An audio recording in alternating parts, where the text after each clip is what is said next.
Good morning, guys. Good morning. Good morning. Hi, guys. Hi.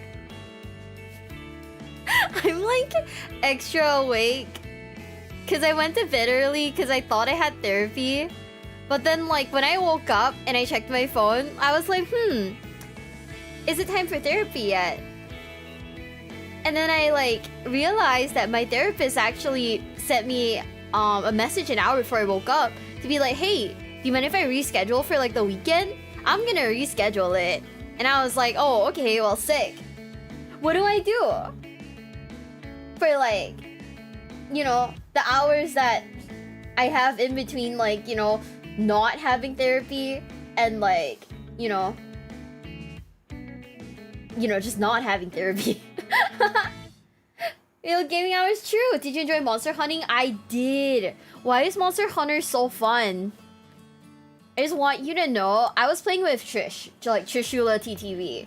Because, that's my bestie right there. And, like, we were playing, like, Monster Hunter. By the way, outside of, like, fucking Twitch, we don't talk about Yu-Gi-Oh! We talk about boys, we talk about girls, we talk about, fucking Monster Hunter. It's great.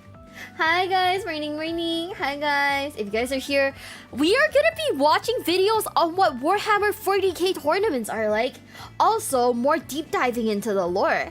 More specifically, we are gonna be watching a video today called okay? Timeline of the 40k universe by Trazyn the Infinite. Have I ever seen it before? No. Am I interested? Fuck yeah. Are you guys ready? Wait, what was I saying? Oh yeah, no, we were talking about Monster Hunter. And we just like... we were just like killing monsters and then just being... And just shooting the shit. To be honest, it's more like a gossip session with my besties when we play Monster Hunter. But yeah. Hi guys, hi. Unknown Pessimist, thank you for the follow. And Ditter Store, thank you so much for the follow. Thank you.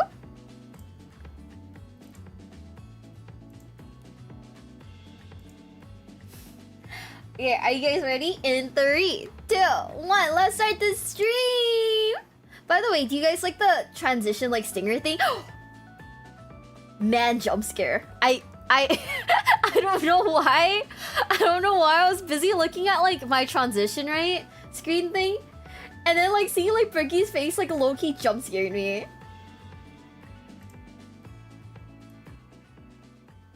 I know we're watching this video, but yeah. Okay. Before we do that, are we ready, guys? I'll get my per early. Hell yeah. Fall deep so that more VTubers. I actually like Warhammer, like the lore, the universe. I like it a lot. I'm interested in like potentially like building sets, but I don't think I will play the like physical game. Cause right now I am knee deep. I'm not even fucking knees deep, bro. I am like balls deep into like Yu-Gi-Oh! I'm like learning Alestrals. I'm playing Vanguard. We have a finite amount of money, So I probably won't be like going ham and like taking part in tournaments or anything like that. But I do want to buy like some of these some of the what's it called, like the little figures, so I can like paint them and like display them in my like own house and stuff like that. And take your time. Tabletop like feels really expensive, so I don't think I'll ever do it. Realistically speaking, I don't know. It just feels expensive. Even though like 3D printing is still like is a thing, it's still like what 300 to 400 ish on like the conservative end. If I want to like build an army, right? That's what someone told me. But then again, I couldn't say. If I'm starting from zero, it's probably more than like 300, maybe like 3K.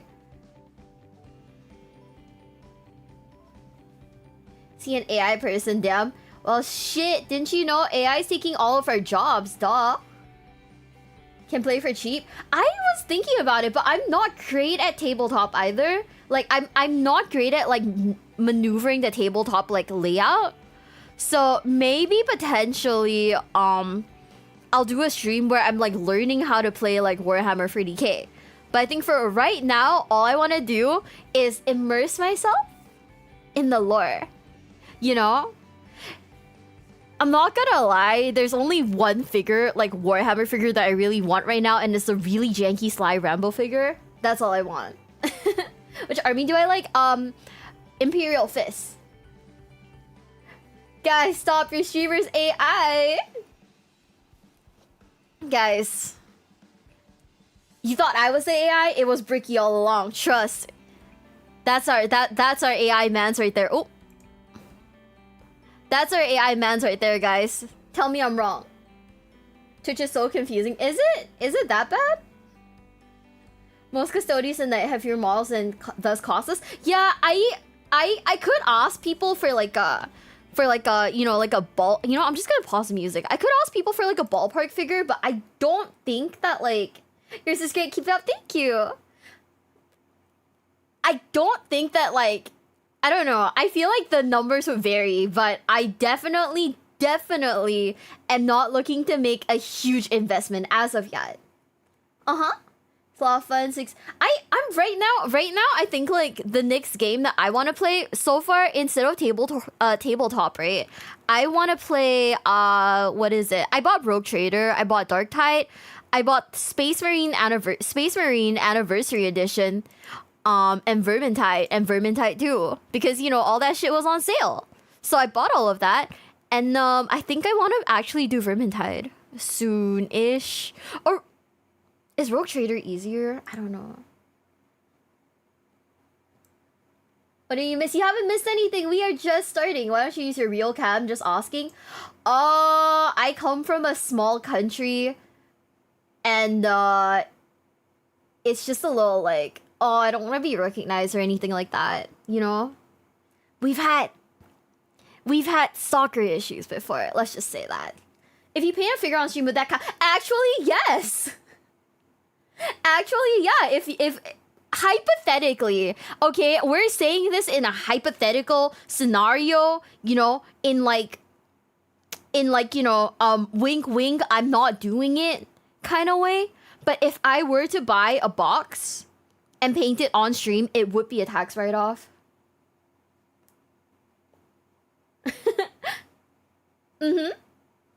Wink, wink. I definitely can and cannot confirm. Ow. I hit my head. Hey, Mio, if you want to know how Warhammer Fantasy Dwarves act like, I highly suggest looking up Eurus Insult Elf. It's made by a friend of Alpha Busa. Okay, I'll put that down on like a... to watch list. But thank you for the super chat, Sharko. Thank you. Is that Bricky? It is Bricky. Why, you bricked up looking at him, huh? Space Marine controls are kind of jank. Vermintide, not for 80k. Yeah, everyone's like recommending it. So I was like, okay, you know, we're gonna try. This is gonna be okay. We're gonna try. It'll be fine. He looks so different without his glasses on. Hey, I'm not judging. I mean, what if man has like nice eyes? Maybe he does. We don't know. Anyways, are you guys ready to start the video? I am a low-key like competitive like person. So I'm like a low-key a competitive person. So tournaments interest me. And I think that like the aspect of like the physical game, not just the lore, is very interesting to me. So I am very keen to watch this. I've been looking when you tell. Thank you, Kyark. Thank you. Esney Hill, thank you so much for the follow. Thank you. Welcome to the basement. Welcome. Okay, guys, time to stop yapping and time to watch what Warhammer 40k tournaments are like. 3, 2, 1. Now, when you look at Warhammer 40,000, there's a lot of evil figures out there. But when you think about the most evil person in Warhammer, do you think of Asdrubale Vecht, Supreme Leader of Kamarog, the Dark Eldar? No. Oh, it's Vecht from the TTS. The TTS, what's it? If the Emperor had TTS, it's the same Vecht guy, right? Do you think of Conrad Kurz, the Night Hunter, and a local scrotum taker? What? Not quite. You think of Lorgar. Is it because of Lorgar's belief system and how he did everything wrong? No. It's because he's bald. In fact, most villains in Warhammer are bald. What? Hold on. Guys, do we like him because he's bald?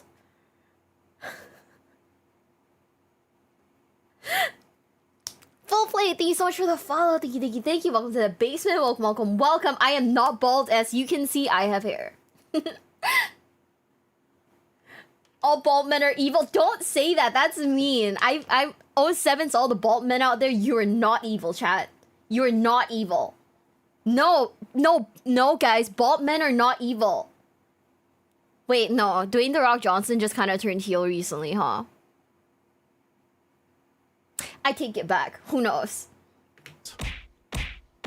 And I believe that the entirety of the Warhammer 40,000 universe could have been prevented if they had just gotten themselves some goddamn keeps. 2 out of 3 men will experience some kind of male pattern baldness before they are 35. And it's not about getting it when you see signs, it's about being a preventative. Lorgar didn't prevent anything, like he didn't prevent his perfect little monarchy estate from being burned to the fucking ground and being called a big pussy. No! No! Stop! Stop! No fucking way. Why are we browsing Lorgar right now? Poor fucking guy is already taking massive fucking L's and now he's also being used in like a bald guy commercial. I fucking love this. Let's go, guys. Also, we are watching his ads, by the way. Like I said, and I will always say this, we are watching his videos for free. Therefore, we will be watching all of the ads. By the way, this is a good ad. Therefore, we should be watching it. Lorgar's a bitch. But if Lorgar had access to 24/7 customer service, a fantastic product that you don't need to go visit a doctor or a pharmacy to do, and you can do all of your hair loss prevention entirely in your own home, I think he would have stayed loyal. Keep. I'm fucking losing it. I'm losing my fucking mind. Lorgar's a bitch. No way. No fucking way. Okay, hold up. I love this ad. By the way, guys, use keeps if you don't want to turn into Lorgar and take like massive fucking L's in your life, guys. Oh man, Tazakinoku. Thank you so much for the follow. Thank you. Welcome to the basement. Welcome. Is the leader in hair loss prevention, and it's not just me, someone who uses the product, but there are tons of reviews on it on YouTube as well, from also people who are not sponsored. If you want a little bit more of a unbiased review, they also agree it's a fantastic option. It's not just about getting your hair back, it's about making sure it never leaves in the first place. It's about prevention, because then maybe you wouldn't have joined chaos. But will it prevent my dad from leaving? That's the question.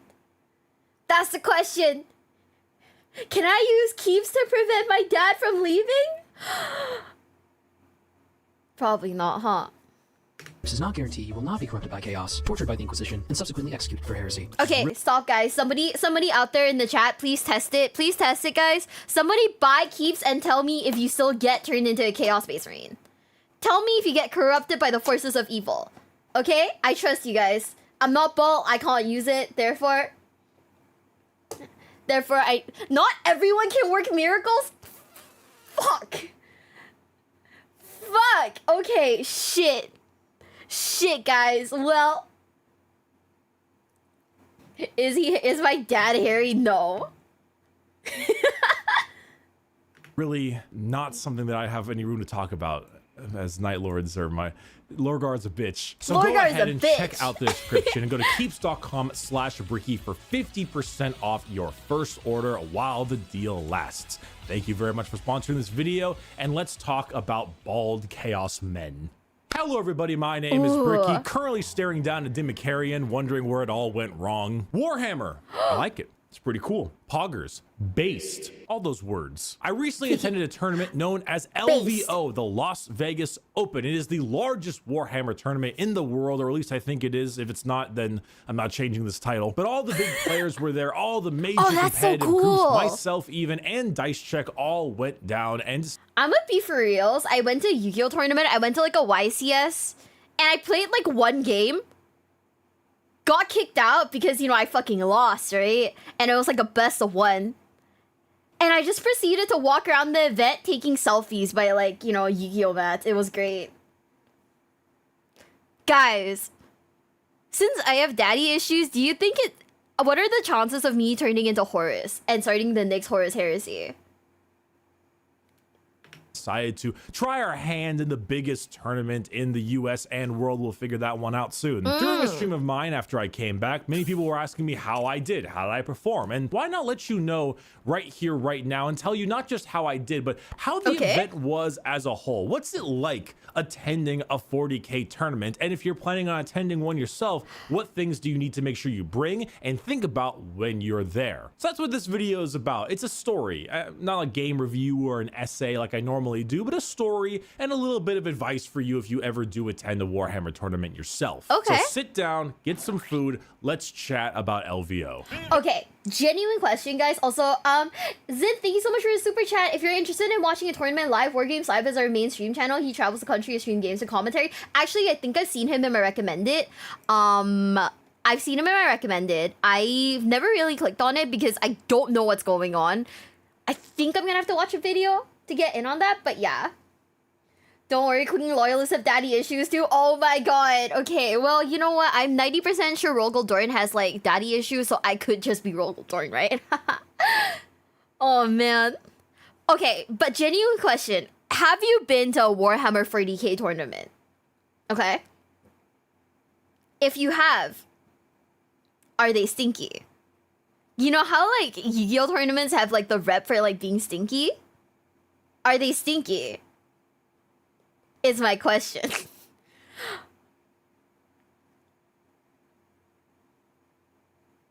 play on this for you. Oh, okay. I think I'll put him in like my in my playlist then.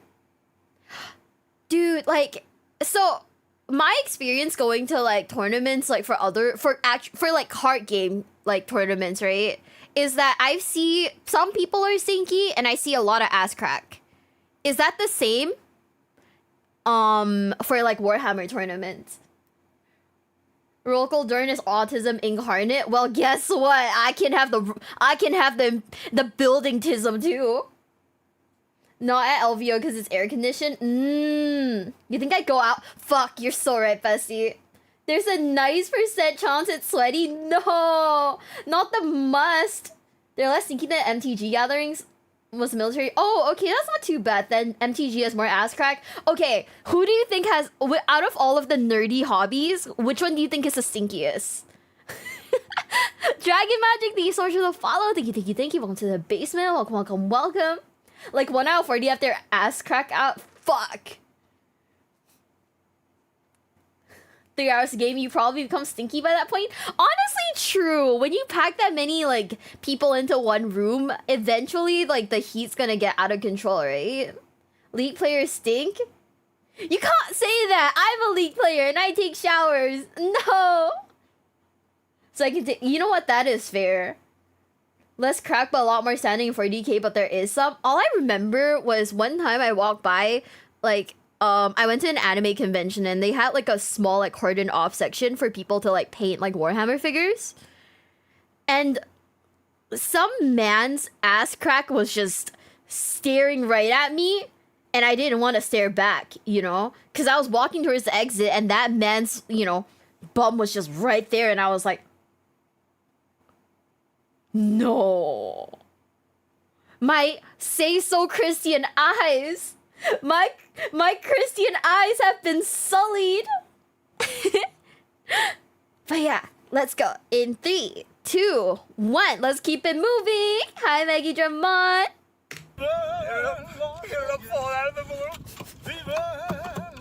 It was in Vegas? No, LVO is held at the Rio. The Rio isn't a terrible hotel. It's not a Days Inn or anything like that, but the Rio as a hotel for Warhammer sucks massive ass. If you're gonna go to Vegas, if you're gonna hold the largest 40k tournament in the world, don't hold it at the Rio. The hotel had half of its restaurants closed down. So when it came to food, we had 3 options. You had a smash burger, and this is a gaming convention, so a good 30-person line at that thing. You had the $11 cheeseburgers wrapped in tinfoil that you see at the outside of every convention hall, and you had a Starbucks with a, and I am not exaggerating here, 50+ person line. I'm not all surprised. The way out to the slots. The Rio is also not located on the strip. So if you wanted to go out on the strip and get some food out there, you would have to either Uber, taxi, or drive yourself, which has its own myriad of problems, especially when lunch between game 1 and 2 is only 45 minutes long. Also, just the beds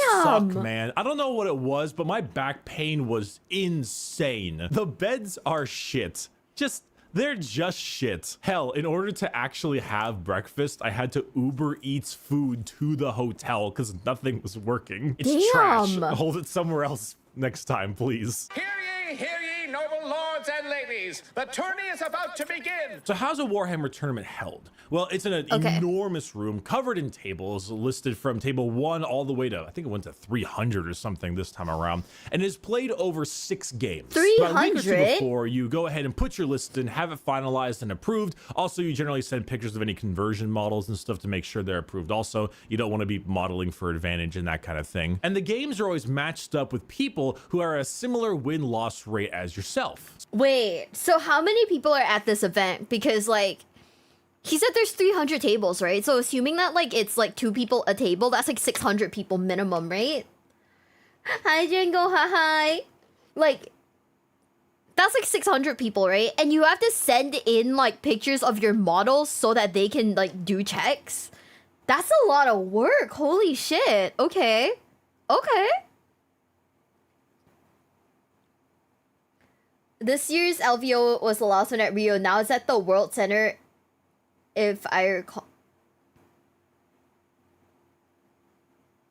Is that the one that got, you know, the...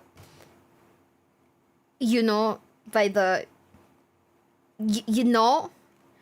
Or is it like a different place? About right. That's a lot of people. 1,100 people is insane. Holy shit. That's like a ton. That's like a ton of like. Oh, that's so much work. Holy shit. You only have to do. They're asking you for your dudes. That's like. You only have to do checks for highly converted. Oh, okay, that's not too bad then. No, that's the World Trade Center. Oh. Oh, it's a different place. Oh, my bad, guys. I'm sorry. I'm foreign. I'm sorry. I'm foreign. I'm very sorry. I am very foreign, guys. Yeah, I don't know. It feels like a lot. Oh my god. There's a okay, how much is the entry fee? Genuinely curious because I paid, I think it was $25 for the Yu-Gi-Oh tournament. I got it for free at the Grand Archive tournament because I got connections. Hi. But yeah. But how much are the entry fees to go into like a Warhammer tournament? Like, how expensive is it? I heard that like some of them, like some card games, I heard they're what is it? Like there's like an entry fee of like $50, but they have like good door gifts, so it's like a little less bad. There's a big one this week at Adepticon. Where's Adepticon at? So if you won your first game, you'll find another guy who won his first game. If you're 2 and 3 and you have your last game, you'll find another guy who's also 2 and 3, etc. If you're 5 and 0, you're fighting people who are 5 and 0. Okay. It's very much in heats, so to speak, where you always play all 6 games. No matter your score, no matter how well or how bad you're doing, you play 6 games. The only people who play more than 6 games are the top 8 players who play an additional, I think, 3 right after that. The fuck? I had a nut in my mouth. Don't meme that.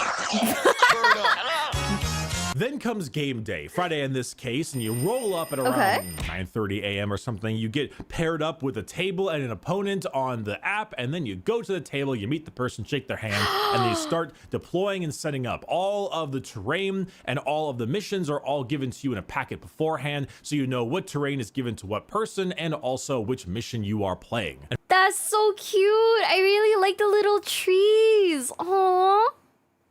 Wait, I like it so much. There's a tournament happening in Warhammer World in Nottingham on June 7th and 8th. I'll be attending. Currently got to paint up my Garfield thing. Guys, if you guys are here painting your shit while listening to like me watch these videos, I hope you know I watching this video gives you like a painter's buff, dude. You'll get like plus 15% speed for the hour. Trust. The trees are so cute. I love it. And from there, it's a classic game of 40k. You pick your secondaries, you do your deployment, you do your roll-offs, all that. That shit's so big. What? How do you even bring that with you? Does it come off the sand? What the fuck? This thing is huge. Fun jazz. However, you have exactly 3 hours complete your game. Not always, but sometimes depending on the army, you know, if you're rolling up to Nid Swarm or Guard, you might bring out a chess clock. And the person who runs out of time on the chess clock will therefore basically not be able to do anything for the rest of the game, which basically means they auto lose. So with the 3 hours, it's good to be pretty quick on your games. After the first 3 hours, you got a 45-minute lunch break in which you eat just trash normally, and then you have the next game, then about another 30-minute break, then the final game, and then that's your 3 games for the day. You go eat some dinner, or you go back to your hotel room with your legs just absolutely aching after standing for over 10 hours, give or take, and then next day comes the next 3 games, and you're good. And you do it again. And then you just do it again. Guys, okay, someone said something important in the chat. Remember, guys, if you're painting right now, thin your paints. Thin your paints, guys. Don't worry, there's no chairs? I have to stand for like 10 hours? Okay. Do you guys have like good like glutes from like all the standing you gotta do? Or do you think like the fact that you have to sit down to paint like just negates all of that? Hi. I had a brief tutorial how to play a sample game. There's a lot of talking involved because you have to call out everything you do in your unit. So think of the yapping and that. You know, the thought of doing that is very unappealing to me. That's why I play Yu-Gi-Oh! Master Duel where everything is like super automated, but yeah. Oh man. There's gonna be a big model in about 7-ish hours? Well, maybe we'll keep going for like 7 hours and then we can like watch it towards the end, but yeah. Gallo, thank you so much for the follow. Thank you. Welcome to the basement. Welcome. Do your squats, guys. Do your squats. Prep for your tournament. Do your squats, guys. You gotta train those legs. You have to understand many tournaments is not only there are many other games, stands, and okay. I think that like it's really interesting. I wonder, is it like, okay, so since you have to build everything there, right? And at the Yu-Gi-Oh tournament, there were people selling like just like loose like staples and whatnot. So if you like ripped a card or like if you lost a card or like your sleeves are ripped, you could just buy them from like one of the vendors, right? Is it possible to buy a model from like a vendor, like a fully done model from a vendor, if like one of your like models breaks? Is that like a thing? There are chairs at the tournaments. Last one I went to in 2023 at Seats, there's a lot of bending over. Oh. So it's like ass crack galore then, huh? Just bring along some super glue. Oh, okay. So you can't... What do they sell at like the vendors then? Is it just like merch and stuff like that? You don't go to a tournament without glue and activator? Ooh. Bit my tongue. Just bring glue. That makes sense. Rarely can you fit them. Oh, okay, that makes sense. Shit, I guess it do be like that, huh? Time to get more things. Just take the thing. He'll be at this for a while. So if you're rolling up to your first tournament, and I guess this advice could be handy for just playing 40K in general, what are some things you should really be bringing? Definitely bring a good amount of dice. You never want to use your opponent's dice ever. You want to make sure you have at least 50, I'd say, just because depending on custodians to guard what army you're playing, make sure you have enough. Also, make sure you have a dice tray you bring. Not only is that nice because I generally have a rule with my opponents where if it doesn't land in the tray, it doesn't count, so you always know exactly what counts and what's cocked, so to speak. But it's also nice that the opponent can see exactly where you're rolling, so you're not, causing any problems, and neither of you are being a little bit, dishonest with your rolls. You don't want to be rolling plague weapons all incorrectly and stuff. Make sure you bring your codex, or at least some printed rules of all the major data sheets you have, because I brought Space Marines and the 8th edition codex for CSM is so outdated. I didn't even bring that. Wait, is 50 too much, guys? I don't know. Does 50 sound like a reasonable number to you guys? 100 dice minimum?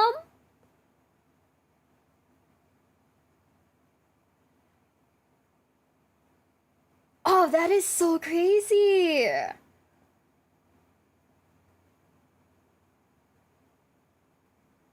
Depends on the army you play. You can't just use the same dice over and over again? Huh. 50's on the low end too? That's a lot of dice. Holy shit. I looked into buying dice recently, and dice are also like pretty expensive. Hi, Mac. Hi. 40k is not cheap. Like, this shit's like... Okay, so in my head right now, I am doing like a mental like math of like how much like I'll need to like prep if I want to take part in like a tournament, right? And this shit's adding up.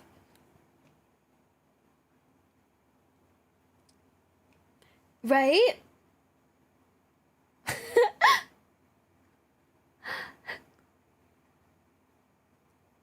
Well, Yu-chan, thank you so much for the follow. Thank you, thank you, thank you. Welcome to the basement. Thank you, thank you, thank you. Welcome in, welcome in. Can always use cheapo dice? Yeah. No, I was like thinking, because like my locals, right? They sell a single dice for like 50 cents. So if I have to buy 50, right? Wait, let me do the math on that real quick, because I can't do mental math. I'm just not built like that. Walkus fan, how are you doing? Thank you. We're good. I'm doing the mental math. I'm kind of like getting a little bit of like sticker shock, low key, from like how expensive things are. It's $25 for like dice just by itself. Damn. Okay. Also, I'm LeChamp. Thank you so much for continuing your gifted sub. Thank you, thank you, thank you, bestie. 6. Okay. Wow. Okay. I mean, I guess like you could like reasonably get like dice at like a 50 cents, so divide by 2 is 25. No, they sell each dice for 50 cents. Like dice, like sorry, die? Wait. Is dice plural and die singular? They sell the one of like little cube for 50 cents.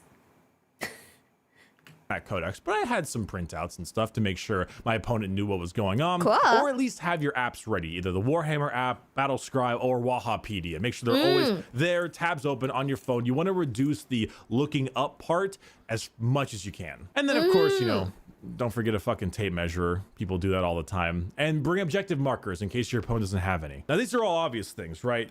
What about stuff I really highly recommend you do? Okay. Things you might not think about. What do you recommend? Food. Good, healthy greens and carbs. This is not a time for monsters and pizza. You are going to regret it. Eggs, rice, vegetables.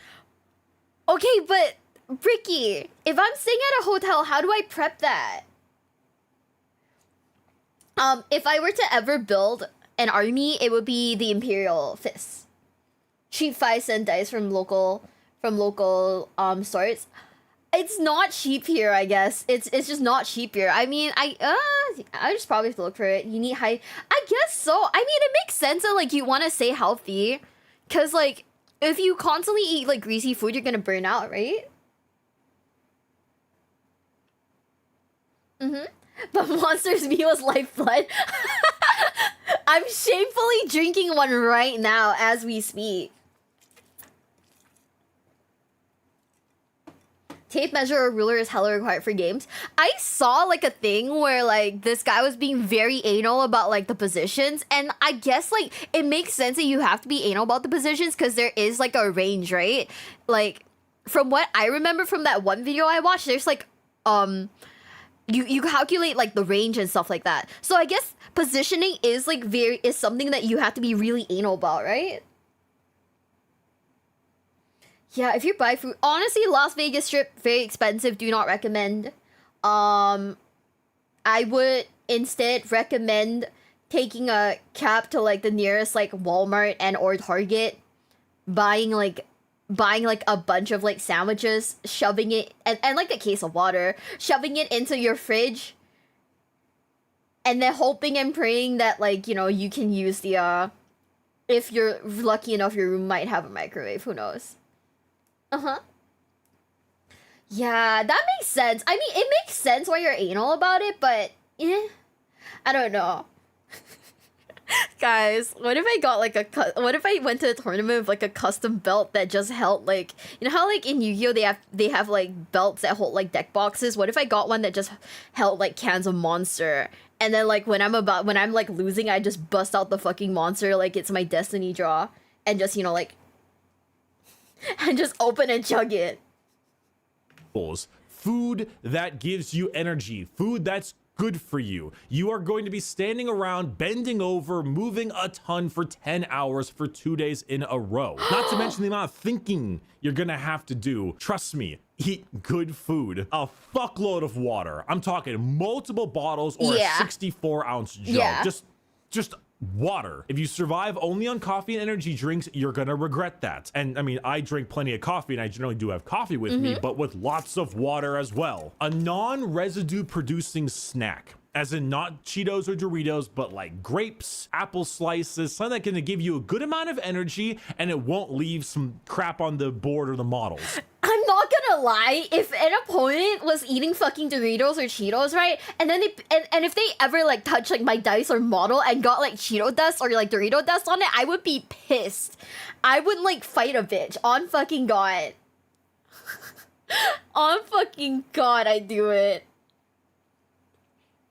But also, do you think that like Warhammer tournament players have like scoliosis from how much bending they have to do? Genuine question.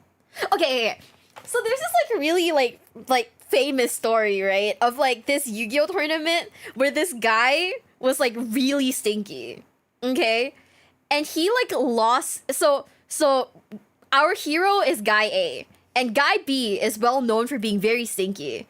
So Guy B loses to Guy A, and when it's time to do the handshake, right, Guy B puts his hands under his armpits to, you know, hit him with the fucking, give him the fucking Nurgle special, the smell damage, before extending his hand.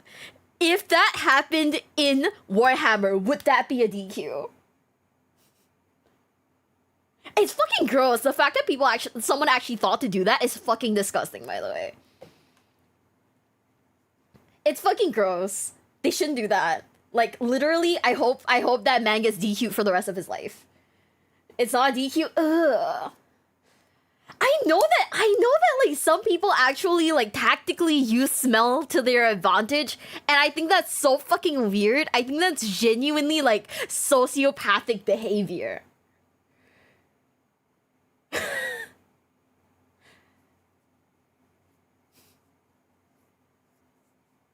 They weaponize Nurgle behavior. It's so gross. It's so bad. Like, ugh. Sounds like my spirit animal brother. I would not even deck that man. I wouldn't even punch that man for fear of like touching him, right? That's like scary. Yeah. It's so weird. It's just like weird behavior. Like, oh, weirdo behavior, guys. Ugh. Good shoes. Oh my God. Honestly, weightlifting shoes are pretty stellar. I wore some of those Nobles, I believe, and I thought those were pretty great. But having good shoes is paramount. Not only that, but some players even bring a yoga mat to roll out and stand on their side of the table. I've tried that out before. I recommend it. Guys, prep yoga mats. They're not just for girls. Get a yoga mat so your little footies feel good, okay?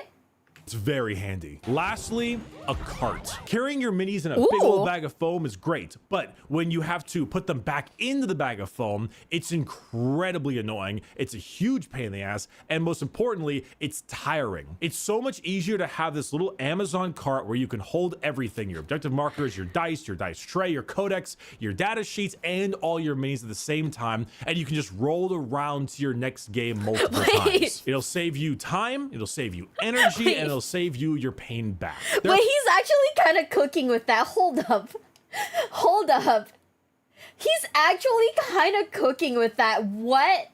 There's this one story of a coin player unnerving their opponent with push-ups, so when his opponent complained to ref, his excuse was the butcher's nails were biting. What do you guys think of like the players that like hardcore like roleplay?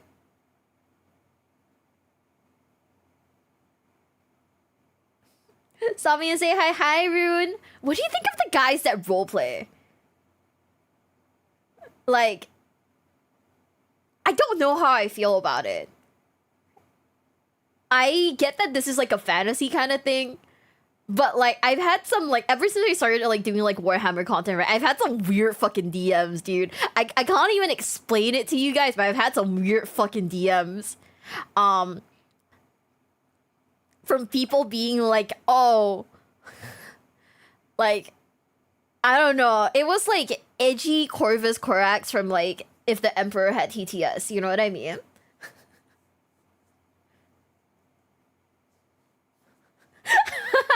I don't mind if you DM me just war. I'm okay with that. But like, yeah, no way you got weird DMs. We get weird DMs all the time, lads. What do you think? What you? Of course, I get weird DMs. People are kind of weird. Can't be any more weird than the cringe MySpace dudes that pretended to be emo werewolves. Ooh. Same with D&D campaigns. I think D&D, right? You can like reasonably roleplay in that without it being weird. But I feel like if you're like playing like Yu-Gi-Oh or something, like we're in a tournament and you're like role-playing your character, like every time you're about to do something, you go, I summon, you know, fucking Blue Eyes White Dragon or whatever, and I'm just there like, okay. Oh hell yeah, we are specifically today, Deki, specifically we are talking about tournaments. Yeah. You don't do that. I just go, okay, so I'm gonna Synchro 7 Baron de Fleur. Just that, you know? I Synchro 7 Chi Xiao. You know, I don't go Synchro Shokan! Fucking Chi Xiao, bitch! You know? Kill the part that cringes. Honestly, true. You know what? Actually, you're right. Who am I to hate on them for, like, being true to themselves? If someone, like, tries to RP as Nurgle, though, I might have to, like, draw the line on that, though. Being for reals.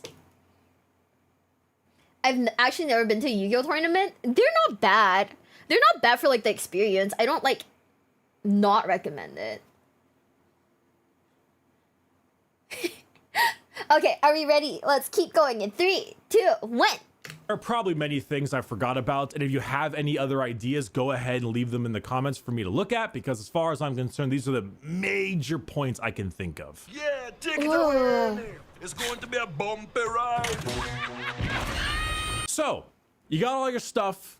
It's time for playing. What things do you think about when you're playing? Having a good time is obvious. This is one that everyone needs to say despite it being very obvious. You are playing with toy soldiers. You are playing with army men and action figures. This is not like Third World War. It is little figures. Don't take it too seriously. An emphasis on saying what you're doing is very appreciated. Playing by intent is generally something that many people try to go by, but often some minor things might occur where a model might get bumped accidentally or a terrain piece might be adjusted accidentally.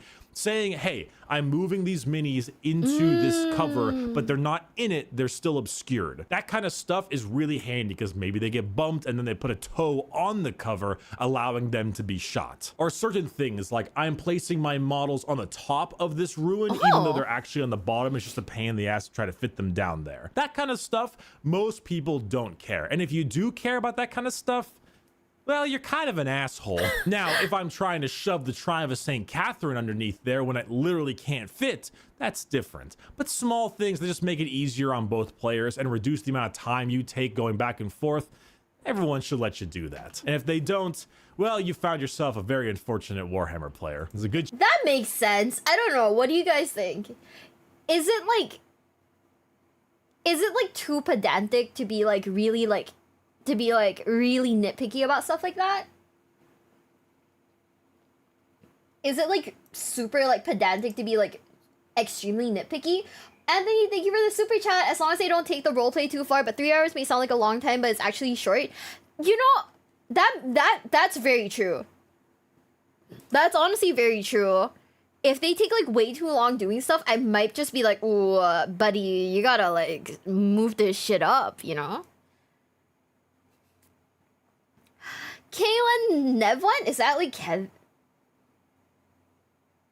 K1 Nev1? Thank you so much for the follow. Thank you. Welcome to the basement. And Will Record, thank you so much for the follow. Thank you. Welcome to the basement. Welcome. Oh, you can actually be deducted tournament points if you're the actually guy for poor sportsmanship. I think in Yu-Gi-Oh, I don't know, in Yu-Gi-Oh, right? I know that there are people who are like, actually,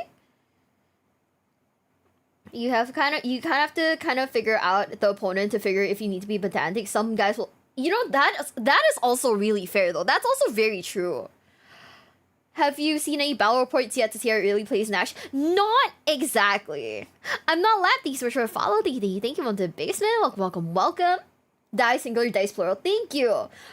So what I have seen is like we watched one video, right, where this guy was like subtly like pushing the terrain and like pushing his malls like ever so closer without his like opponent noticing, right?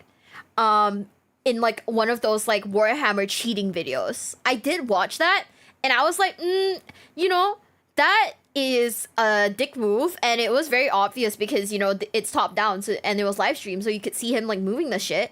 But if it's like a small like bump, right,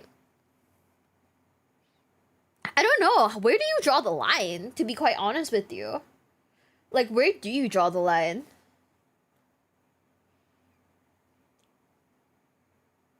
You know what I mean? It makes sense when you see the game. Yeah, I will probably watch it, but like I definitely want to do like a deep dive into how to play tabletop stream before I do that, cuz I would love to watch like actual tournament gameplay. But I feel like it wouldn't make sense if I didn't understand how the game was run. I gotta run with some errands. I must take my leave. Have a great stream. Thank you, Dagenheart. Thanks for being here despite your busy schedule. Thank you. Shit happens. It really depends on how they act about it. Yeah, that's what I was thinking, right? Because, like, you could be really, really, really nitpicky about it, but in a game like this where, like, after a few hours, maybe someone's concentration is going down and they accidentally bump it while moving stuff around, like, I could see, like, potentially accidents happening. It's just kind of weird. It's just, like, a weird line, I guess. Uh-huh. That's 2 battle reports for turn. Okay, cool. Uh-huh. And most times it's not a big deal. That's what I was thinking, right? Like, there's no way you would hold your opponent and be like, hey, fuck you, I saw what you did. Like, how dare you? The Bricky face. Okay, we pause on, like, a really awkward Bricky face. I'm sorry, Bricky. Yeah, that's what I was thinking. It's not a good spectator sport. I think that I'm gonna be real with you guys. You have to I feel like you have to really love the game to watch a 3-hour live stream of it. Because, like, I have ADHD. I have crippling ADHD. I could watch it for 15 minutes, take a nap, wake up, and finish watching it, you know? But then, that's because I have crippling ADHD, so I don't know. Maybe you guys are normal. Maybe you guys are very, very sane, very normal, and you guys probably don't have it. That makes sense.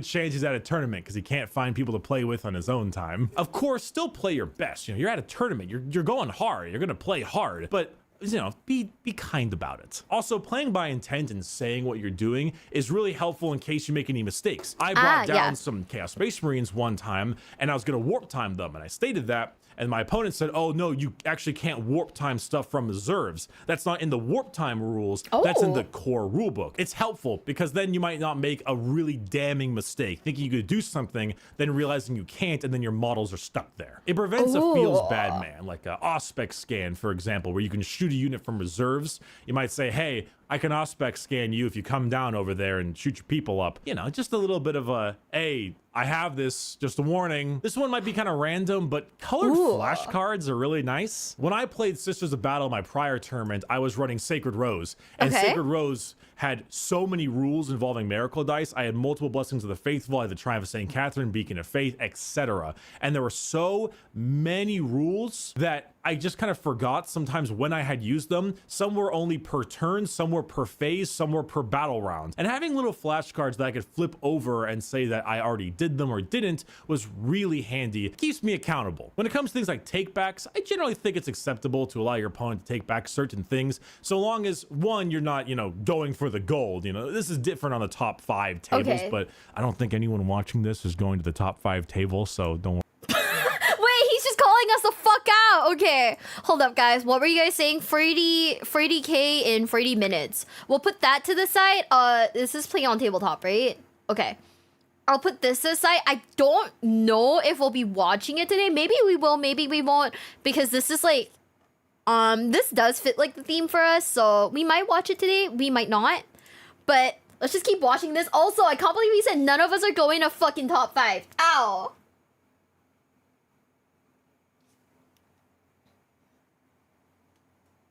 I didn't come here to be attacked, Ricky. That's insane. Channels play on tabletop? Yeah. I dropped them. Okay, you guys can't see, but I dropped them the fat subscribe. Worry about it. But often if a person was in the shooting phase, they were shooting something at me and they said, oh crap, I forgot to mention I want to do rod over here. And I'd say, yeah, whatever, just do the rod over there. I knew that was their intention. They were obviously there to do rod, whatever. Now, if they fired their hive guard twice and said, oh crap, I meant to do rod with my hive guard, can I take that all back? I'll say, no. A great example of this, though, is in my 4th game, I made a grave error where I didn't actually bring in my Terminators. I just completely forgot they were in Deep Strike. And it was past turn 3, and I asked my opponent, hey, can I like just bring them in on my board edge on this side just to have them there so I can do rod later on? And he said, yeah, whatever. This segues me into my final point. Warhammer, especially competitive Warhammer, is unbalanced, weird, and completely janky. This is a tournament. People are trying to win. This will lead to bringing in some undesirables. The people who interrupt you all the time, the people who constantly spit as they're speaking, the people who handle your models without you giving them permission to do so, the people who don't know what deodorant is. Do people actually spit? Stop. Do people actually spit? That is insane. Hi guys, if you guys are just joining in, hi. I am currently cringing from like I'm currently cringing from like those guys at like Warhammer tournaments. That has to be capped. Do people actually spit though? Also, do you guys agree with what he said about IRL Warhammer being unbalanced, weird, and janky? I can see that happening. Are you playing Warhammer? No, not today. We finished Space Marines 2 in like a really like fast time. I might see if some of the girls would want to play like a co-op mission, but I'm gonna see if some of the girls want to play like co-op missions potentially, but I think, right, I'm gonna wait for like some of them to finish playing Space Marines 2 before I ask them to do co-ops. Because I feel like they should get like the full story before I even like invite them for co-op. You know what I mean? Yeah, honestly, yeah, I do agree. I think they're all janky. It's hard to balance 20 plus factions. That is true. That is true. Any game that has a meta would be hard to balance. That's part of the fun. That is true. Honestly, I feel like, right, I genuinely feel like, what? Fuck, I lost my train of thought. Shit. Oh no! Wait, let me see if I can get it back. Okay, come here. Come on. I don't know. I just genuinely feel like every nerdy hobby, right? Every hobby has like its biggest haters, and its biggest haters are also its like biggest lovers. Like, I will complain nonstop about like fucking, I don't know, Yu-Gi-Oh or whatever, right? Or WWE. But I'm still gonna watch that shit every week. Even if I'm like mad that like even if I'm like fucking mad at what's happening in like the current storylines, I'll still watch that shit next week, you know? Like, even if I'm mad that the Yu-Gi-Oh balance low-key sucks, I'm still gonna fucking play Yu-Gi-Oh. So I guess I am a hater. Huh. Probably not gonna run into that guy. You're probably not gonna run into that guy when you play for 80k. You're mostly playing against someone's dad. Bro, I hope not. I've run into like some insane people playing like fucking Yu-Gi-Oh, dude. Did you see the new Monster Battle list? I did. They unbanned Block Dragon. I don't get it. But like, okay. I don't get it. But like, okay. Yeah.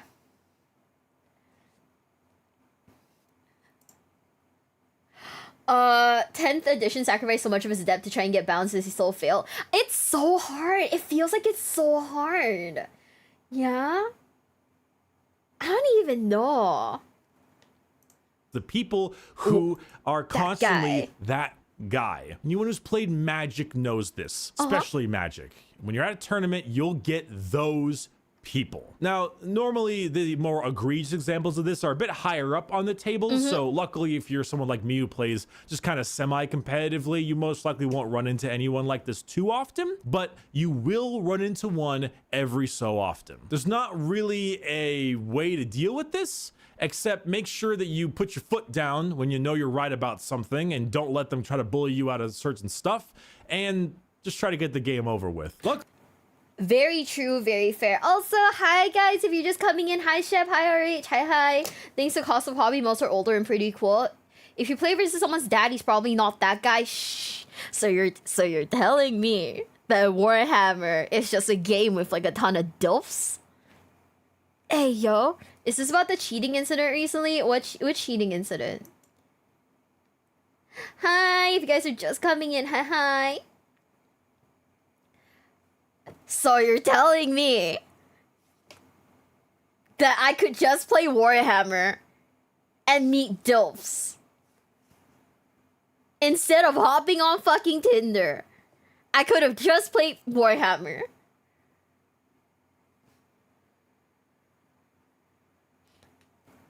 I've picked the wrong hobby, guys. Fuck. Do not hit on the dad. Okay, I'm not gonna hit on your dad.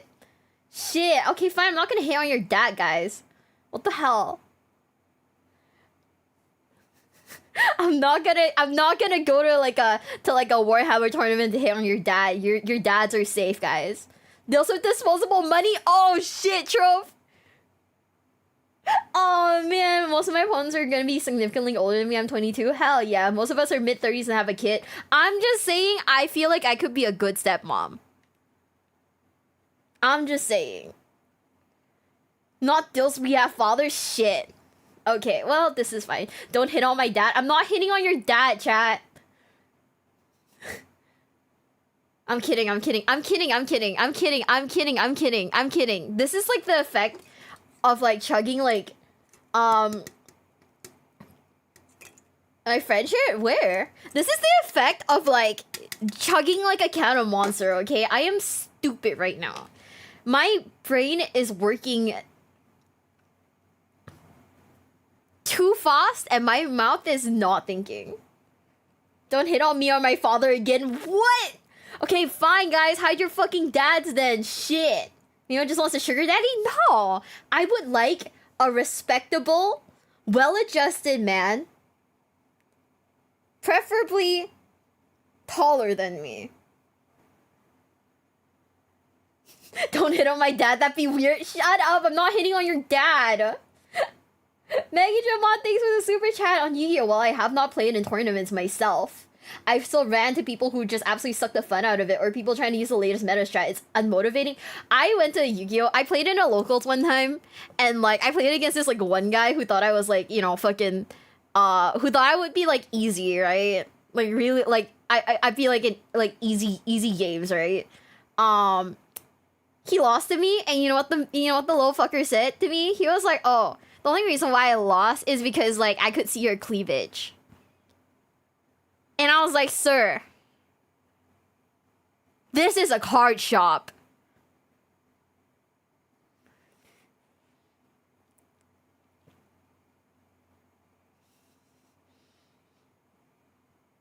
This is a card shop. Given that, yeah, I mean, I'm 4'11", so like basically, if you are a man that is 5 foot tall, that's solid. That's gross. It's so weird because like I was wearing like it's not like I was wearing anything like super weird. I was wearing like a t-shirt, you know? I was wearing a fucking t-shirt, dude. Should have been looking at your cards, bitch. I won. Take your L. Look at your cards. Don't look at my fucking cleavage, sis. You're insane. Yeah, it was so bad. I was just like, oh my god. Like, don't talk to me or my cards ever again. You're insane. Okay, are you guys ready? In 3, 2, 1. Luckily for me, however, I didn't have to deal with this my time around. I had 6 fantastic opponents. So, speaking of, let's talk about my games. Let's get ready to rumble! Ooh, the matches, let's go! I brought my Night Lords to the tournament, and at the time of recording this video, they are arguably a top 3 worst armies in the game right now. The only ones that really competed for them were the old Tau and the old Gene Stealer codexes, which have both been changed. Okay. Now it's them and like guard, but I was really happy with my paint jobs. I was super excited with my kit bashes, so I wanted to roll up with my Night Lords and go 1-5. I went 2-4. And to me, that's a huge win. My list was a Chaos Lord with Jump Pack, kind of as a glass cannon, a Lord Discordant, a Master of Possession, a squad of 30 cultists, 3 squad of CSM with various special weapons, 2 squads of Terminators, Lightning Claws in one, Chain Fists on the other,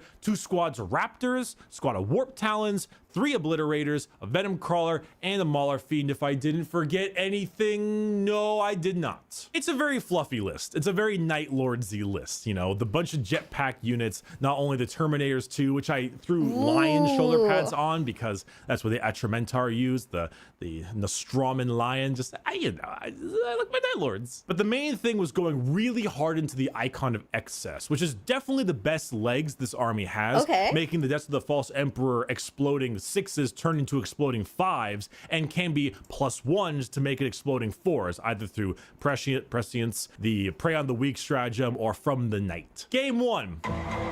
I'm ready. Was against Necrons, great guy named Robin. He was running the classic Necron list, Eternal Expansionist, and the one that gives you the pregame move, or the pregame move and OBSEC one. We're talking melee heavy, 10 Wraiths, 10 Lich Guards, Scorpec Destroyers, a Nightbringer, tons of Immortals, even Onruk here, the Traveler, was around. He got first turn, and it didn't quite go the way he hoped. He veiled the darkness, some Scorpecs in the back line to kill a Mauler Fiend, and then charged some Raptors with some Wraiths. I actually spent 4 CP to interrupt his Wraiths, and I killed 2 of them, and they unfortunately could not kill my Mauler Fiend, in which then turned around and wiped all 4 Scorpec Destroyers. I did more damage to him on his turn 1 than he did to me. And from there, I just kind of slowly pushed. He put up quite a fight for a while. A lot of that melee prowess and the Technomancer reviving everything. Not to mention, because I'm in an 8th edition army, Necrons were pretty tanky when fighting me specifically. But eventually clogging up his Nightbringer with 30 cultists and really just getting into his back line with a bunch of deep strike, there wasn't much more he could do. And at that point, the game was basically over just through an objective measure. So first game was over, 91-68. Actually a pretty close game, all things considered. Okay, guys, I just want you guys to know this stream has been going on for like an hour and we're only 17 minutes into the first video. This is not good. We've been yapping too much. Oh no. Game 2 was against a gentleman named Ed. And when I saw Tyranids and I saw Leviathan, I got very scared. And then I looked at the list a little bit more and realized, oh, these are Nids. 150 bodies, tons of Termagants, even Hormagons, squads of Gene Stealers, a Lictor, because of course, you had the 6 Hive Guard, obviously. The Swarm Lord was there too, even some Sky Slasher swarms. This was a Nid list, and it was a fun list, because no matter what, even though I was losing, because guess what? He got turn 1. Guess what? Hive Guard exists, and they are the most unfun thing in this game, but despite that all, I was ripping through 20-30 models a turn, and it was a blast. Unfortunately, him getting turn 1, him just constantly dumping Hive Guard into me, it was too much that I could handle. Though after some time, I was really breaking through his ranks and I was dealing a lot of damage. If this game would go to turn 10, I would have won by killing all of his units because he was running out of steam, but it was too late at that point. I lost. Guys, can you actually win by human wave tactics in this game? Can you like actually like win by human wave tactics? Genuine question. 20 a turn. How does it feel being this deep into the rabbit hole? I like it. Okay, there's a lot about this game that I like. There's a lot about it that I'm a bit like iffy about. Yeah, I think right now what I'm trying to do is I like the tournaments, you know. I like the fact that there's actual gameplay. I like the fact that you can like, I think it's interesting that you can like paint models and stuff like that. I think it's really interesting. You got to build a list around. Okay, that makes sense. That makes sense then. I like the lore. My biggest issue right now is remembering all of the names. So if you hear typing in the back, it's usually me like Googling like who's who and what's what, right? Cause like, I'm gonna be for reals, I don't have the best memory. And really, I only remember Rogel Dorn and the Imperial Fist because, you know, I love my you know, IKEA-tism men very much. Hi guys, hi, if you guys are just coming in, hi. So, it's usually just me like alt tabbing and like Googling like, oh shit, who is this guy, who is that guy, what the fuck is going on? But yeah, so like, wait, what the fuck was I talking about? This isn't Alestrals? No, this is Warhammer 40k, SMH. I'm still waiting to learn how to play Alestrals. But hi Kevin, hi. Names are always, okay, I might be for reals. This is gonna sound really bad, but like, I remember, like, off the top of my head, I know 2 names. Rogel Dorn, Crow, and Sly Rambo. Kevin, enable Kevin. Okay, I'll do it for you. Okay, I'll do it for you. There, we'll download. It's just corn. I'll do it to the side. It's corn? Oh, our emotional support Iron Fist. Vulcan. You know, I just about forgot Vulcan. My bad, guys. Do we need our emotional support Iron Fist, guys? What do you think? Okay, guys, can you guys, like, type yes if you think we need the emotional support Iron Fist? Type no if you think we suck and we should just keep going. Without fortifying our emotions.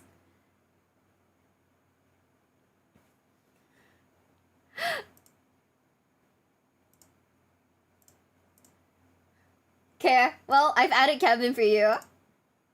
He fortifies my confidence. So true, bestie. Remember that. Remember, guys. Whenever you are feeling down, whenever you're feeling depressed, he's there to fortify your confidence. Wait, why are you guys all typing Kevin now? You guys like it that much? Okay, well, shit. I'm sorry. I wasn't familiar. Like, I wasn't aware that you guys liked him that much. Shit. Lost that game 64-92. Ooh. Actually a pretty close game, all things considered. And I was really putting the hurt on later, but those Termagants with those Devourers and those Hive Guard. He also said, yeah, Hive Guard, bit cringe in it. And that was good. I got a good in it from him. That was fun. What? That's crazy. Game 3 was against this absolute mad lad. I saw he was playing Tau. Okay. Codex Tau. And then, but I was wondering where the hell all his points were. There's no Riptides in there. I mean, he had some Devilfish and some Broadsides, but where were his points? Oh, he had a super heavy detachment, non-auxiliary one. He rolled up to the table with 3 Storm Surges. 3 Storms. How big are those? Kevin is our Oshi? It wasn't me? That's fucked up, guys. That's so fucked up. Also, are there like ship things, like the little like Land Rover things called Stormfish? That's so cute. That is actually adorable. What the heck? So Mevaran and Malabi Fabi, thank you so much for the follow. Thank you. Welcome to the basement. Welcome. Guys, oh, this looks heavy. How do you cart that shit around? My god, I could not build one of these. Those are like 10 inches tall. I'm gonna be for reals. I don't know how big 10 inches is. Oh, 30 to 36. Thank you, bestie. Thank you for the rest of us who aren't American. I appreciate you. Thank you. Is he Imperial Fist? I click follow. Thank you. That is, he fortifies our mental health, guys. It's just, there's plastic. I don't really lift. Okay, I don't like really lift or anything like that. Wait, you're right. Wait, I am 5 Storm Surges tall.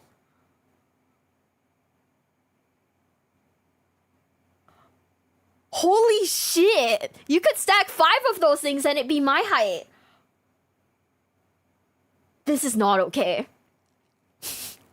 Furutaka Kaini, thank you so much for the follow. Thank you. Welcome to the basement. Welcome. Wait, hold on. Wait. Maybe I don't like this anymore. Oh no! What the fuck?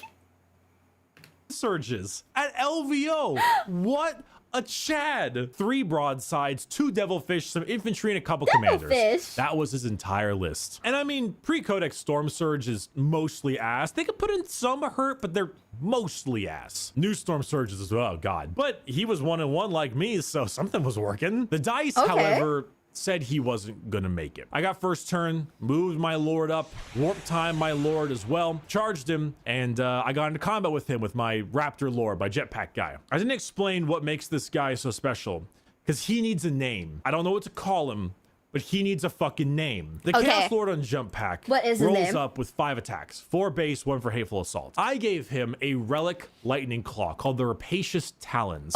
They are a Slanesh-themed dual pair of lightning claws with 2 damage. What you do is you roll a dice beforehand, and as long as you don't roll a 1, you get that many more attacks. Now I rolled a 6. So you got 6 attacks. I rolled up with 11 attacks and spent 1 CP for Prey on the Weak to give me +1 to hit because he had a lower leadership than me. So I was hitting on 2s, re-rolling 1s, with 5 ups generating more hits. What does that mean, guys? Chat move incoming. Am I ready for this? Do I need my mental defenses fortified? Fear? Is he going crazy? Is he about to go sicko mode on his opponent? Ooh. I had 11 attacks. I think I ended with like 16 or 17. Then I spent a CP for Veterans of the Long War, which gives me +1 to wounds. Now, I have a warlord trait called the Flames of Spite that allows me to do mortal wounds on a wound roll of 6+.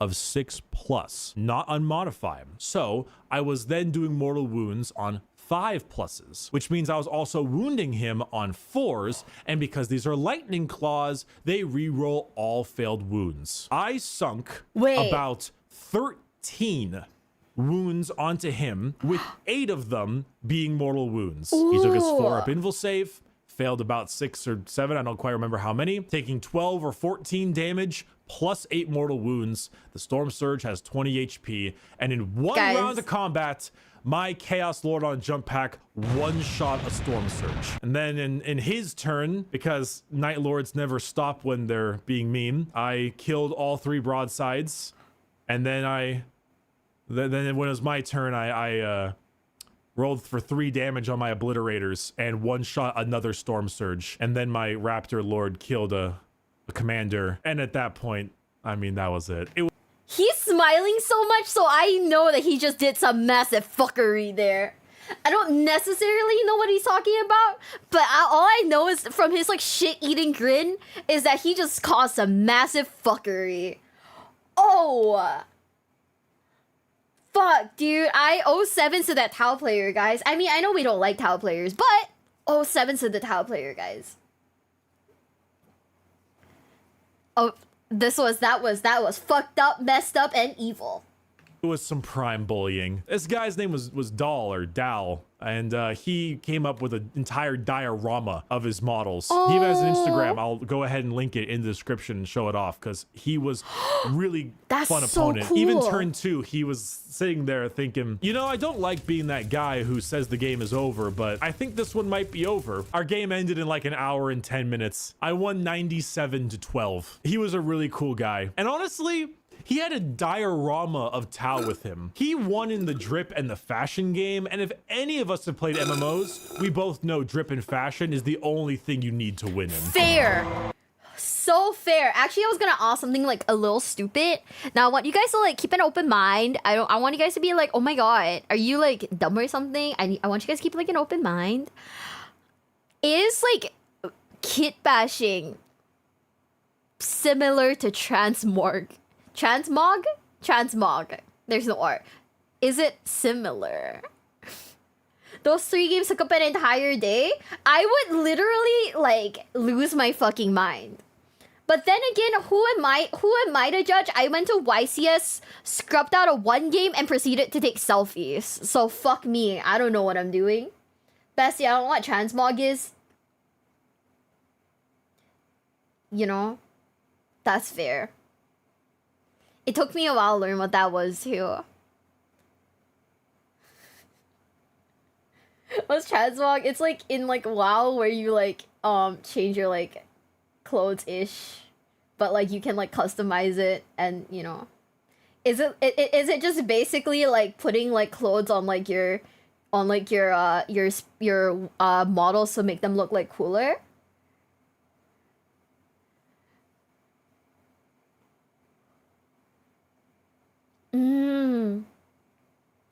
Sorry, that's just using one part of model on another. Okay, Mac, have a nice shower. Mixing molecules make a theme.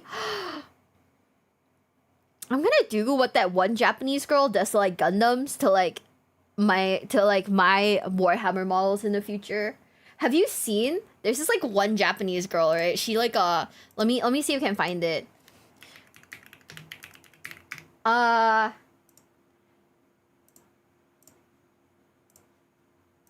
Here, guys. There's this like one Japanese girl. She like makes her gunpla like super kawaii, and then takes them out to like, she's very cute by the way, and she takes them out to like look at cherry blossoms. Like, holy shit, I'm gonna fucking do that. To like, this is what I want to do to like my Imperial Fist, and I'm just gonna take him out.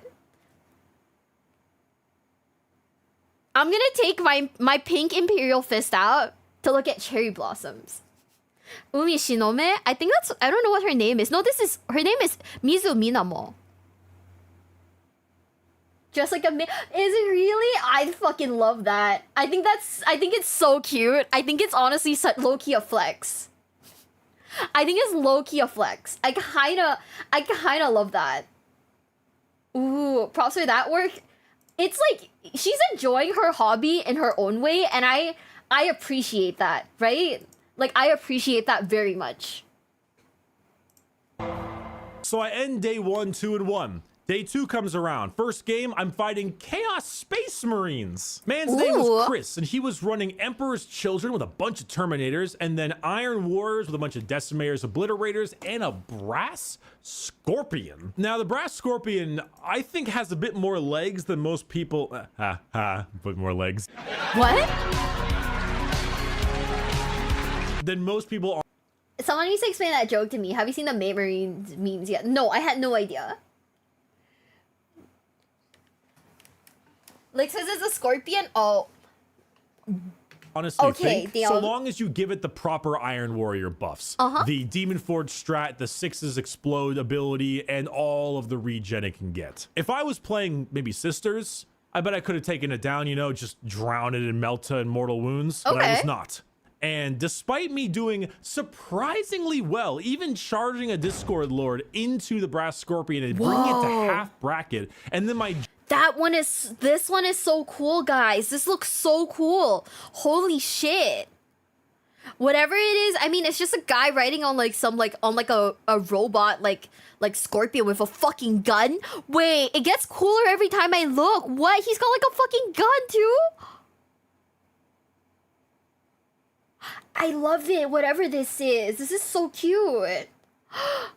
Jump Lord bringing it to 6 wounds. I wasn't quite able to take him out. Dropping everything down, bringing in all my big guns. Once I had to deal with his Terminators and the Decimators, which I fucking hate Decimators with the Soul Burner so much. I just ran out of steam. He had too much stuff. I couldn't deal with the Scorpion. And by that point, There was nothing else I could do. He was a really good player though, and he also taught me a lot about CSM I didn't know, which I thoroughly appreciated. That Scorpion is something else, but I mean, both of us were 2-1 CSM players. We were just stoked to fight each other. That game ended 41-83 in his favor. Pretty great game though. He actually even made a Reddit post about it, which I will also link in the description if you want to read all about it. Hell yeah.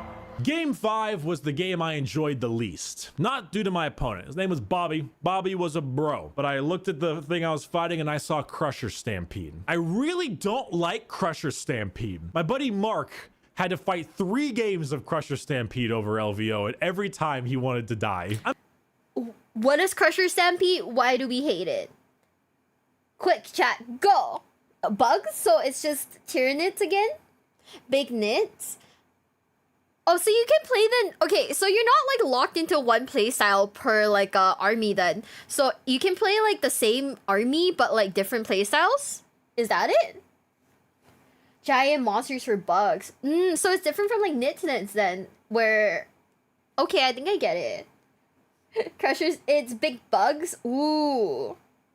I'm glad Nids have a decent build here with Crusher Stampede, but it's some of the most unfun jank shit to fight. Meta. Double shooting Hive Guard, re-rolling their hits, exploding 6s, re-rolling damage, combining that with a Demicarium, doing 6 mortal wounds to whatever it wants to touch, with a 4-up invul, 5-up feel no pain, extra attacks, and 28-inch move. Oh, at least I so knew that cool. my man Bobby was a Nids fan before that. All of his Nids were made like xenomorphs, with the head and the eggs on the base and everything. It was really dope. But fuck Crusher Stampede. He got turn 1, he double shot his Hive Guard, and then he charged his Demicarian, killed my Mauler Fiend Venom Crawler, 2 squads of CSM. My cultists were dying, my Terminators didn't get their charges off. There was nothing else I could do. But he was a bro, he was the guy I left my Terminators out on, and he let me bring them back in so I can do my Rod, because he was really nice about it. And by then I was kind of panicked on what the hell to do, and I just forgot things. That's nice. 40-84. Fine game. And I mean, those minis were really cool looking. He even brought a Trigon Prime. Pretty cool looking model that one is, the Trigon Prime.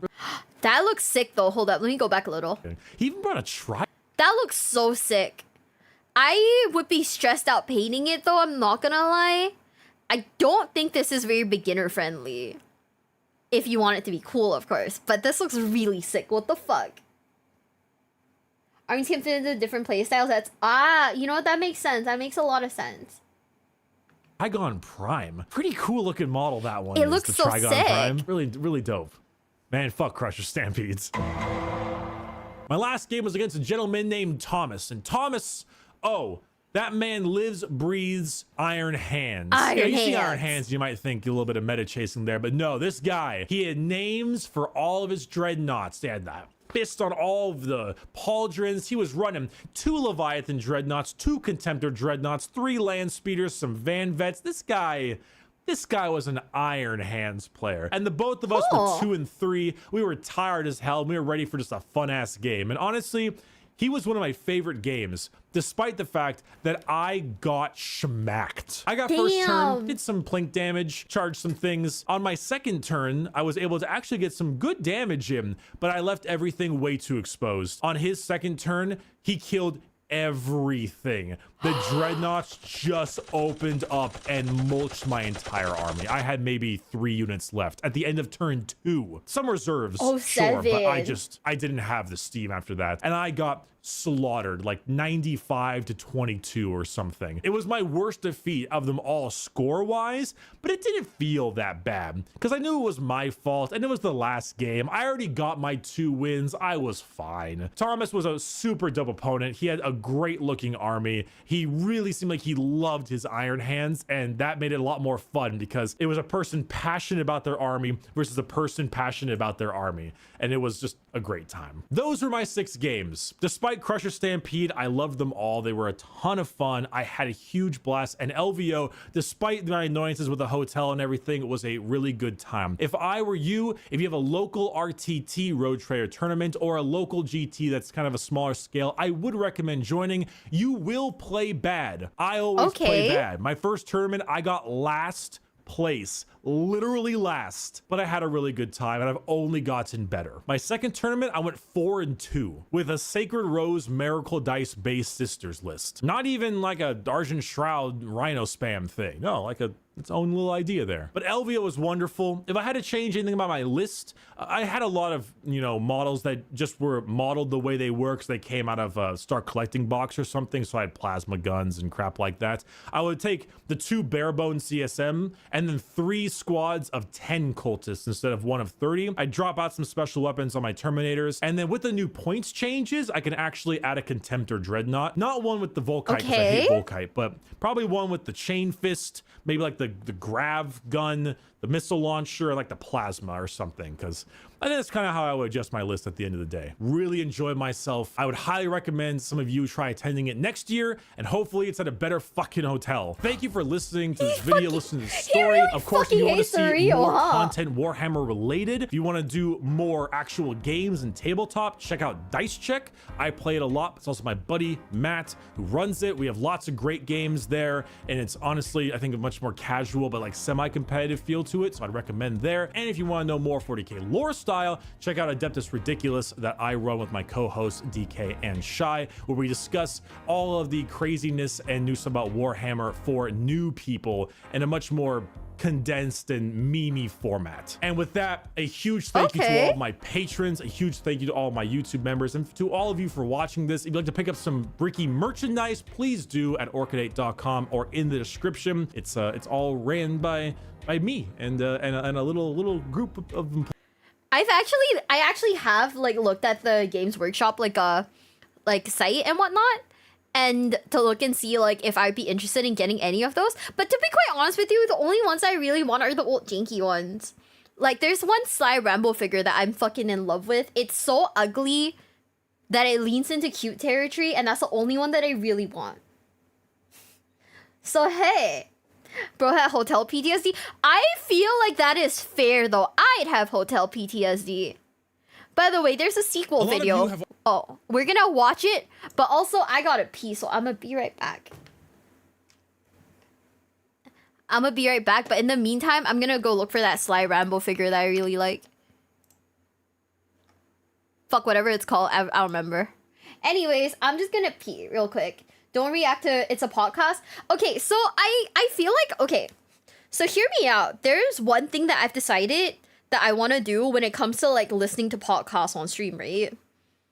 Is I am good if I do it on stream, if I react to podcasts on stream. Sly Marble, yeah, you're right. Okay, so how do I fucking forget that? I was so proud of myself for remembering a name to fucking never mind. I love Rogaldorn. Rogaldorn is my man.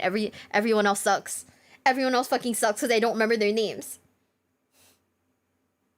But one of the things that I've decided on is if I'm doing like listening along to like the podcast, I might just do Power Washing Sim, because Power Washing Sim has a Warhammer DLC. So we might just listen to podcasts while washing fucking trucks, guys. I don't know. I'm thinking about it. I think it sounds really funny. I think it sounds very silly. Yeah. Let me see if I can find it. Power Washing Simulator Warhammer 40k special to pack, baby. Yeah, so apparently what we get to do is we get to wash fucking I don't know, man. I just thought that like this would be fun while listening to like a podcast, because it's not like the podcast like, you know, has a video or anything for us to watch. So like, why not clean a car? We could never forget Robot Girly Man. Robot Girly Man is my stan. If you're not power washing the Emperor on a golden toilet, I don't want it. I don't want to look at the Emperor on the golden toilet. Stop. I'm not gonna. Who wants to? Okay, chat. If you are down to look at the Emperor on a golden toilet, say yes in the chat. Also, I'm gonna go pee though. Like for reals. Cleaning corn DLC would have been fun. Yes, for the live. No. What? Shy is the brains of his podcast. He's me and had an amazing orc army. That's cool. Power wash Midgard? Well, I mean, fuck it. We'll power wash while listening to like Warhammer podcasts, I guess. Like, I just feel like podcasts are just one of those things, right? Where if there's no video for me to react to, I'm just sitting here going, oh, for like 50 hours. You know what I mean? I love Robot Girly, man. You can't change my mind. That's baby boy right there. Okay, I'll be right back, guys. I'm gonna go pee. I will piss so fast. You guys are gonna be like, oh my god, did she even go? But also, I do wash my hands, so like, don't think that I don't wash my hands, guys. Be right back.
I'm back!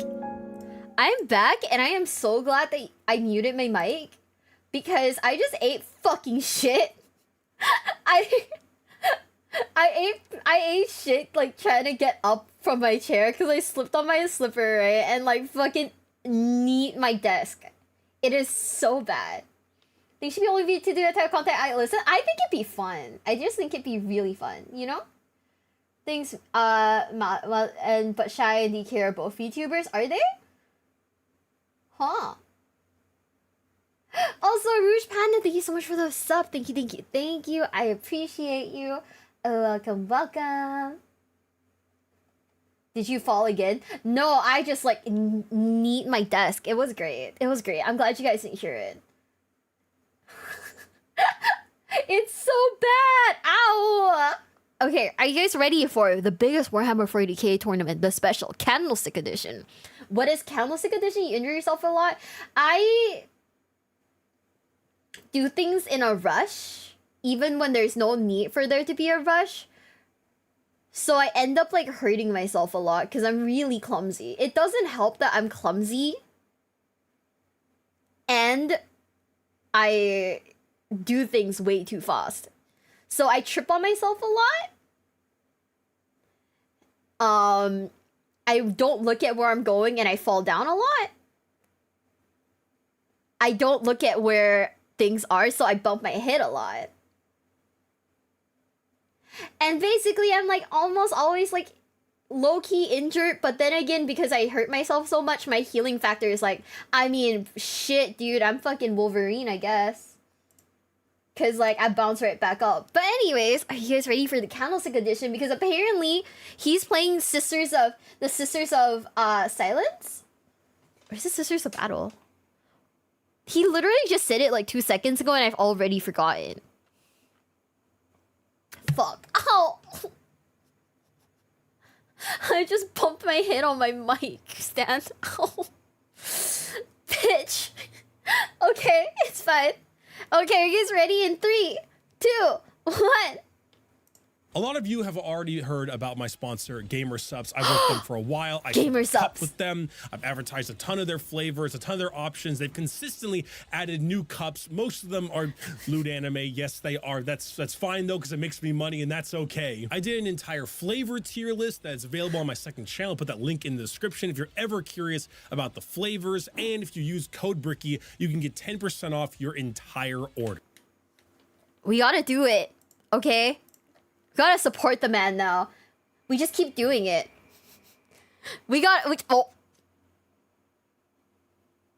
Oh no. Oh, wait, hold up. Waifu Jugs X Bricky V2 Jug coming soon, and a Bricky mouse pack coming soon in like what is that? Like 2 days? 3 days? Should we get a Bricky mouse pack, guys? Or Waifu Jugs by Bricky?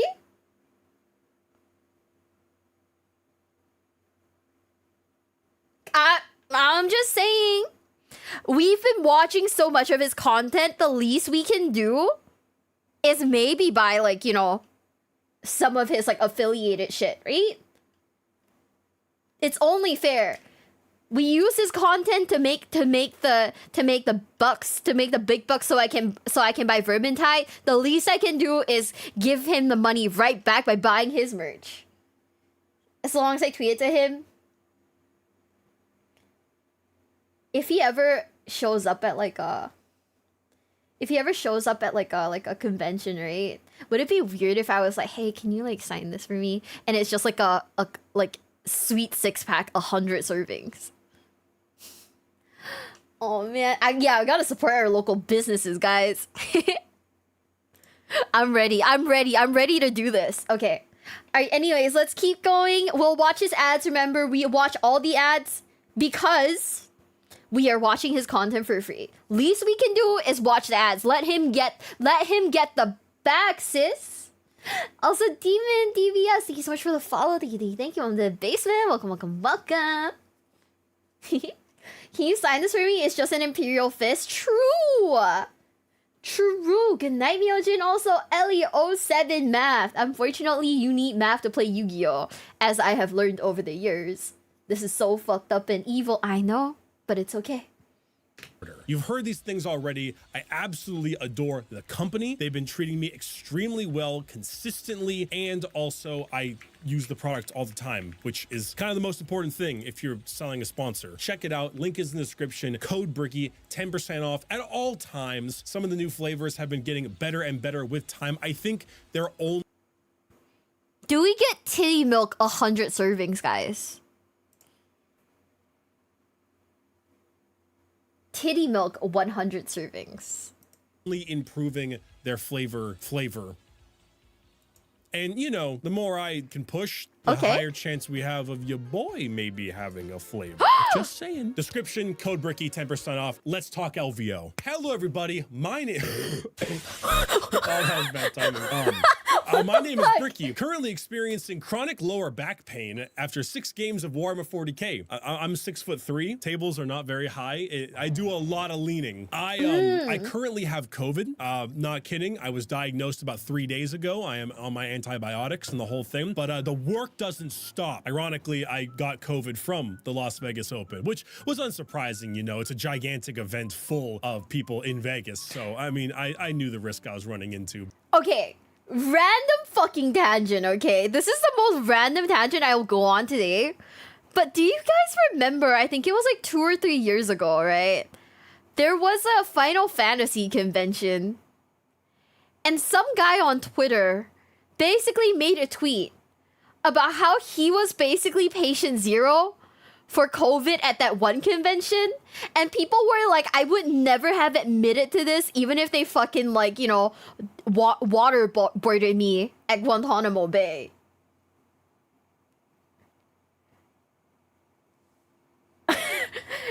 Because apparently a ton of people got COVID off of that one event.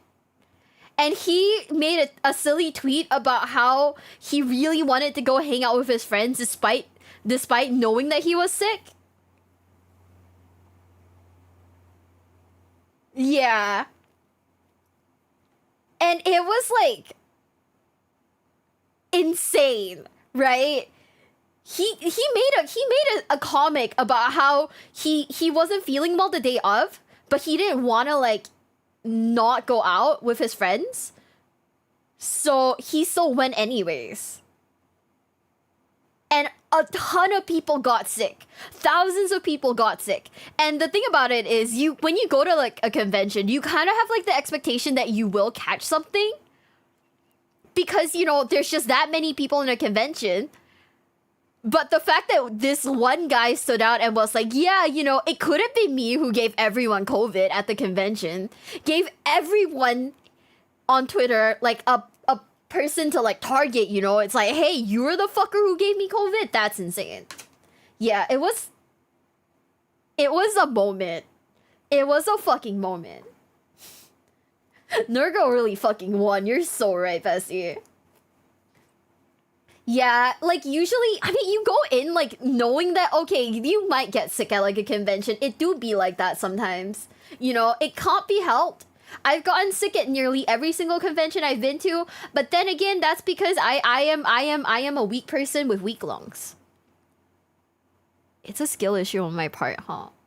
But anyways, I'm gonna keep the thing going. I don't know why we went. Okay, he's talking about how he's gotten COVID from a convention. That's why we're on this tangent. Anyways, 3, 2, 1. But just a little ironic. Anyway, welcome back to Las Vegas, my friends. The Las Vegas Open has returned and is the largest Warhammer tournament in the world. Now, I have ventured out to the middle of nowhere to compete, not for prizes, not for glory, but to answer one question. Who would win?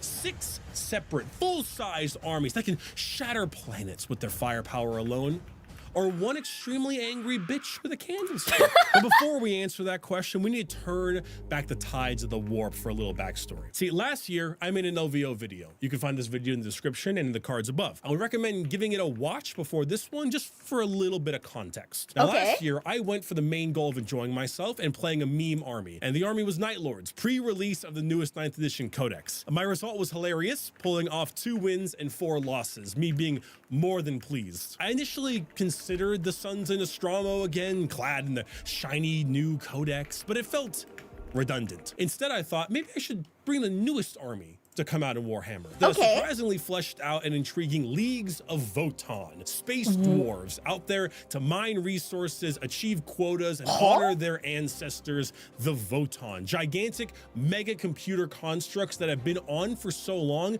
they've grown sentience and a personality. This is what I had planned for, and so I crafted a list, built an army, and played some practice games as the Greater Thurian League. And the games, they went like this. Okay, so I see your Chaos Knight, and I give him a judgment token, so hits of 6 auto wound him. I'm gonna spend 1 CP to give him another token, so that's 5s. And since I'm Greater Thurian League, it counts as +1, so it's 4 to hit auto wound you. Okay, I'm gonna roll my Magna Rail rifle, and okay, got a 4, so it hits, it auto wounds, it ignores invul saves, and it's AP 4, so you don't get a save. D3 plus 3 damage, 5 damage.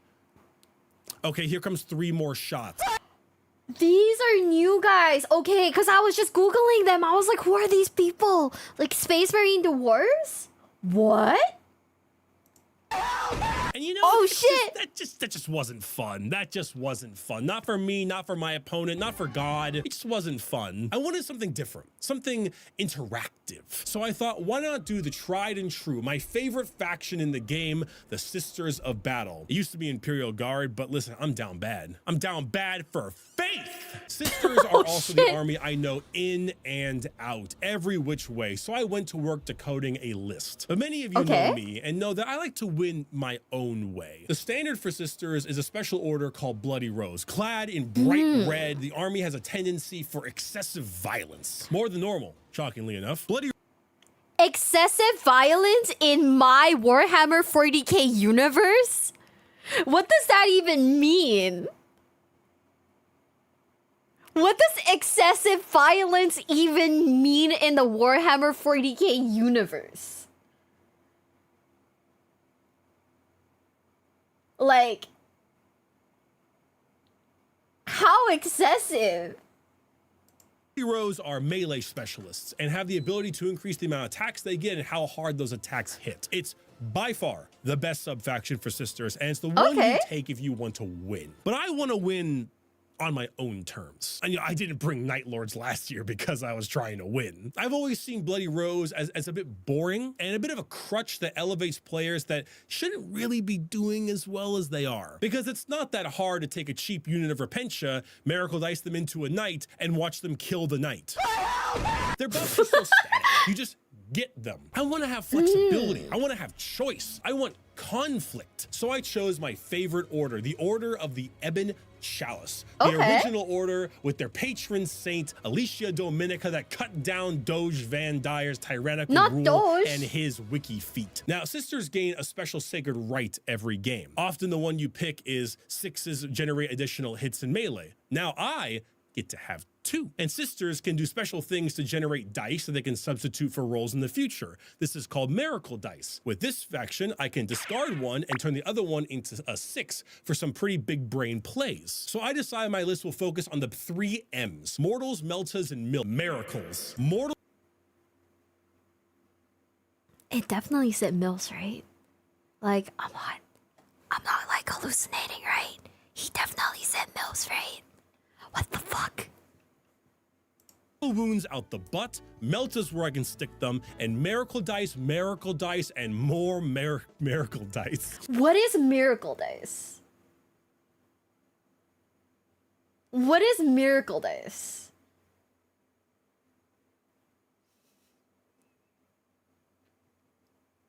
Like, rewind and check. No, sir. We gotta keep that air of, like, mystery. When you swap out a bad dice for a good one. Like, if you don't like your rolls? He explains it? Oh, he does? Oh, okay. You guys ever been to the state fair? Do they have the juicies at yours? They have this slogan that's just like branded into my brain. It's like, if your belly button is gnawing at your backbone, come on into Juicies. We got what'll cure you. And at the end, they have this thing where it's like, and to quench your thirst, we have lemonade, and more lemonade. Miracles. Made me think of that. It's the old state. So the list, it came down to this: Ephrael Stern, the heretical saint; Hannah Ness, Morven Vol, the triumph of...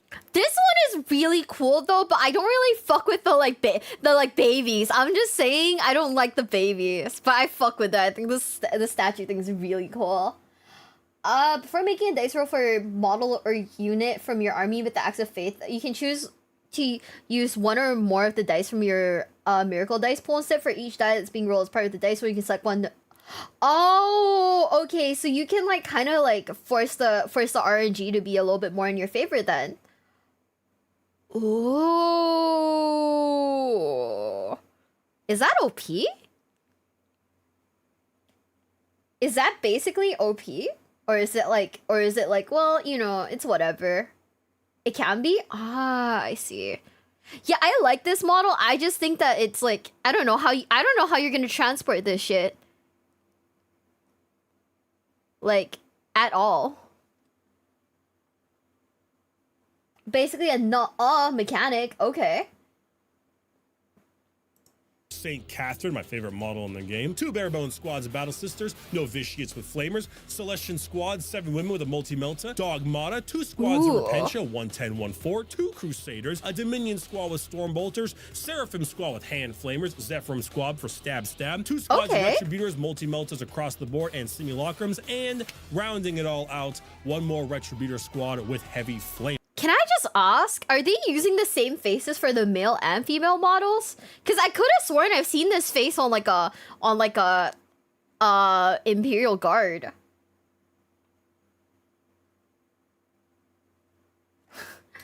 It's balanced by sisters' data sheets generally being weaker on their own. Ah, okay. So please more ASMR. I don't really do ASMR. Has a hard time with female faces. I could have sworn I've seen that on like an Imperial Guard though. I'm gonna be for reals. They nerf sisters very hard because the rule is pretty good. Ah. They should be different faces. They've never been good at faces. You know, true. You know, if like Warhammer were like a card game and they brought these faces over, I don't think I'd play it. I'm gonna be for reals. I love me some anime waifus. So, you know, I'm basic like that. I love me some anime waifus. I don't think I'd be playing this. But this is just me listing the list for you to understand the 3 M's. But the piece, the true one piece linchpin of this list is the Canoness. She was my baby.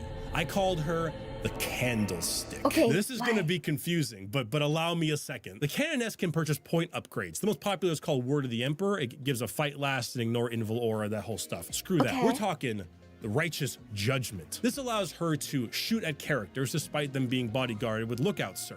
And for every wound roll of a 6 in shooting, she does a mortal wound in addition to damage.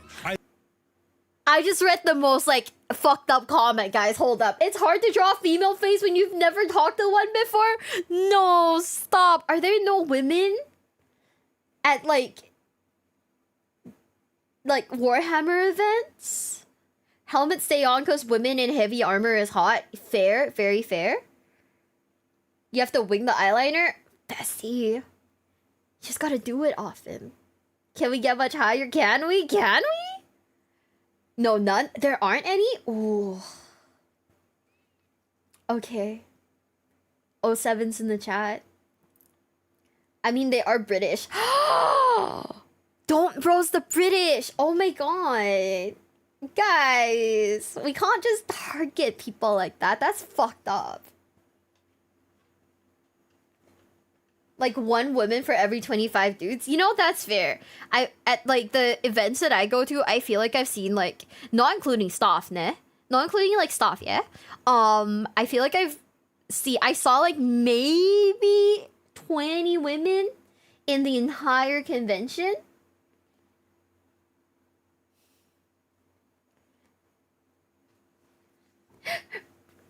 What? One of my female friends is into Warhammer. I actually think Warhammer is very interesting. My friends and I, like Leah and like Sunny and like Mamie, I think and Stim, everyone's like basically like, we like the lore of it. I just don't know if we play it, you know? Not just British, Northern British. Oh, we're getting specific here. Wow. Uh-huh.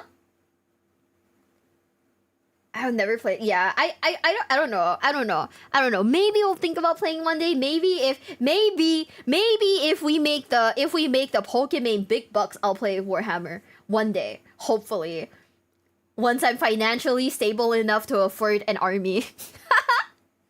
I then provide her with a relic weapon, the Annunciation of the Creed. This is a witch-seeking bolt gun that can fire a silver stake, adept at killing psychers of all kinds. If this bolt lands, even if it doesn't do any damage, just wounds, it does 3 mortal wounds in addition. Okay. Now, let's amp it. We give her Beacon of Faith, a special trait that gives her 1 free miracle dice in my turn that only she can use, but can use in addition to the one I'm normally allowed to use. But I'm Ebon Chalice, which lets me turn that dice to a 6 if I discard another. The Tribe of St. Catherine, you know, the coffin dance, allows me also to turn a dice to a 6 once per battle round within 6 inches. Now that 6 would be very handy to automatically wound a psyker and then do 3 plus 1, because it's a 6, so 4 mortal wounds, like that. And then they need to take a save against the real damage, which is armor penetration 2 and 2 damage. But we're not done. We give her the Brazier of Holy Fire, a flame weapon that she can only use once per game, but you roll a dice and that's how many shots you get.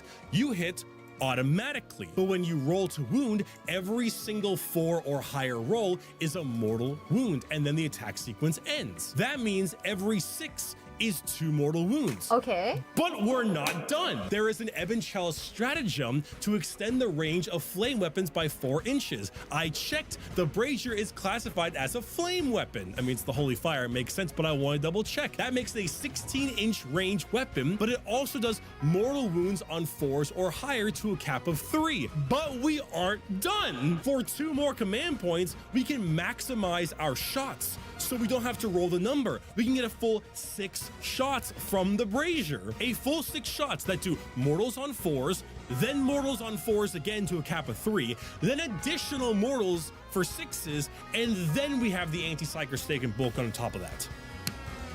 The candlestick. Oh, I was frothing at the mouth. I was drooling with this idea. Oh my God, I was so excited. I felt like I discovered some hidden tech that, while not be extremely practical, had some serious teeth to it. I mean, if I want to do the full thing, it costs 3 CP, but I also took the Warlord trade that Edmund Chalice has that refunds CP on a 5, so in reality, it's more like 2 CP. And so my list was finalized. My painting was done the best I could with the time I had, and it was time to get packing.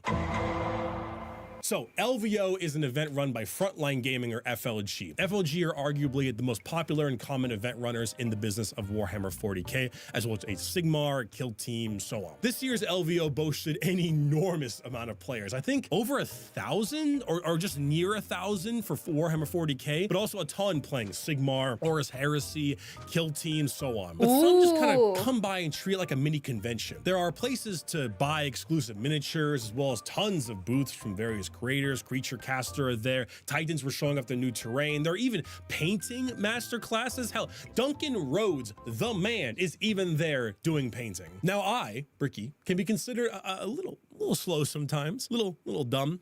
So I forgot to sign up for LVO.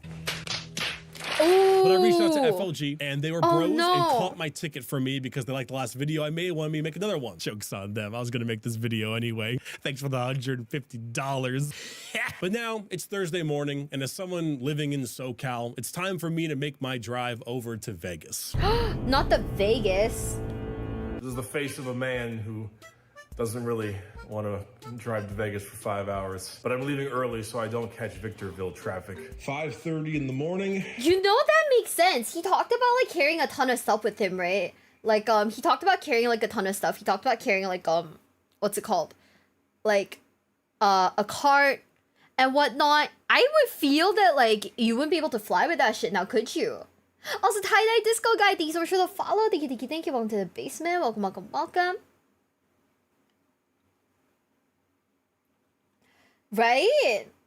07 no L. This is what you get pack mule boyfriend to carry your army around?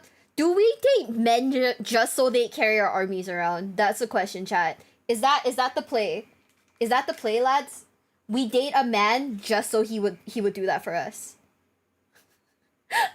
If you didn't, I'd be disappointed. What? Guys, come on, don't sell your gender short. It's a meta strat for reals?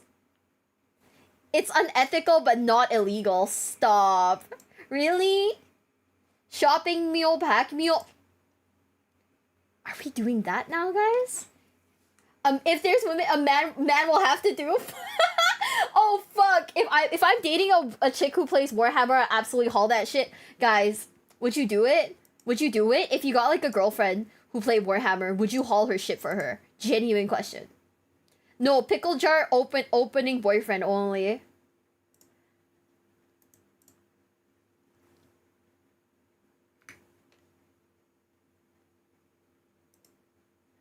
They're called serfs, not men? What? That's crazy. It's why I go to the gym back meal time. Oh my god, guys, stop. I want chat. I want you guys to love yourselves, okay? I very strongly advocate for men loving men. Wait, no, that's not right. I strongly advocate for self-love, okay? And I want you guys to love yourselves. I just realized what I said. Okay, forget I said anything. Love yourselves. Also, pal, you are not worthless. You are a king and you deserve to be loved. I am not a Fujoshi. I am not a fujoshi. It's easier to love expensive plastic than loving yourself. That is so fair.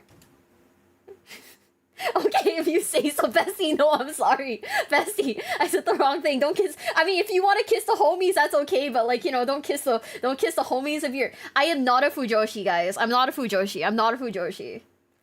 I am very indifferent to men loving men. If they love themselves, cool. If they don't love themselves, please love yourselves. Anyways, are you guys ready? 3, 2,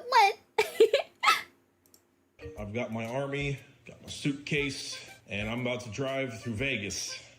5 hours. Oh yeah, I forgot. I got the Lego frog bonsai tree. Wait, that's so cute. This is not important to the video at all. The drive to Vegas from SoCal is always an interesting one because it really shows off the reality and assumed reality of California. Most people think California is just the populated coastal cities, LA, San Diego, San Francisco, but that doesn't account for the rest of the state, which is butt fuck nowhere. This is what 4 out of the 5 hour drive looks like. Fucking nothing. You're only in Nevada for about 30 minutes of that drive once you hit like Prim. Howdy, partner. Trim Slim at your service. Yeehaw. And you get to drive through such beautiful cities such as Barstow, Yermo, Victorville. It's Victorville. Guys, is driving through America boring? Genuine question. Also, Logan, thanks for the 100 bits. As someone who lives in SoCal, everything you just said is absolutely true. Drive from San Diego to Disney is a perfect example. You guys hate it? I thought like, okay, I'm not gonna lie. I've always thought that like, maybe because of like American media, I've always thought that like Americans do like road tripping a lot. Also, Anthony, thanks for the super chat. I work out to hold things for women and pick up dogs no matter their size. I want to pick up one of those dogs that's like, you know, the size of like a baby horse. That's what I work out for. So I can snuggle a dog that's the size of a mini horse. You know, like, my friend was like, we can road trip to like a card game like tournament, and I was like, oh my god, let's do it. That sounds so American. My friend was like, you don't get it. It's boring as fuck. And I was like, I wanna feel the American, you know, like the American experience. Thank you for the bits, Zach. Thank you. It's 100 kilometers of nothing. Ooh. Oh, 7's in the chat. Also, Rika Sorio, thank you so much for the follow. Thank you. Welcome to the basement. Welcome.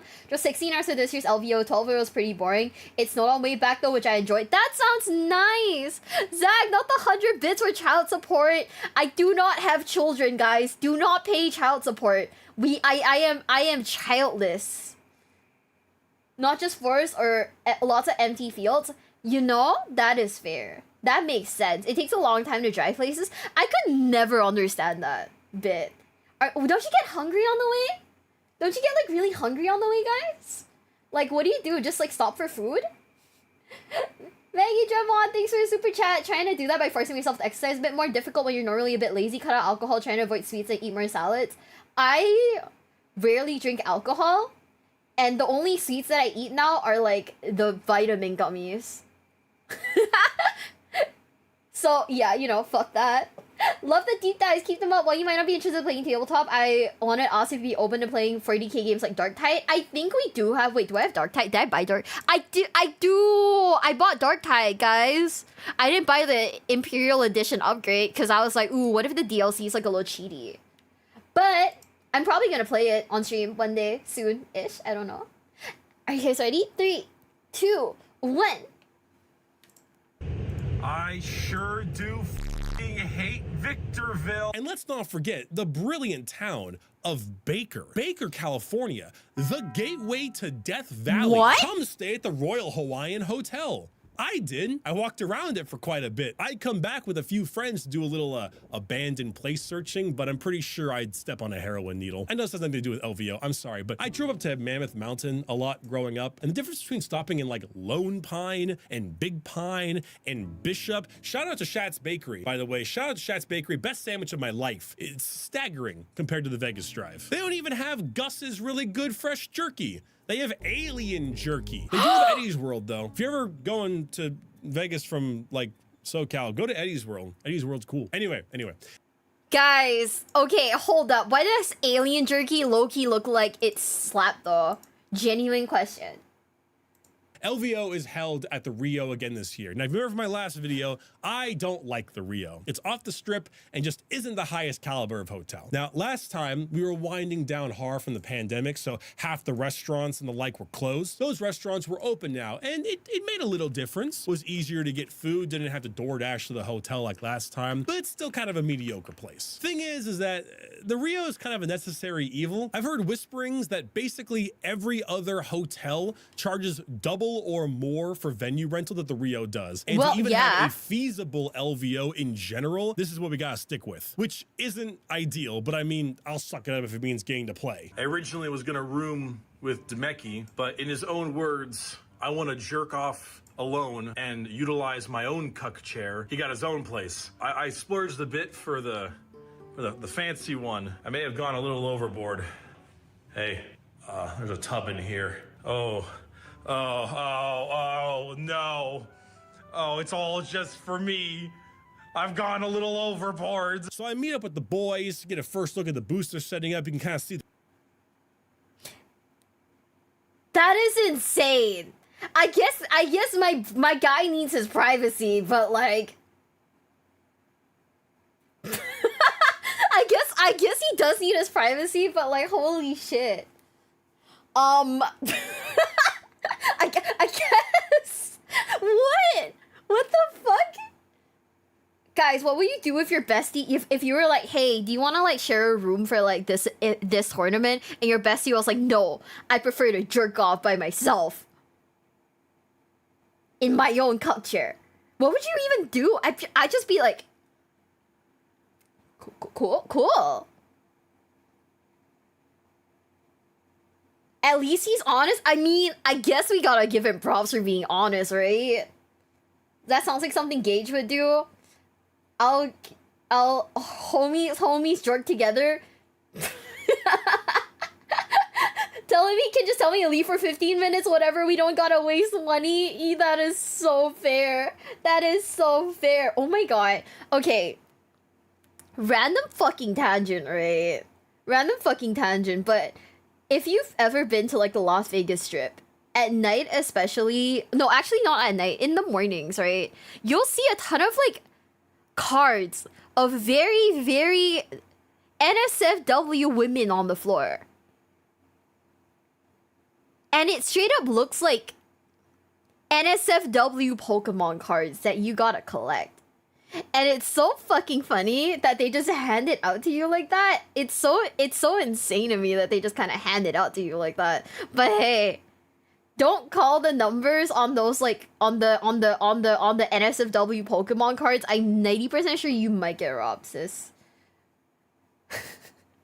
I am like positive you'll get robbed. Did you collect that? No. I would not be able to explain that to anyone. I don't know about that. Sounds very Yakuza pilled. See, the worst case scenario. Okay, best case scenario. She looks like her picture. When she shows up. Slightly worse, but still best case scenario. She doesn't look like her picture when she shows up. Absolute worst case scenario. You get robbed. Do they have holographic? No, unfortunately, there's no like real like like rarity for them, so no real like resale value. Cordova, thank you so much for the super chat. Gotta have that post-nut clarity buff for tournament games. Is post-nut clarity real, guys? Okay, so like genuine question, okay? Cause like I feel like I hear that term a lot, but is that real? Is like post-nut clarity like really real? It's real? What? That's crazy! Do you think that people do that before tournaments so that, they like, it like, I don't know, they like, fucking lock in?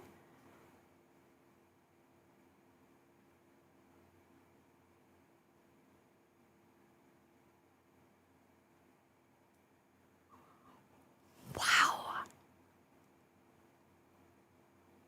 Wow. Okay.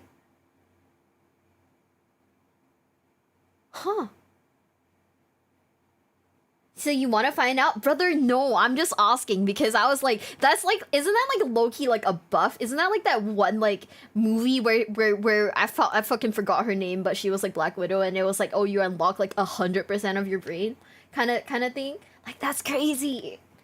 The brain blast buff. Holy shit. That's how you unlock your like, that's how you get like 400 IQ, bro. That is insane. Okay, are you guys ready? 3, 2, 1.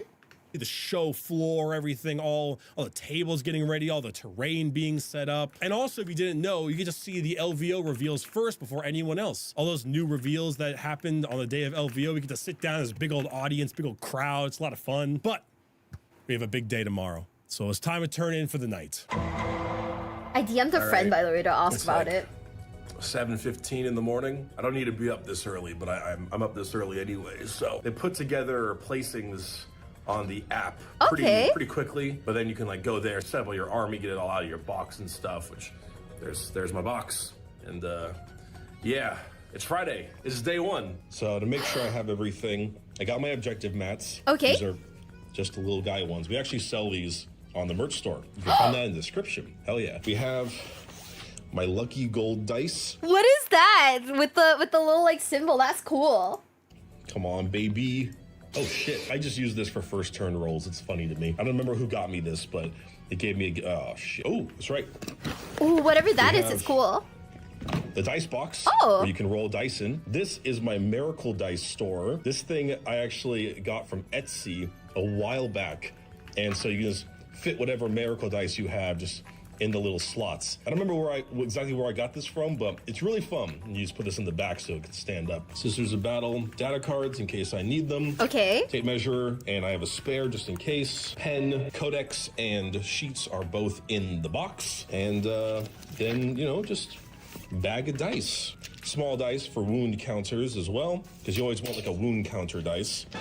Smaller bag of dice for Miracle Dice. And then, of course, the piece de resistance twerking among us dice.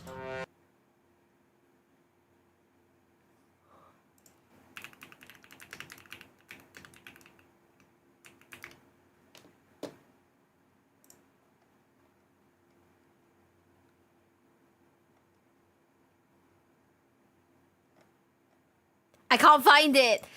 Life fucking hates me. Life actually hates me. Fuck. On the 6th, it's a twerking among us. I'm sure no one will have a problem with that. These are also available on the merch store. I'm just saying, okay, it's on the description, orchid8.com. Look at them, look at them, look at them. So then I mosed. Orchid8.com. Where's my... What the fuck is that Dakimakura?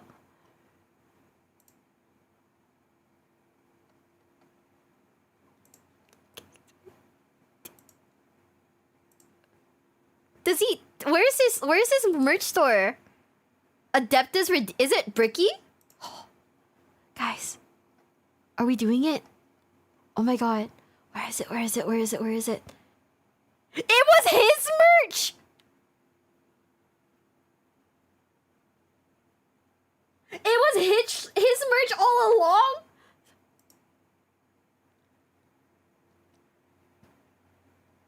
Oh my god. We're gonna add to cart. We're gonna add to cart, guys. Shh. See my way down game 1. Now, find a new rival. Blood Angels. Each of my opponents' lists can be found in the description if you'd like to see them. This one was a very classic Blood Angels murder list. We're talking Dante, Sanguinary Priest, tons of Sanguinary Guard, Death Company, Whirlwind, Assault Centurions, the whole jazz. Turn 1 goes to him, and I deployed my Morven Vol aggressively. To get some shots off with the missile launcher and all that. But then he pre-game moves his Death Company, gives them every buff known to man, charges Morven Vol, and kills her turn 1. This was the most fuck around and find out moment of the entire tournament. I could have screened her. I just didn't think she would die like that. Turns out that when you give 5 Death Company full rerolls to hit, Assault Doctrine, Thunder Hammers, and +1 to hit, I think was the other buff, and they run at something, it dies. Oh, it dies hard. Nah. Every buff knows the man. So, bad start for me. Every other turn after that, though, was a lot of back and forth of him sending units to kill my stuff and me sending units to kill his stuff. Every time his sanguinary guard touched me, I evaporated, but I was able to screen out my backfield to keep him away and dump a various amount of units into his backfield to annoy him and pull all of his forces. His melee power was intense, but so was my mortal wound damage. Every sanguinary guard squad that hit me was removed in my turn. He also took psychic interrogation with Inquisitor Greyfax as a psyker. I'm sad I didn't have Celestine. I warned him of the insane deny power of sisters, but it was considered more of a, well, what other secondaries do I have as an option type thing. After scoring it twice, I snuck 4 Repentia into him with reserves, Miracle Dice to charge, and proceeded to shred Greyfax to bits, stopping him from scoring that anymore. LVO is also played during the Nephilim meta, not the Arcs of Omen one, so secondaries had not been changed yet, leaving sisters with 3 incredibly strong secondaries. So long as I held one objective, did a few actions, and spent a lot of Miracle Dice, I was getting over 10 points on each secondary easy. But how about my Candlestick? Well, I didn't find any good characters to kill, running theme here, so she settled for single-handedly deleting, I don't know, 8 separate sanguinary guard in one go. She would sometimes get locked in combat and I would fall her back, use a stratagem to shoot and knock out a few more. At the end, most major melee units had died and I was 2 ahead in scoring. I won round 1 95 to 67. A really great start to the day. But after the game, something gnawed at the back of my head a little. I felt like I did something wrong. So when I went to get lunch, I looked something up and realized I made an error. Judgment of the Faithful, 1 CP. Adeptus Sororitas core unit can fall back and shoot. Well, I claimed to know sisters in and out. I screwed this up in our game. I was falling back and shooting my Candlestick and probably killed another 2 sanguinary guard by using that. Oh, he fucked up. He misplayed. Holy shit. Also, Nate, thank you so much for the super chat. Oh my god. 100 dice? Wait, 100 dice for a proper army? You're Am I getting 100 dice, guys? Oh my goodness. You know what? We'll get 100 dice, besties. We'll get 100 Among Us dice. Just for that. So basically he fucked up. Did he misplay? But if the opponent accepted it, that means it's okay? Oh no. Nate, thank you so much. We nerds can't read. You know, that's fair. Actually made a good learning lesson for me to tell all of you though. This mistake of mine wouldn't have made me lose the game, and he would have probably scored another 4 points or so on primaries, considering it was around turn 4 or 5 I believed I used the stratagems. But in game 2 I found him and told him my mistake. 1, because I wanted to apologize to him because of course it was my error, but 2, it's important that if you ever make a similar mistake that you own up to it as quick as you can, because you don't want the opponent to feel like something was off, look it up, and see you made the mistake and assume that you were maybe having foul play or cheated. So if you're ever in a situation where you realize you messed up, find your prior opponent, apologize, let them know. He was cool with it. We both agreed it wouldn't have changed the game, and we continued to game 2. Okay, I mean, that's good. That's honestly really good, having accountability. Goth Orcs. This is a Goth pressure list with only a single kill ring, kind of surprised me, but has a ton of Beast Snaggers, Gretchen Commandos, Squighog Boys, some transports, and Gaz Kolthraka himself. Goth pressure is a list I love fighting because win or lose, everything dies. It's one of the orkiest lists out there. Not like those old freebooter lists that just spammed artillery when orcs first came out. This is full on, load up on big, angry orcs, run at you really hard, and see if you can handle it. Unfortunately for orcs, we had a really bizarre terrain setup on this one. The big piece in the center of the field is moved by the person who gets the first roll off, which was me, and the remaining terrain was actually quite sparse, and I was able to get a really good initial movement that didn't give him a whole lot of options for placing terrain. The entire place was huge and firing lanes, and the orcs were going to have to show themselves well in advance before fighting. If memory serves, I believe he got turn 1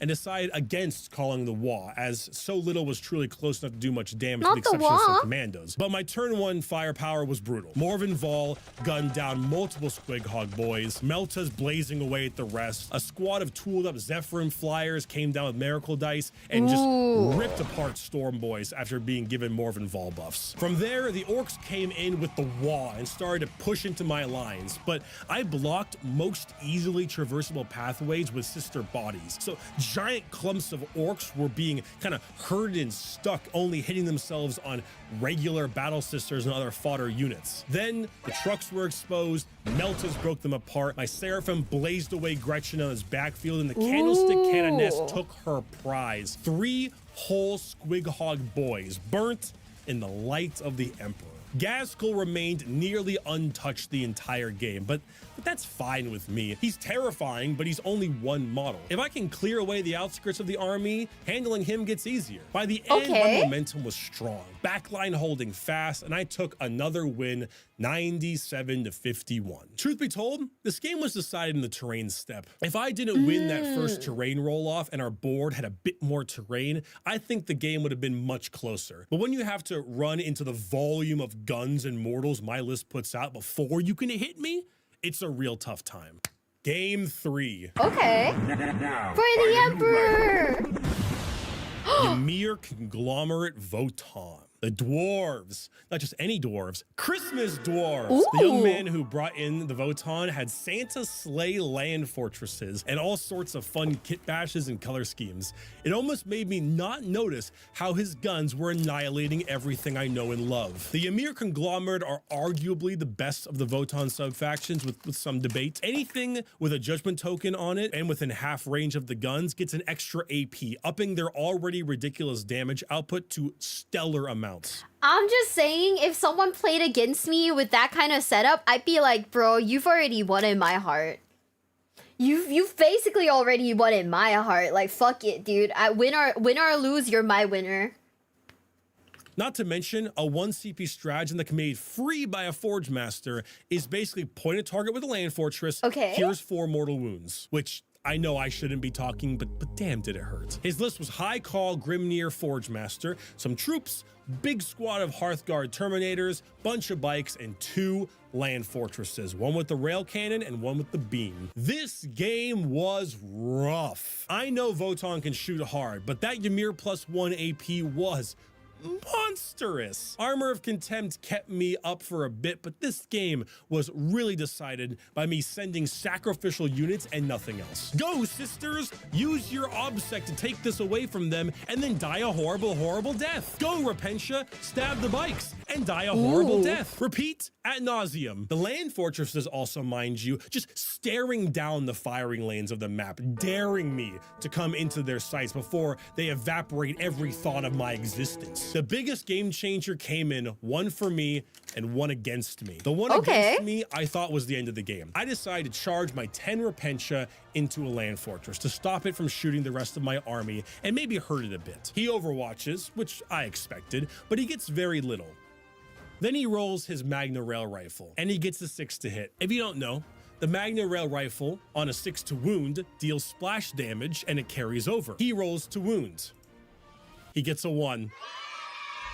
He command point rerolls the wound roll and gets a 6. He does 9 damage that ignores invuls. I roll my Feel No Pains and he kills 6 Repentia. And then he crunches another one under his Santa sleighs. They fail morale and I'm left with 1, which, you know, dies horribly next turn. But not all hope is lost, because the biggest swing came around turn 3, maybe turn 4, when he sent a full 10-man squad of troops onto the objective I have been constantly stealing from him the whole game with OBSEC. I didn't have the traditional firepower to rid him from it. 10 Hearthkin warriors may not be the hardest thing for some armies, but we're so far in, so much stuff has died from these land fortresses, I can't get rid of him traditionally. But I have my Candlestick. She moves out, spikes her roll, and proceeds to do 12 mortal wounds to the squad, wiping the entire thing in one go. Swapping the objective to me, pulling any chance of him taking that objective from me for the rest of the game. Land fortresses can't shoot because the building that the OBSEC is in, it does not have any windows that he can shoot through. And I had enough control of the primaries and secondary actions to take the game. A 3rd game win, undefeated day 1, 92-73. I'd say the hardest game of the entire LVO. The Ymir fight was insanity. It was a desperate case of Thank God my sisters have such good secondaries, and thank God I was able to get some really good obsec onto the objectives, so I was able to pull things from him instead of just getting shot to death. What does Overwatch mean in Warhammer? Cause I've seen that like word being like used, and I don't honestly understand it. What does that mean in like Warhammer, guys? Huh.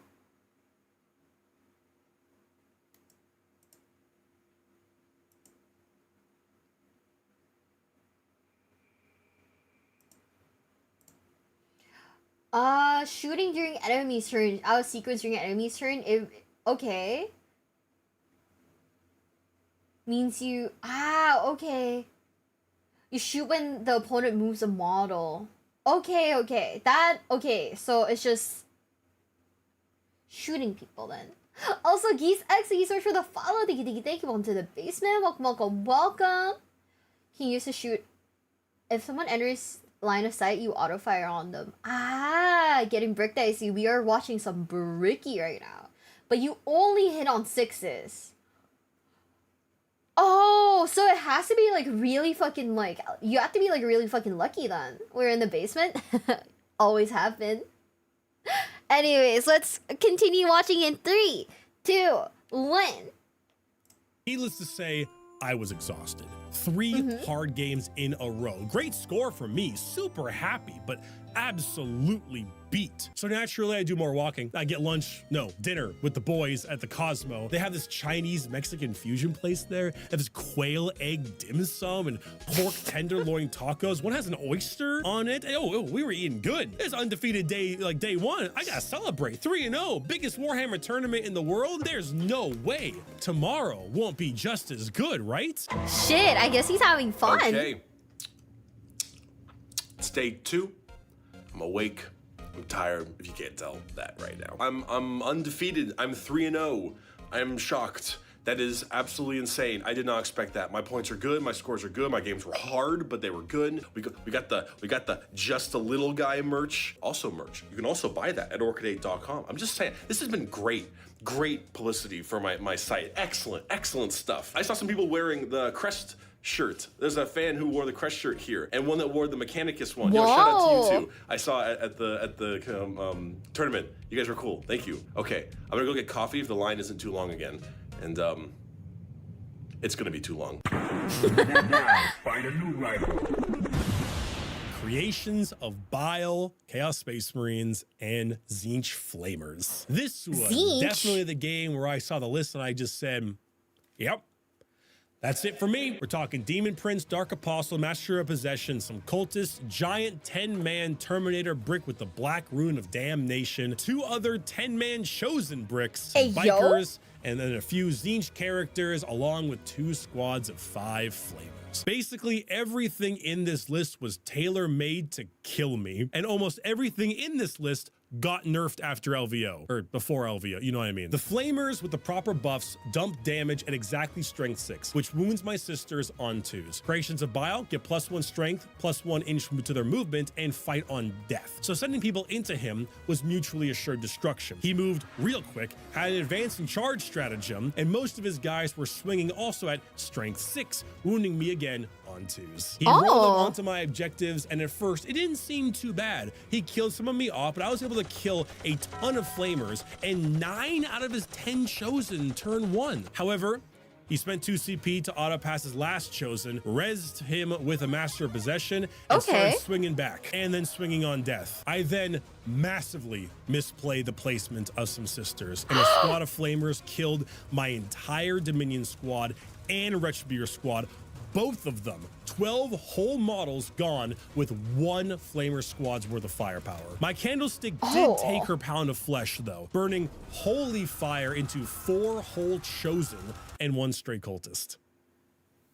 Damn. But that wasn't enough to turn the tide. The Terminator brick sat unmoved and uncontested, and my juice was running out. I was basically tabled. I think maybe I had 3 models left on turn 5, and I lost the game 55 to 97. Honestly, not too unhappy with myself. I made some movement misplays, definitely, and I could have been smart with some activations due to the fight on death thing, but this list is just such a wall. It's at a perfect threshold to kill sisters, it's shockingly fast, it hits like a truck, and it's extremely hard to kill. Now, find a new rival.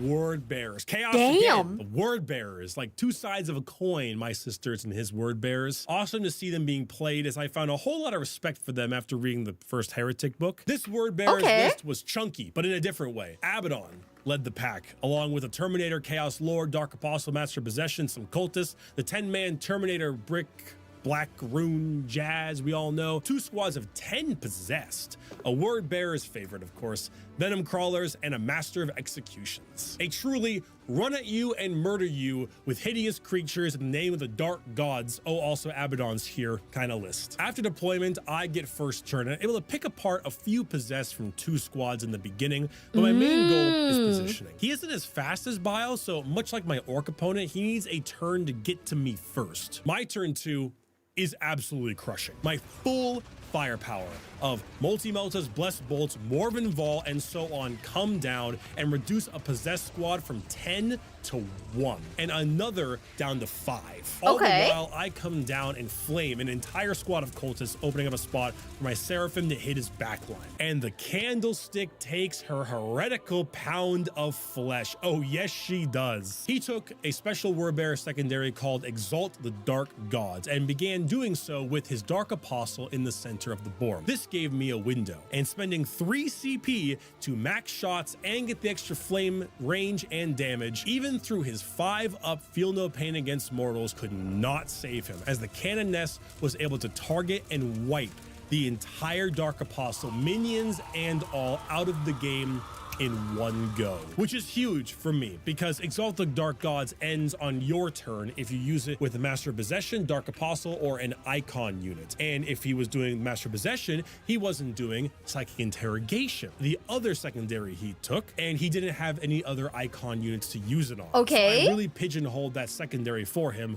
despite the fact that he actually scored it all 5 times anyway. But he returns in kind, beginning to use what he has left to just rip up my OBSEC and various chaff infantry from me. Then tie up quite a lot of the rest in like this massive bloodbath in the center. Candlestick dies, but her purpose was fulfilled, whatever. But his character ball is really becoming an issue. Chaos have some great characters and they were killing all of my stuff. But what truly ended this game was actually just not staggering kill priority. See, he took Psychic Interrogation and Rise to Glory. Now, Psychic Interrogation, I warned him about, Sisters, the whole thing. And like in game 1, he was only able to actually get it off 1 time and get 3 points from it. But Rise to Glory is a special secondary where Chaos Space Marine characters need to kill other big things. It's like big prey for the Dark God. So it's characters killing characters or vehicles or monsters. Unfortunately, that caps at 5 a battle round. And turn 3 was so monumental, maybe it was turn 4, doesn't matter. He killed off every single one of my characters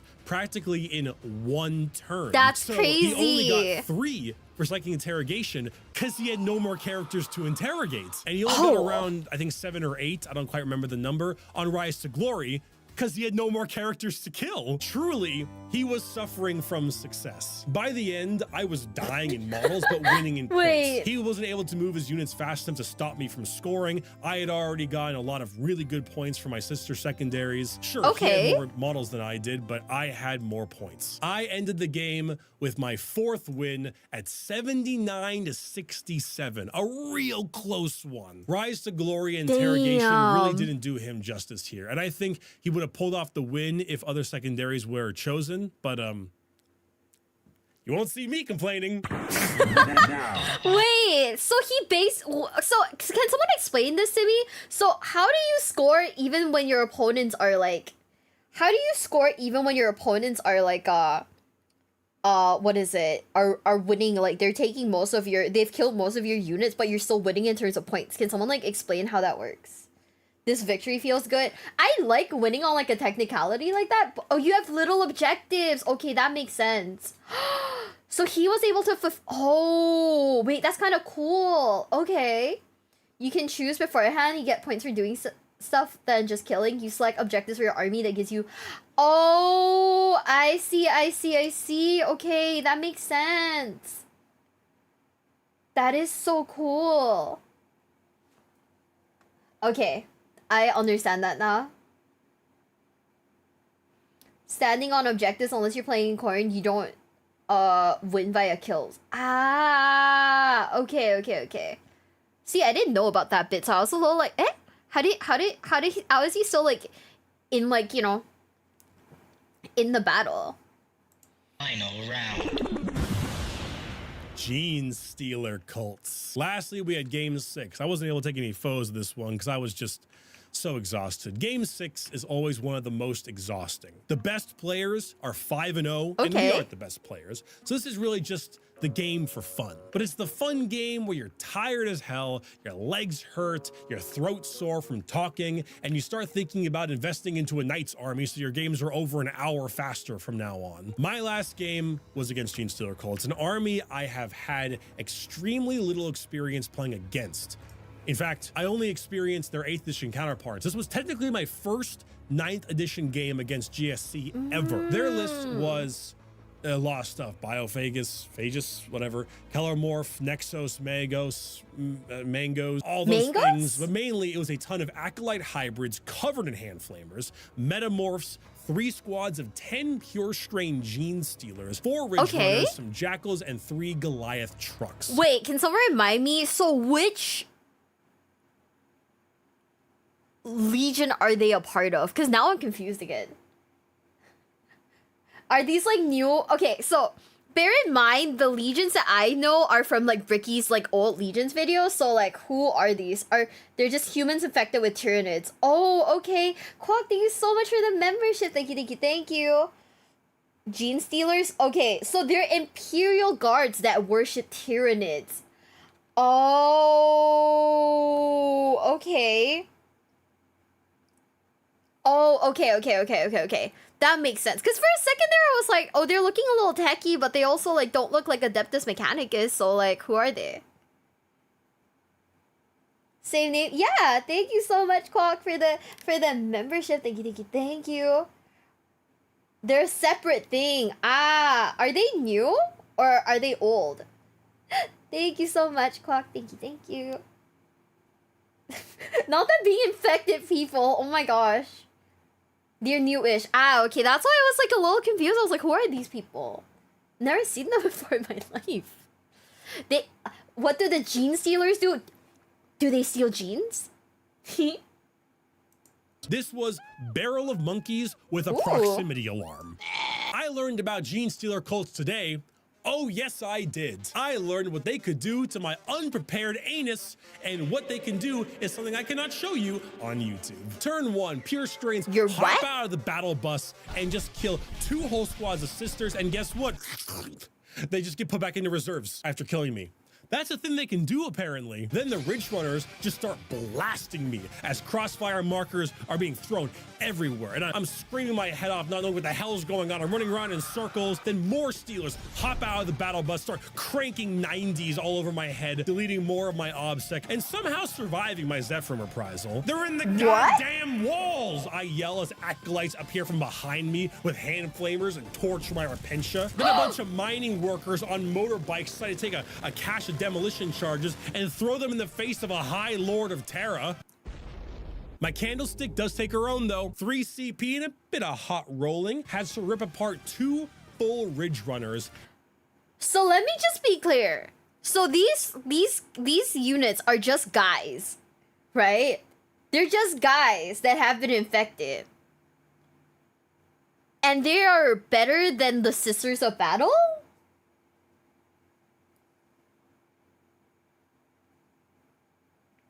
Like, not lore-wise, but in the game, they're better than the Sisters of Battle. Is that it? It's pretty gnarly infection. Ah. Okay, because I was just like, I was like thinking, like, aren't they just guys? Aren't they just dudes? Like, what? Guerrilla warfare in space. You know, that makes sense.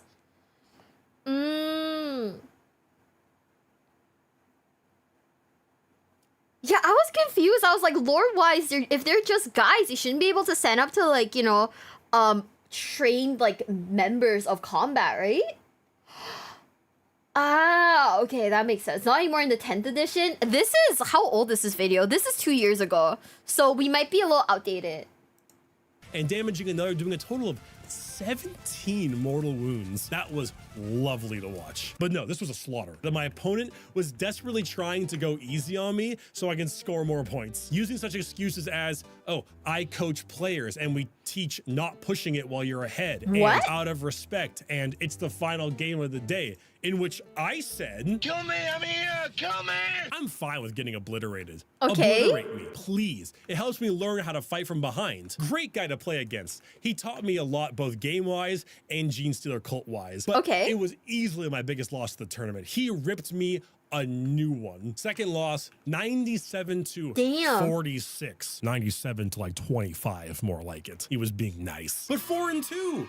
I'm really happy with that. I have only gone 4-2 once before in my life at a tournament that ironically was also with sisters. Absolutely stoked. So stoked that I said goodbye Vegas, hopped in my car and drove home that night. I got home at 1:15 a.m. that morning. Listen, really? There are some pleasures in life I can't express in words, and one of them is falling asleep in your own bed after 6 hours of Warhammer. You know? Okay, there's nothing like that it. Makes Overall, sense. I'm just really pleased. My performance felt good. My list felt good. I could definitely change some things and make a few cuts here and there. But for what I was going for, it was great. My candlestick was such an MVP, probably winning me multiple games, especially the Votanna Wordbearers one. Her kill count was 6 Sanguinary Guard, 3 Squighog Boys, 10 Hearthkin Warriors and a Terminator, 4 Chosen and a Cultist. Okay. And oh god, Dark Apostle in his entirety, and then 2 Ridge Runners and damage. That is a ludicrous amount of damage done by that character. I am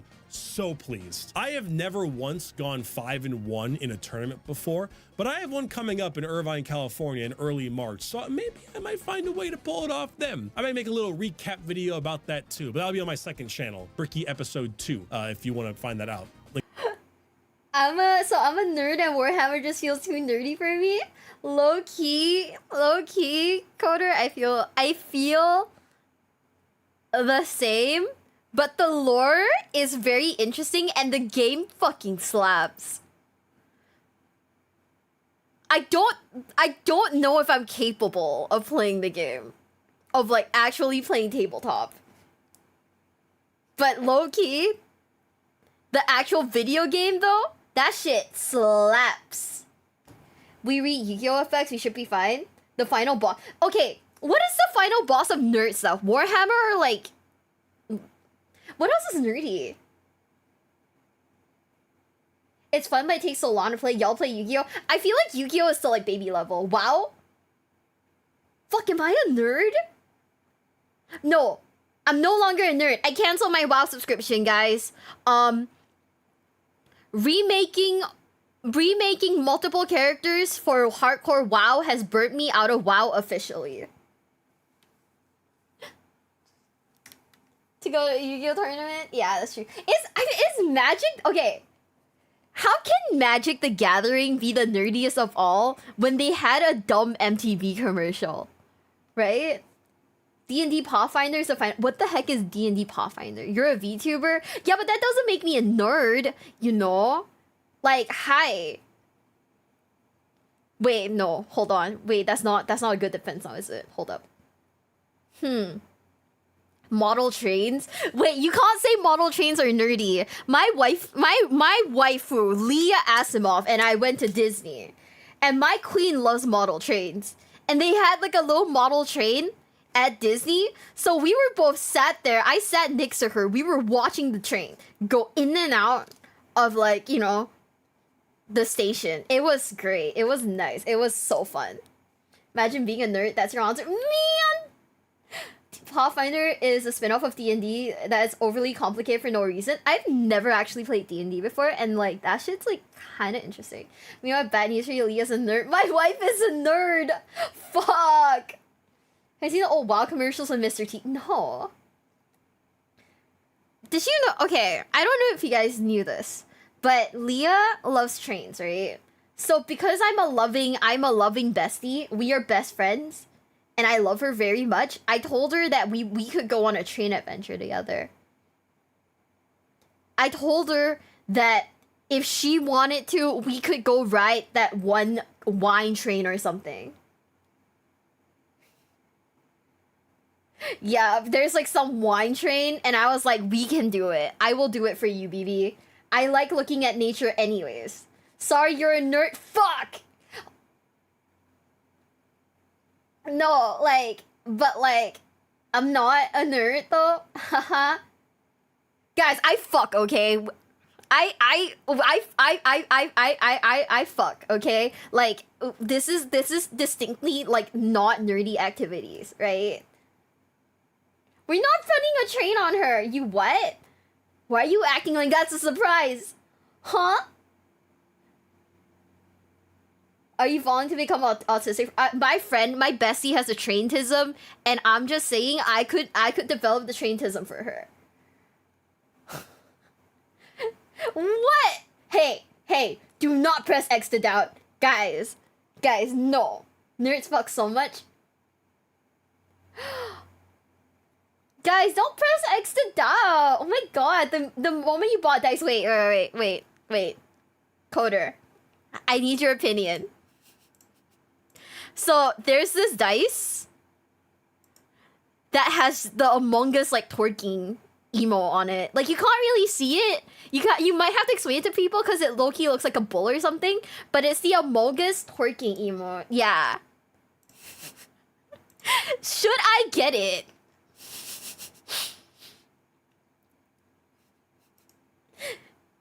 What do you guys think? Should I get the Among Us twerking emote dice?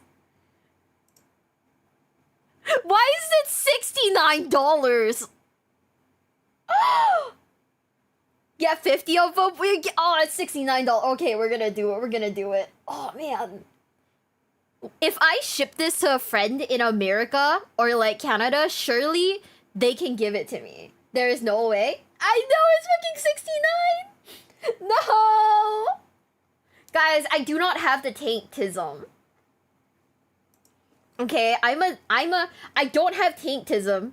I just enjoy the concept of looking at big cars. Pains me to tell you this, I quit Yu-Gi-Oh! Because it was too nerdy. If you think it's a baby game, you're a bigger nerd than me.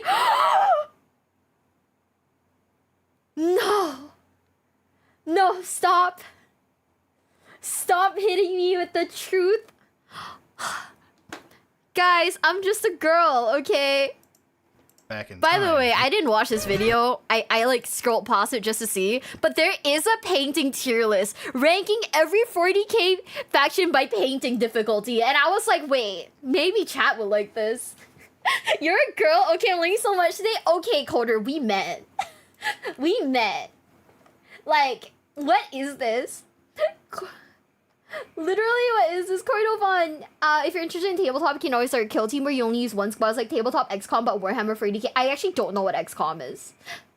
I don't have latent tankism, guys. Trust.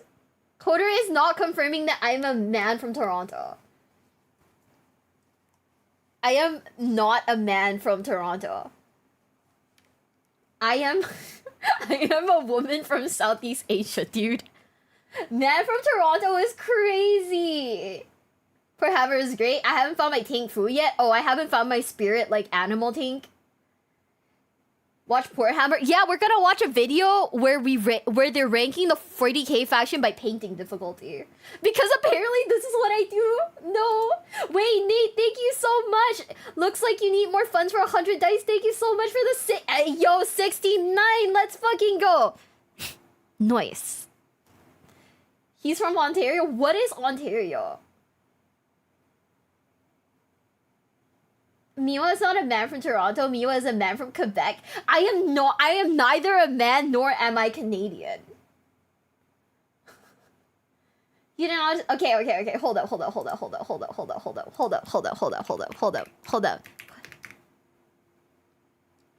You know, I got a little too silly. I do know what Ontario is. I got a little too silly.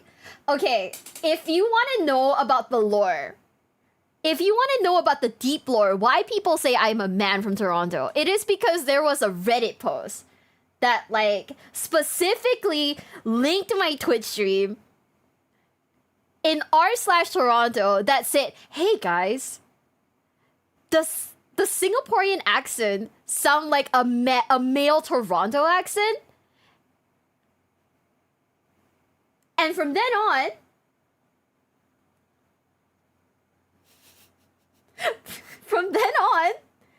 people meme.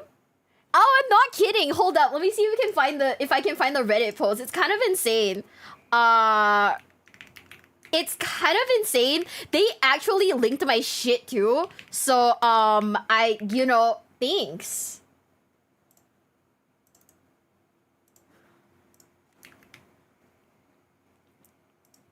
In a completely not insane way. Am I? If you understand what this guy says, you're from Toronto? Okay. This is not my alt account, guys. My alt account is not Bloodstained Axe. What is this man saying? Yo, dear Santa Clauses, my name is RJ and I'm 23 years old, fam. I hope mans are all rested up from delivering bear presents last year. But fam, low-key, I just want you to know that I've been a good youth this year still, and I listen to my dukes. So yo, take this in, fam. This year, if you can bless mans with a 1-2 Montclair jacket and backwards, I'll rate you for time, G. My brody MK keeps telling me that Montclair jackets are for waist shoots, but I told him to nice his beak because I already copped 3 Goose jackets last year, and I'm just trying to add something new to my collection, you see me? But yo, more times, respects for all the presents you blessed me with in the past, eh? Say what's good to my guy Rudolph, but not that Bina's Dasher. I don't fuck with him still. Easy, fam, and let me know if you're trying to spark up sometime. Sincerely, RJ. That's not my govy, by the way, Zane. I have no idea if that man was speaking English or not. Odious, thank you for gifting a sub to Man from Toronto. Thank you. By the way, they specifically linked a Twitch streamer named Miwabelle. She's Singaporean. It sounds like she lives in Toronto for 10 years minimum. Great. I am not dubbing the short, guys.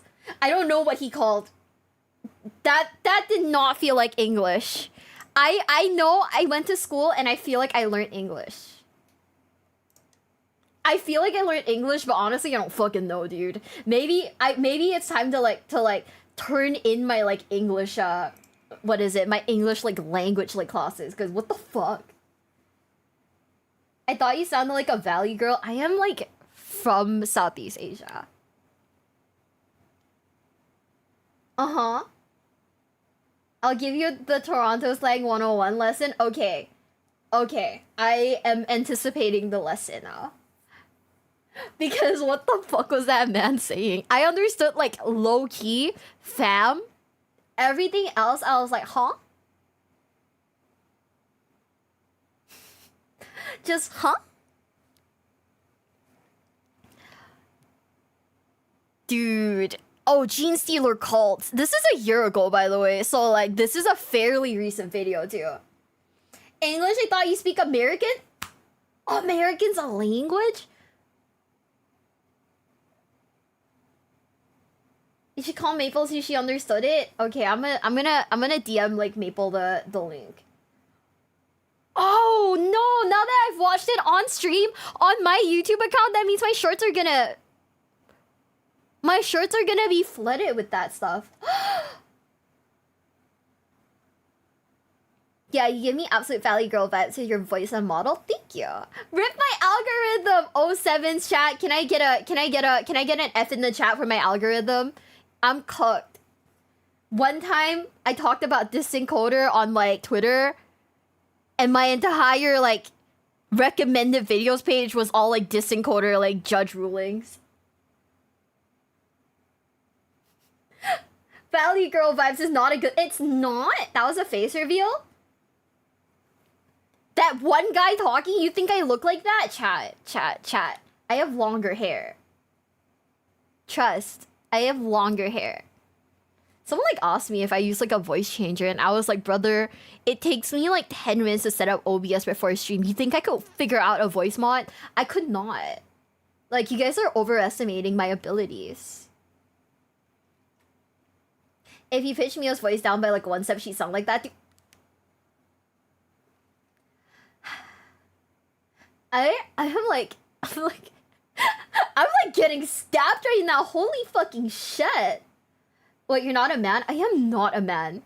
I am like certified not a dude. I don't know how to tell you guys this, but like, even if you check back in tomorrow, besties, I'm still not a guy.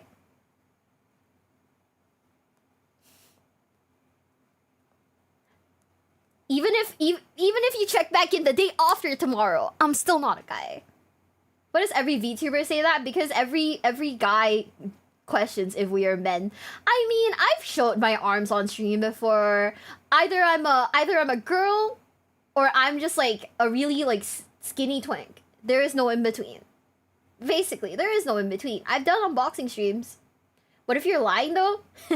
That's for me to know and for you to find out. Could be a femboy. That's what I said. Because from the early days of the internet, nobody believed there were girls on the internet. Sometimes people still ask if I am just a boy with like a high-pitched like voice. And I'm like, bestie, I've been saying that I fuck your dad like 7 times. I didn't say fuck your mom. I said I fuck your dad. Call me your new stepmom, bitch. You know? Like, I feel like that like intrinsically proves that I am a girl. It's a long A pronunciation that makes you sound Canadian. I'm not a femboy. Shut up. Those two statements can't be true. Okay. What can I say? I got a little toxic when I was like playing. I got just a little toxic playing Marvel Rivals. Okay, I'm like trying to keep that shit like under wraps, but like, it's fine. We love you, bro. Thank you, bro. Well, if you insist, or just a gate. I feel like the allegations that are floating around are slowly like becoming a little crazy. The way you say you know is very Canadian. Is it early? I had no idea. Maybe I should just like change the way I talk. We love our Singaporean Ontarian twink. We accept you as you are. Only one of those words is true, and it's neither Ontarian or twink. I don't hear any Canadian. Thank you, bestie. I appreciate you for that. Just move to Toronto, make the meme reel. No, that would make chat too happy. But honestly, all my besties like live in Toronto, so if I actually move to Canada, that is where I'd be. So holy shit, will we fulfill the prophecy, guys? Will the prophecy be foretold? Wait, fulfilled. Just say sorry and we'll know you're Canadian from that. Sorry? It's almost like Faye is telling you something. It's not telling me shit, okay? Well, now you gotta move there? Damn. Why do all of my besties live in Toronto, where I'm like supposed to be from? That is insane. I don't know who made the Valley Girl accent comment. I can't unhear it now. God damn it. I am so sorry, bestie. I'll try to switch up my accent. Okay. But to be honest, I'm a shit voice actor. We tried. I know. I've tried. It just doesn't work. It just doesn't work for me. Wait, we got off topic. Fuck, let's watch Poor Hammer podcast, guys. We love tier lists. Wait. Do I have the tier listism? That can't be.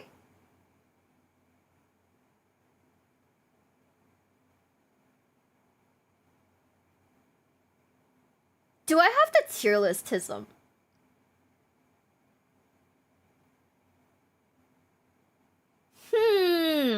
Yes. Oh, fuck. Okay, well, we're never beating this allegation. Hello and welcome to the Poor Hammer Podcast, episode 76. I'm your host, Brad. This is my co-host, Eric. How's it going? My head hurts so bad at this point, I can't read the episode number. Hell so yeah. let's get started. Sounds good.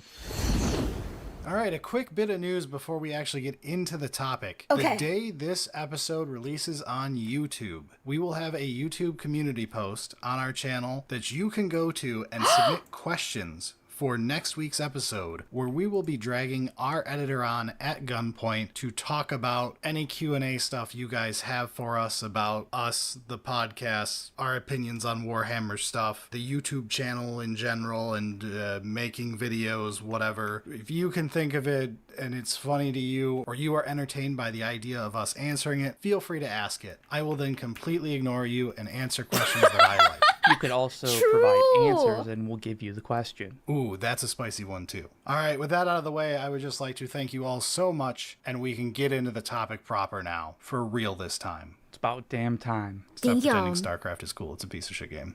Fuck you. Speaking of piece of shit games... Is Warhammer a piece of shit game, or is Warhammer our piece of shit game? Think about that, besties. It just starts off. All right, so we're admitting we're washed up this week. We've got no more content, no more ideas. We're doing a rerun episode. Yay, everybody loves rerun episodes. So back in February of 2022, 18 months ago, we released episode 14 of this podcast in audio-only format. Pre-YouTube days. So our opinions have changed. A couple new armies exist that didn't at the time, so it's time to revisit the subject of that episode that I'm sure you're all very aware of and not annoyed I haven't mentioned yet. That is... to continue to derail it a little bit further, there's also armies that have left. Ooh, that's a good point. Wow. Low blow. All right, so the episode topic itself was which armies are the easiest to paint. So let's begin by breaking down the tiers we can put every one of these factions into. So going from the bottom to the top, we're starting out at the bottom. All right. These are going to be factions that we label as not even at gunpoint. Okay. This is for the worst of the worst, the things you absolutely at no point want to be stuck painting. Yeah, for general reasons of it's just miserable. For one reason or another, but we'll get into it when we're talking about each faction. Yeah. From there, it goes up to the exciting, the Chaos Trim Zone. Which, it's what it says on the tin. Well, and the opposite. Okay. But yes, we'll get to that. The one up from that is called Airbrush Check, which is... Guys, are there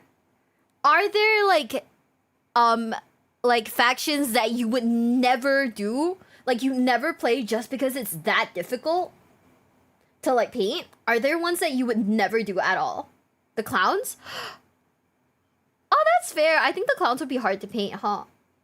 Is a very important tier based off the last time we attempted this episode. You got your airbrush ready? From there, we go to the B tier. It's a complicated one, but we'll get to it later. Then we go up to Painless, which is a tier for armies that are actually not terrible to paint. They're just downright fine. You get some good enjoyment out of it. And then we go to the Paintbrush Liquor Approved tier, the epitome of this tier list. Guys, do you lick your paintbrushes? Besties, do you lick your paintbrushes? I don't want you to get like lead poisoning or whatever the fuck's in like, you know, or whatever the fuck's in like paint nowadays. Of course. It's bad for the brush. How about your brain cells? Isn't there like, I don't know, fucking lead poisoning? What's wrong with eating paint? I don't want you to die. Thin your paints at any cost. How are you gonna know the colors with your eyes?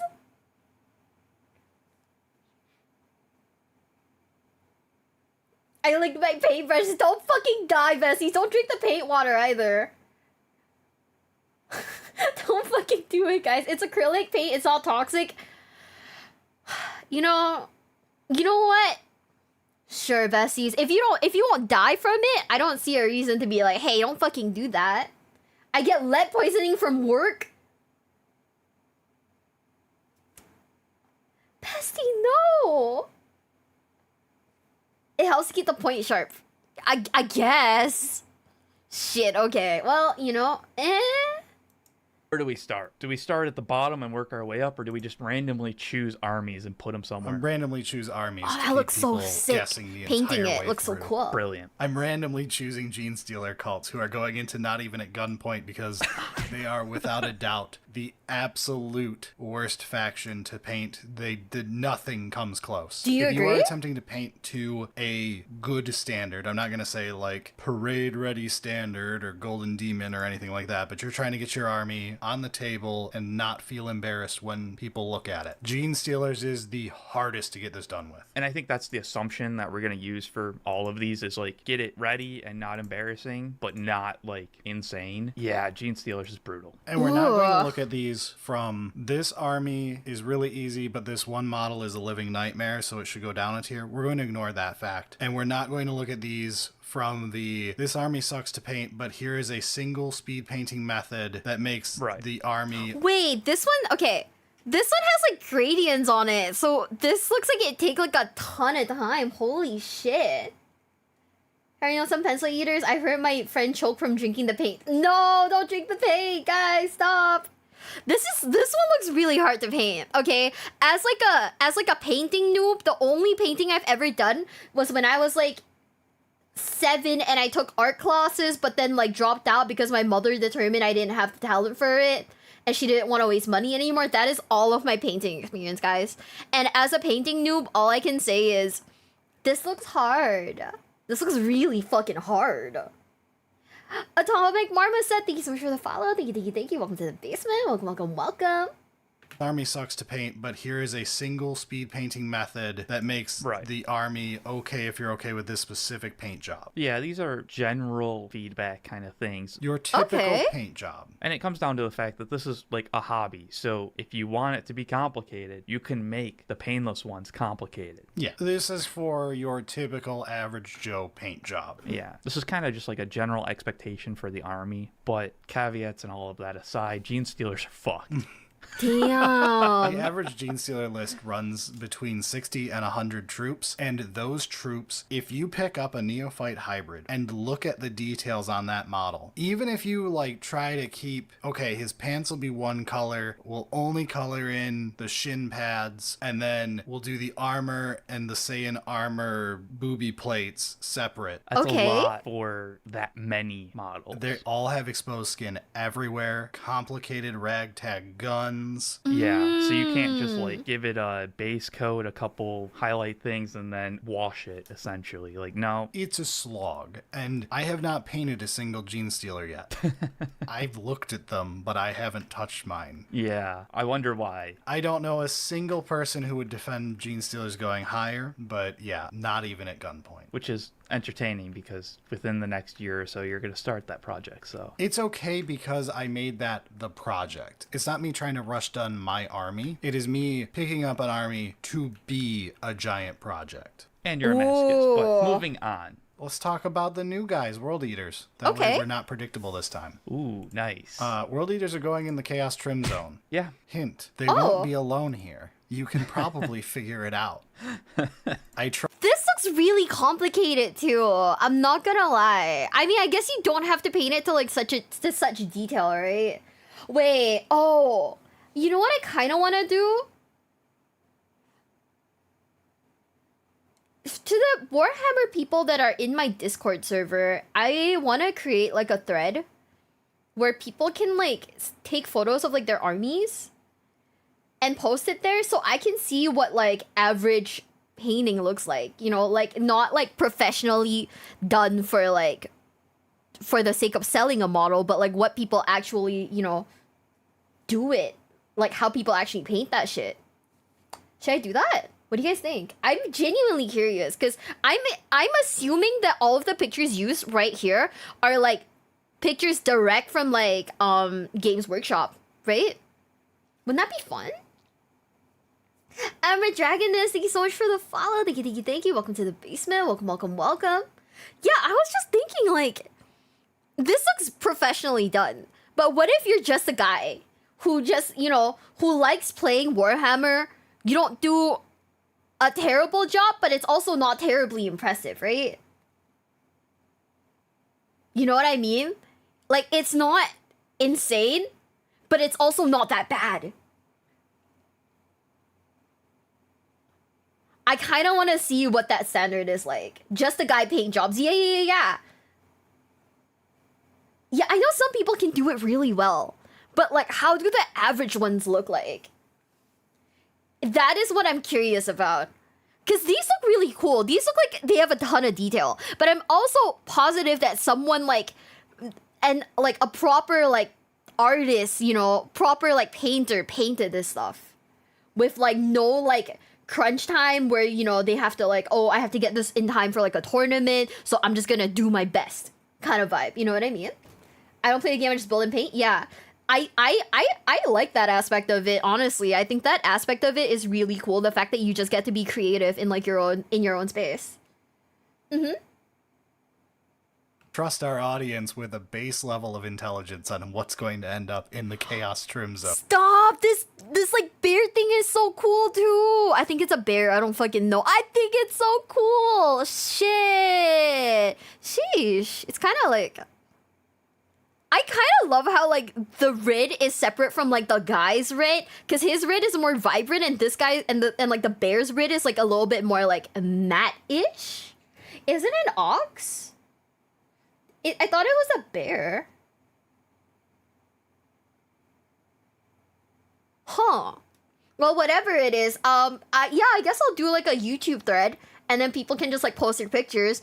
So like post your Space Marines, but like don't post like a picture of your dong or whatever. If you do, I will actually beat you up. Trust. It looks like a rhino. Wait, I do see it. Hi, Leah. Leah, I was just telling chat about how like I love you and all of your tisms, and I fully support you, and we will go and do a wine train one day, you and me, for the train tism. Don't call her train girl. She's perfect. She's perfect, guys. Stop. Don't call her. Don't. I want to go to a wine train so bad. I like trains and wine. Exactly. So like we could do like a wine train together. I'm just saying. You act like we consider that as a bad thing. It's not a bad thing, okay? I know you guys embrace our traintism, but you know, I know you embrace the traintism, guys, but you know, my mom said everyone is on the spectrum. You know that's fair. Like, I feel like the older generation, they're like, in our days, no one had autism, but then you also look at your fucking auntie with like, you know, like doll collections, and it's like, what the fuck do you call this then? Shit. K-Salad, thank you so much for the follow. Thank you. Welcome to the basement. Welcome. Is getting drunk on a train better than getting drunk on a boat? See, think about it, right? If you get drunk on a boat, you could fall off the side. If you get drunk on a train, you couldn't fall off the side because you're in an enclosed box. Therefore, you won't die as hard, right? Wait, getting drunk on a boat is better? But what if you fall over and die? I can't swim. I'm cooked. You can open the window? What if you bonk your head on the side? I'll save you. Okay, guys, I was wrong. We're getting drunk on a boat, guys. My wife just said she'd save me if I fell off a boat while drunk. We gotta do it. I love this little guy. Yeah, it's almost like a lot of chaos models have very similar theming. Wait, I love this guy too. Annoying. World Eaters aren't hyper elite by any means to save them from this fate. They're pretty standard Space Marine level amount of painting required. They aren't like a big vehicle faction or anything to make them go anywhere else. They're just a pretty bog standard. Yo, stop. Is that corn? Wait, no, that's not. No, wait. That's not corn. Wait, is that corn? Wait, that is corn. Yeah. In your day, Sigmund Freud was one of the leading psychologists. I was like, wait, is that corn or Angron? That's Angron, the angry guy. Oh yeah, the one who's angry because they put fucking nails in his face, in his head. That's why he's angry. Yeah, makes sense. Checks out. That checks out. Lots of infantry filled with lots of trim work. It's not the worst trim work, but it's also not going to be particularly enjoyable. But hopefully we'll see more from this faction in the future, and maybe it changes. But okay, we're done surprising people by talking about something new, so we're not going in the exact order we did last time. What do you want to do next, Eric? Who would you like to talk about? Tau. Tau? Are we literally just going to go up this? Okay, I see what you're doing. Damn it, he figured it out already. Oh? Tau, The last time we did this episode, we talked about it at length. Tau live in a superposition between not even at gunpoint and painless. They float between these two states depending on whether or not you own an airbrush. Okay. Thus, our invention of the airbrush check. Because one of the most annoying things with Tau is to make the brush marks disappear. Yes, if you have a bunch of giant flat panels, especially with notorious paint colors, if you're trying to do box art colored Tau. Oh god, white. That would not be fun to try painting by hand. Especially if you're using GW white. Don't do that to yourself. Okay. You're worth more than that. Yeah. We'll give GW shit for some things that they might not deserve their whites. On the other hand, they deserve all the shit they get for that. Ooh. But if you have an airbrush, all of those brush mark problems go away. Yeah, honestly, Tau is very reliant on whether or not you have an airbrush. And we're going to be doing a whole episode quite soon as our first foray into talking about hobbying. And it's about a certain topic that might be relevant to what we're saying right now. Maybe. Maybe. Is that true, guys? Do you guys agree that like Tau is like very like dependent on airbrushing? I think the mechs look cool. I feel like I don't know why. I had it in my mind that because it's like white, they wouldn't be that hard to paint, like, because it's, like, mostly white, right? So you just, like, spray paint that shit, like, white. But, painting large flat surfaces is hard? Really? Oh, wow. I would have thought that, like, the details would be harder. Mostly one color. Yeah, I was just thinking, if they're mostly, like, one color, isn't that, like, alright? Isn't that, like, fine? Just, like, you know, just, like, dunk that shit in, like, white paint and call it a day, ne? Your brushes are for cowards, bestie. No. I rattle cap my Tau. Ooh. Flat is harder mostly due to how paint sets. Okay. Guys. Now I'm scared. When I paint my first set, should I buy like 2 just in case I fuck one up? I'm not buying an airbrush, right? First of all, because like, I mean, I'm a fucking casual, dude. I'm a filthy casual. Buying an airbrush to paint like 1 box of like Space Marines feels excessive. Also, I don't know how I carry that overseas with me because, you know, I want to move eventually. So I'm just gonna sit here with a paintbrush. But yeah, if you've got an airbrush, Tau are going to be pretty fun to actually paint up. If you don't, it's going to be pretty miserable. Moving on from there, let's do Space Marines. No. Damn it. Stop it. Ooh, Space Marines. Fine. What do you want to do next? Let's talk about orcs. Okay. Okay. Where do you want to put orcs, Eric? What is your take? Well, orcs are fascinating because there's so much customization and so much that the army tries to like force you to do customization and force you to embrace the nonsense. It's really kind of painless just because it's fun. That's basically where I assumed they were going. I just wanted to make sure that's your opinion on it. The thing is like the default generic you can do pretty easily. Orc skin's not that difficult. A Plague Bearer flesh contrast over just a Zenithal skin will instantly get you GW's orc skin. Yeah, I mean, I'm not a huge fan of that green. I like it a little bit different, but... There's a new one in the new contrast you could use that's very similar, but I love that pale, almost to yellow green that they've got, where it's not that, like, comedy cartoon orc green. It doesn't look like Shrek. I like the Shrek look. It's awful. Wait, guys, what do you think of the Shrek vibes, though? Can just to understand how it works. That's true. Probably use it like 1 time and then like I don't know. I slipped in Warhammer during COVID, but I did.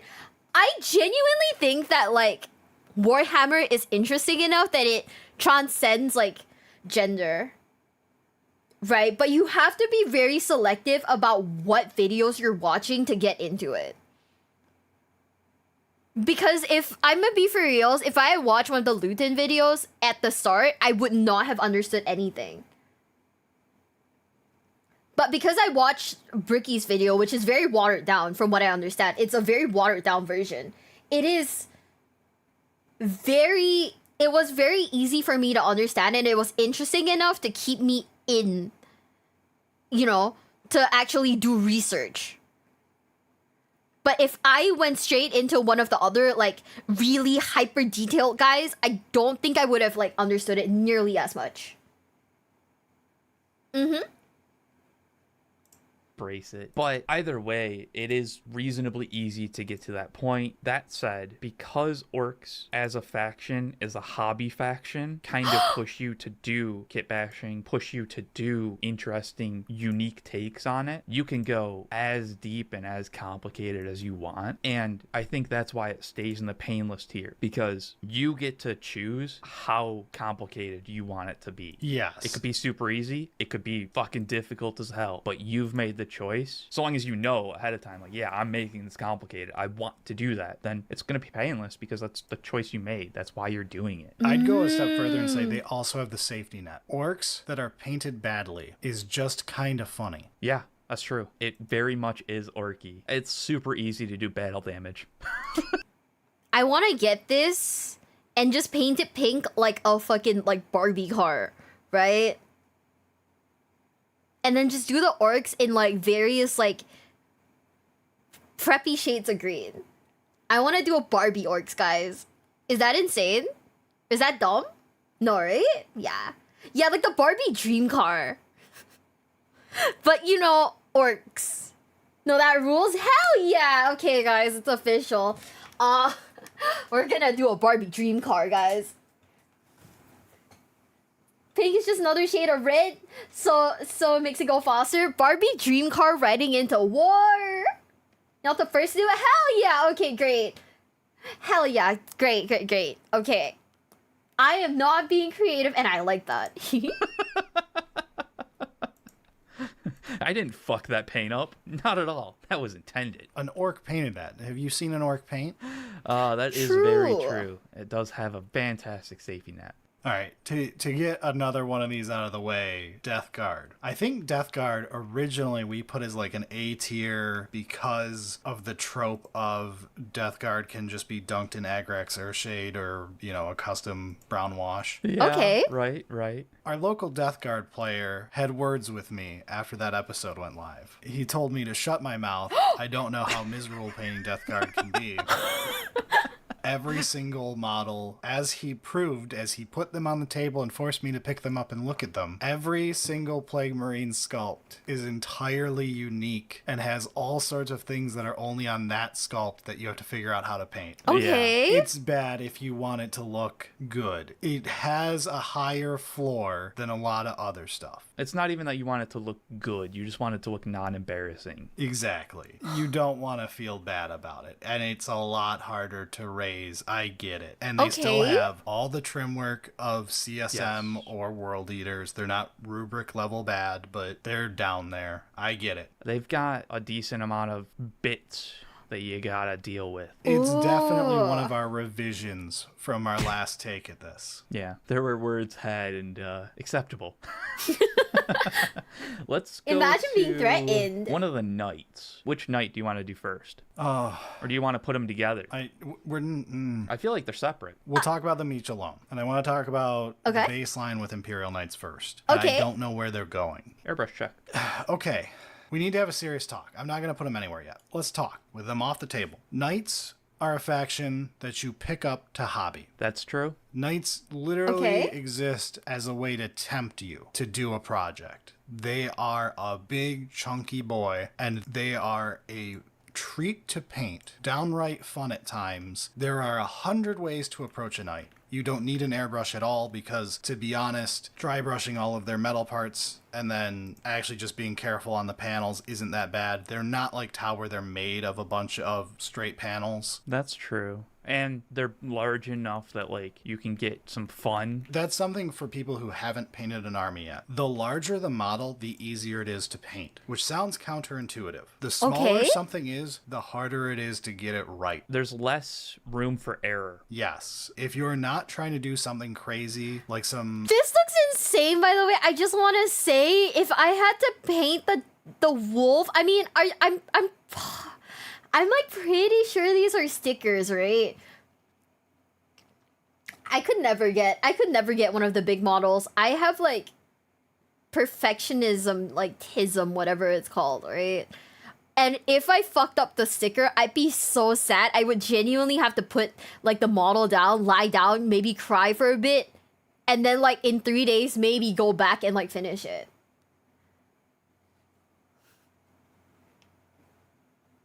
The wolf is a bit 3D. Oh, okay, so it's not a sticker.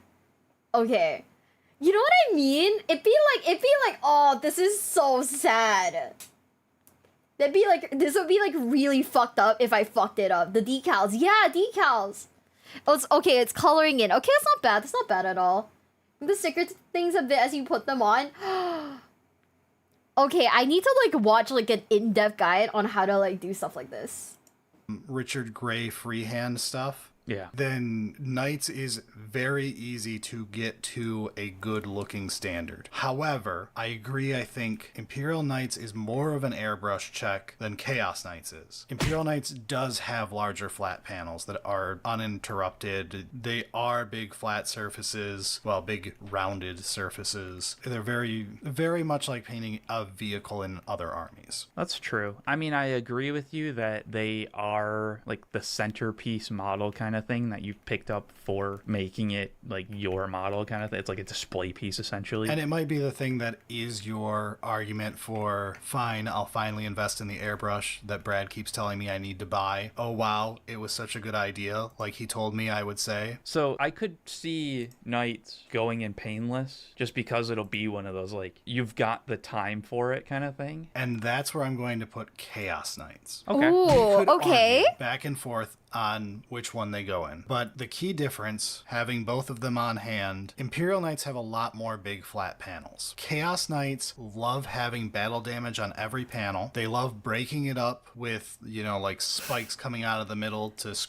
it lore? So if I'm painting a faction where like battle damage is to be expected, is it okay if I kind of suck at painting? Because wouldn't that be like a little bit more lore accurate? Like, hey, some bits look kind of scuffed, but it's okay because they're scuffed from battle. The trick is to leave the armor off, spray the frame black, dry brush, airbrush gunmetal, spray the armor panels with the major color of your choice, then start hand painting the trims. Wait, that sounds so hard. Oh no. Hi, Del Scuff makes it look better. Yeah, that's what I'm thinking. Like, ooh. Oh no, I feel like the Imperial Fist would have like really nice armor then. It's okay to suck at painting, period. Okay, I mean, no one's gonna look. If I slap a bow on it, make it kawaii, no one's gonna look, right? screw up the big flat surface. It can actually be kind of hard to find places to put a big freehand thing. Not that I have any interest in doing that on mine, but it would be difficult if that was a thing I was going to care about. But at the same time, like, a lot of the trim is not super small and delicate, so it's not like the fiddly bits. Look, I went from finishing my Thousand Suns to the very next model I touched was a knight. It was night and day, no pun intended. It was night and day, the difference of what the worst trim in Chaos and what a Chaos Knight have for trim. That trim almost fucking broke you. Yeah, whereas Chaos Knight trim is a joke. It's just a different panel. Which is cool. It's still a large canvas, so you get to have your fun. Yes, and it's not like doing Chaos trim. Yeah. So I'm going to say that because they don't have as large flat surfaces, it is easier to hide the issues that you would have without an airbrush. Airbrushes would still be fantastic for getting sweet gradients and blends on what there is. How do you get a gradient? Now that I think about it, like I said, I only have like 7-year-old painting skills. Took one watercolor class and then got pulled out of it because my mother decided I didn't have the skill for it. But how do you paint gradients, guys? Blending, airbrushing? You airbrush like gradient? Okay, so I like what? You start with like a black base and then you paint the colors on top of it. That's what someone said earlier. Wet blending or airbrush? What? I have never painted a model. Don't listen to me. It's okay. You're so sexy. You're so valid and so sexy even if you've never painted a model before in your life. Airbrush at different distance speed? That is insane. Wait, I low-key want to watch a video of someone painting a model now just to see how they do it. Is there anyone that you guys recommend when it comes to like building models? Like someone who makes like really fucking beautiful ones. Duncan Rhodes. Damn, I only know Cody Rhodes. Okay, we'll look for Duncan Roads then. Duncan Roads. Painting Academy. Let's look for one that would be cool. We'll watch this one, but not right now. We'll watch it another time. Because this one looks like it might be, it looks big, so it might be interesting, right?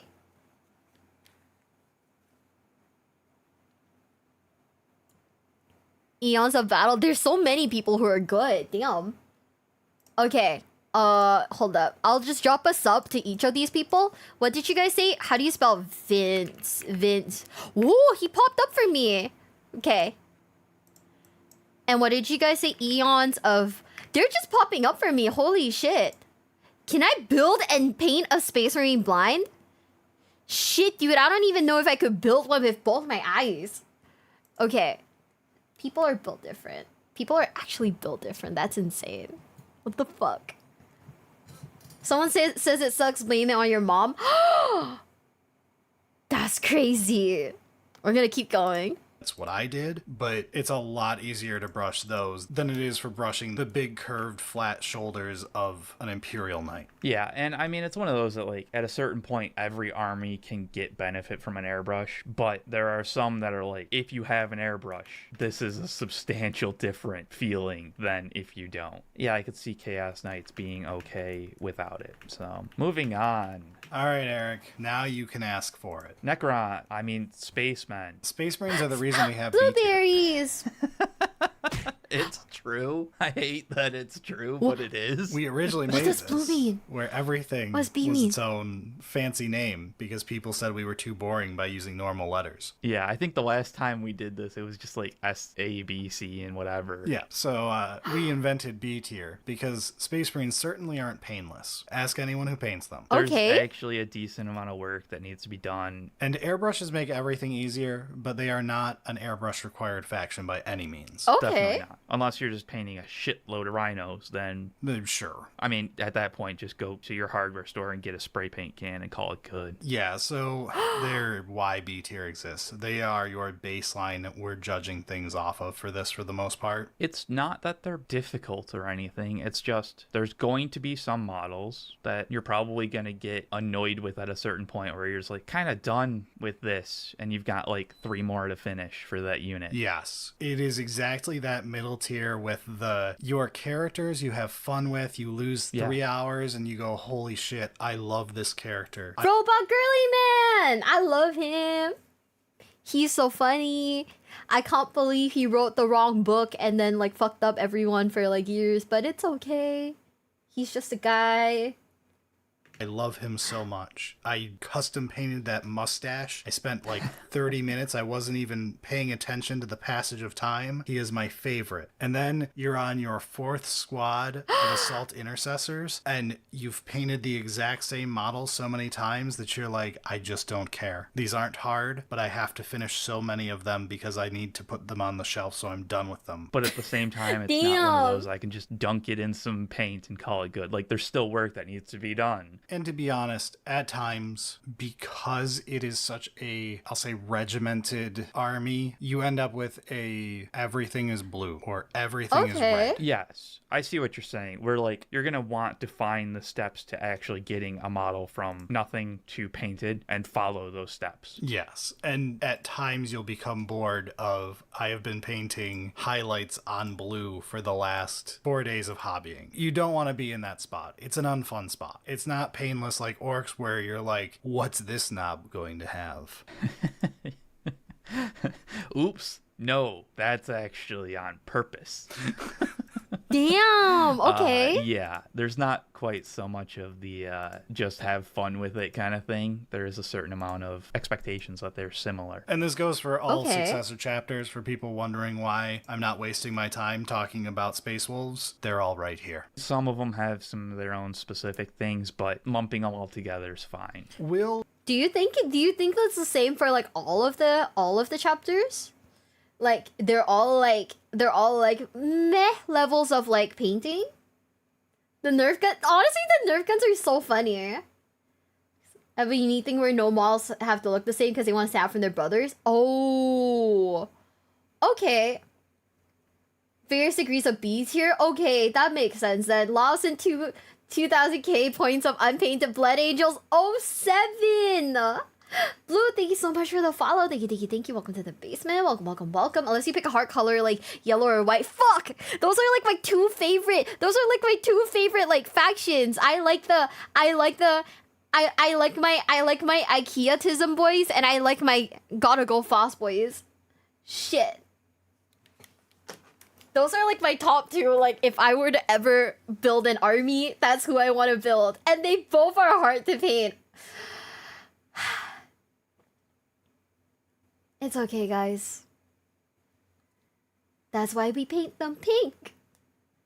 That's why we in our fucked up evil little mind, everything is Barbie themed. Trust. Sweet King Doppio, thank you so much for the follow. Thank you. Welcome to the basement. Welcome. You like Slanesh and want a white army? I've got one to suggest, a Corpse Brethren. That I've never seen that before. I've never actually heard of that before. They aren't tough. Oh no, pink is hard to paint. Fuck. I couldn't just like get like a pink spray spray can and like just, you know, go to town with it. Kit bashing also helps keep it interesting. I wonder if we're high enough level to learn like kit bashing.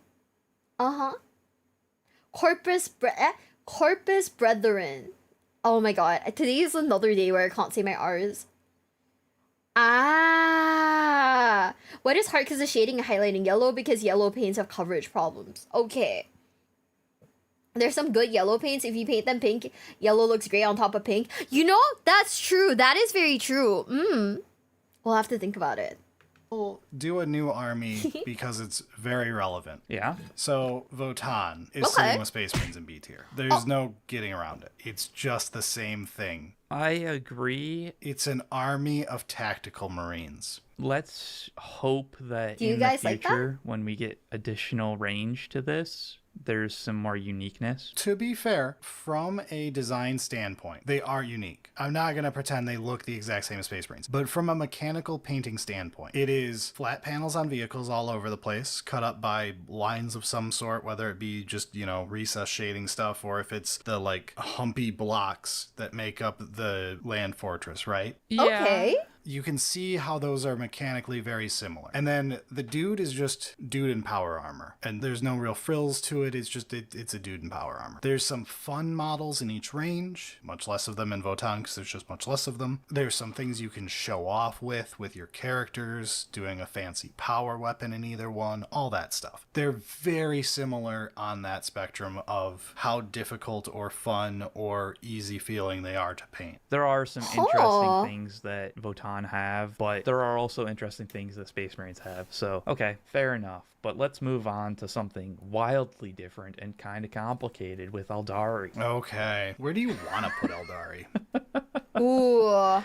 Oh, it's so fucking difficult just because... These are the clown ones, right? No, are these not? Yeah, these are the clown ones, right? Okay, I'm ready. I'm ready for them to put it in shit tier. Because GW has screwed us. Okay, first off, let's pause on Eldari. Let's move over to the Darkkin. Okay. So Drukhari. I painted mine. They were a project for me where, with most of my armies, it's me saying there's certain things I want to do when I hobby it. My Drukhari army was me learning contrast paints. It was me playing around for the first time with oil recess shades. Wait. You learned a lot. Wait, the wings are so pretty. Holy shit. That looks so nice, guys. What? What the fuck?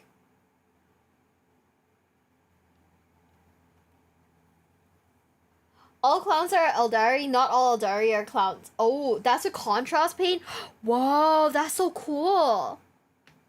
This was a big learning army for me. Basically, all those things that I saw in YouTube videos, I said, this is the army where I'm figuring it out. And you've got a lot of examples of trying to figure it out. Damn. Show my grotesques and how none of them match because it was me learning different, Oh, I love it. Wait, he's not happy because they don't match? I think they look so nice though. I honestly think they look really nice, guys. Huh. So, yes. That said, I would downright say Drukhari is painless. Which is fascinating to me. Okay. There is irony, the power from pain joke, but it's interesting because if you don't get hung up on, like, painting every pouch. Okay. Or trying to paint the grenade on this guy's waist. If you focus on the bigger parts, they're really pretty quick, especially with contrast paints. Or if you wanted to go like a grimdark style with some streak and grime, play with some enamels, they're very fun. There's a lot of different ways to handle them. Fair enough. I would... Those are all kit bashes, by the way. So what do they look like then if they're all kit bashes? I mean, what are... Oh, wow. Okay, I think we gotta look into what kit bashing is. Because now I'm like, okay, these look really good. If you hadn't told me they were kit bash, I would not have expected it. Huh. Painting minis is bad for people OCD. Wow, I'm screwed, guys. 07's in the chat for me because, haha, guess who has OCD? Probably me. I don't really know. Say they're downright fun to paint for the most part. There is miserable parts. I did not enjoy 2 nights of painting pants. There's a lot of painting leather pants. Yeah. Ooh. And I feel like there's a certain point where it's like, I agree with you, and you're the one that has done it, so I'm going to default to your expectation and your answer, but... Most of my pain with Drukhari is not the fault of Drukhari. As I stated when we were talking about them, my pain mostly came from, I had a couple ideas when I first started out and I was trying different paint schemes, and I fell in love with, by far, the most difficult paint scheme to do. Do not paint your faction white if you value yourself as a person. I feel like the only faction that like actually makes up for that is Tau. Like, it's still a fucking pain in the ass and there's better other options, but like I think the white looks good. There's several Chaos Knights with a good cream, although cream's different. Yeah, it's very different. Yeah, you're right. I feel like Drukhari, if you're able to ignore like the pouches and grenades and backpacks and all that stuff to a certain point. And trust me, you will, because after 20 Cabalites, you just don't care. It will break your ability to care about random pouches that are on a model that is going to get picked up the second someone sneezes at it. I think that I can support your decision on it being not too bad. I will say it's flat out painless. All pain is voluntary, as it should be with Drukhari. I mean, I feel like a lot of the pain they inflict is not, but... Do you guys agree, though? What do you think? Do you guys agree that Drukhari is painless? It looks like it'd be painful, but then again, like, I'm not an expert, so I wouldn't know. You guys think it's painless? Cool. Oh, looks frightening. It looks terrifying. It's voluntary for the Drukhari, though. Right, that's true. That's true. We don't care about the lesser species. All right, so back to the non-fucked up elves. Ooh. There aren't any.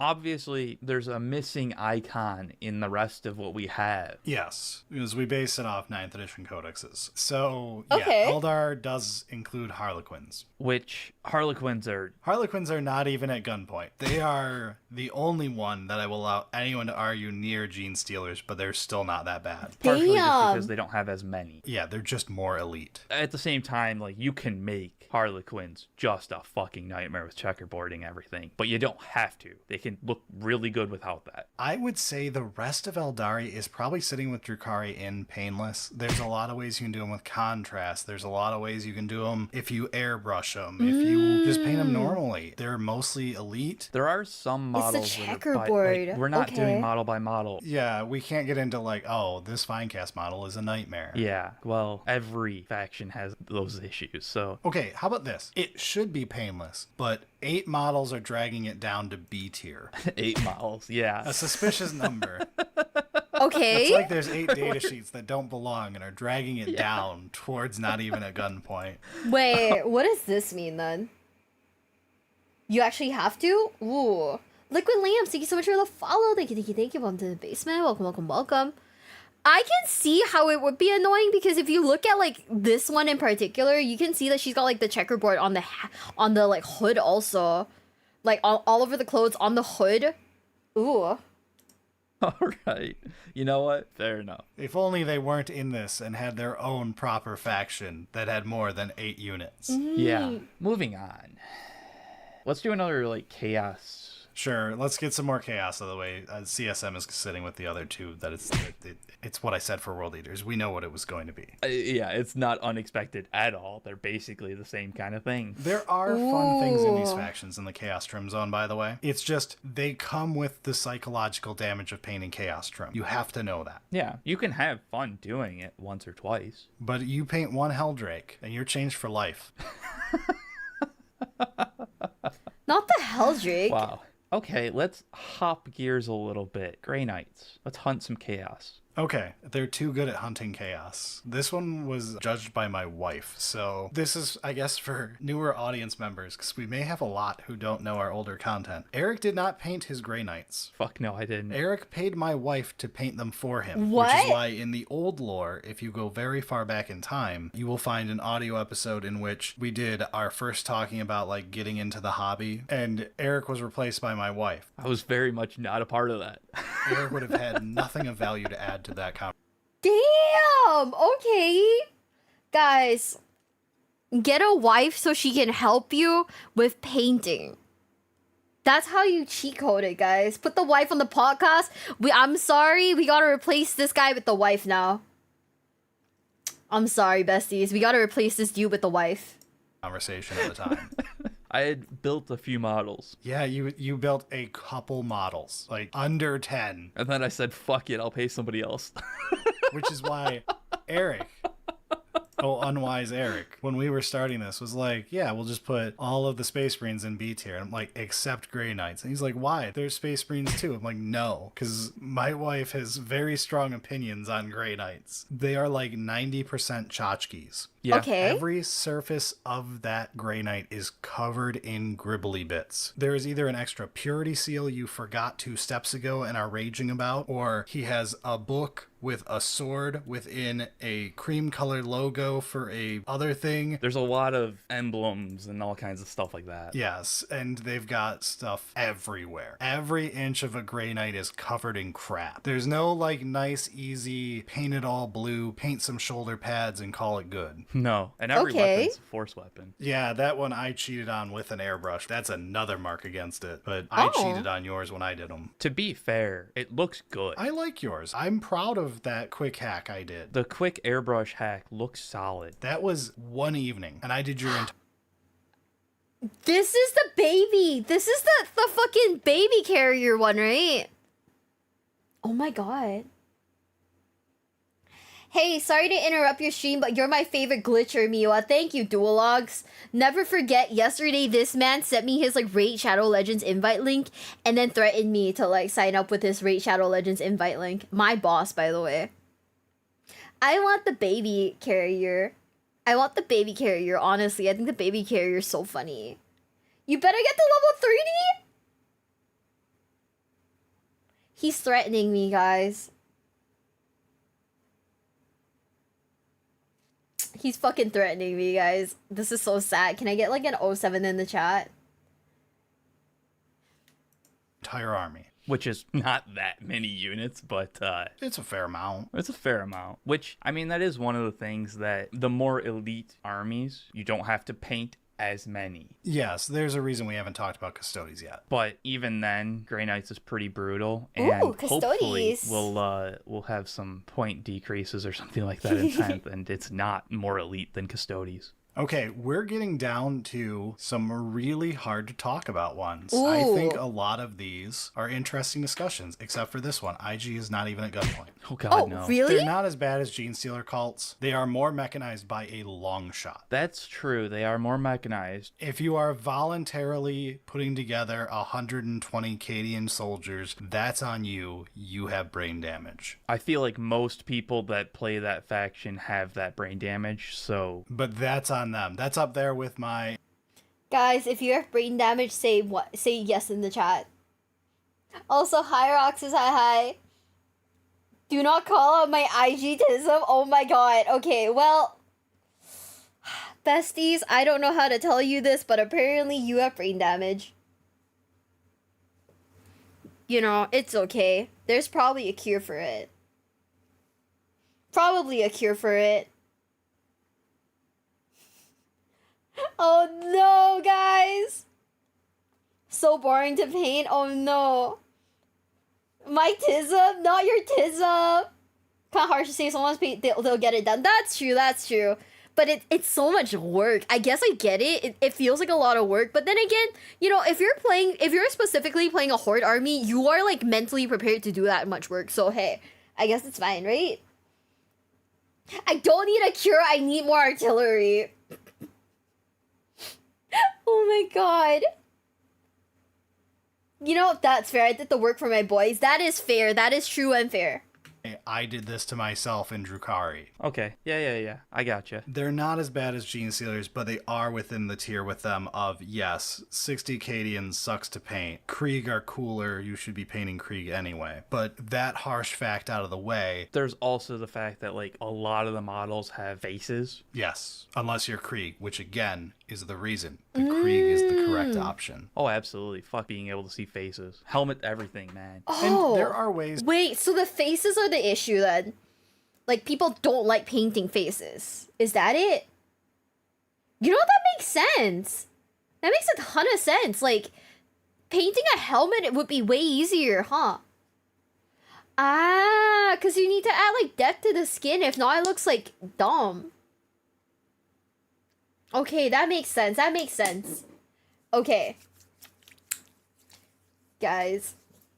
Hand sanitizer. Am I right? Ah, that makes sense. Okay, that makes a ton of sense. Is to speed paint even like IG and stuff. They exist. They are more rare. But again, this is about your general painting experience, not can you find a hack. Yeah, we're trying to get the nice, not embarrassing, you didn't find the hack kind of thing. Yeah, we're not counting the one recipe I've seen for speed painting Thousand Suns. That is the only way I've ever seen it done, but with two different color themes. Which, I guess, do you want to talk about Thousand Suns? I don't know where I want to put them. You think I want to put them in the Chaos Trim Zone as a joke, but I almost think it goes beyond. Really? It's bad, man. It's soul crushing. It's horrendous. What I did bad? is considered pretty speed painty because I showed you some of the hacks that you can do with how I did mine. If I had to do it legitsies, I don't know if I'd be done yet. And I finished these like almost a year ago now. Yeah, I was like, that's been a while. You've recovered since then, but apparently not. I'm 2 projects later for the most part, and I have unpainted rubrics that will probably never see paint. They just sit in a box primed black in exile because I own too many. I was like, you don't need those. There's no list that you're planning on running them. There are things that I never finished painting, and I will never finish painting. Okay, I mean, I'm gonna give it to you because you're the one that painted it. I feel like it's Chaos Trim Zone because it's the trim that's the fucking problem. They're riding the line, but I feel like they almost transcend how awful the name of this zone is. It doesn't... This looks terrible to paint because you guys did say that like skin is hard to paint and this is like exposed skin, right? Huh. I always prefer helmets if they have them. This looks difficult, right? The guy who didn't paint his own army trying to talk about what's difficult. Oh my god. Oh my god. K-Salad, get his ass. Some models are all skin. Oh, that sounds even worse. Doesn't tell you how bad it is, but I will put them here. But it's an elite army, Brad. You don't have to do as many. Come on. No, the complexity level of painting a single rubric is far beyond what any single model should have. I will put them as the lowest thing in the Chaos Trim Zone, bordering on not even at gunpoint. If you type in YouTube looking for a Thousand Suns speed painting guide, the results are few and far between, and a lot of them talk about paint a rubric marine in 25 minutes. That's a very long time to spend on one model for a troop that you're just going to pick up and throw in a bin as soon as it gets shot. Speed painting Thousand Suns in 60 minutes. Yeah. Did you Google it? I kind of want to watch this now, guys. Wait.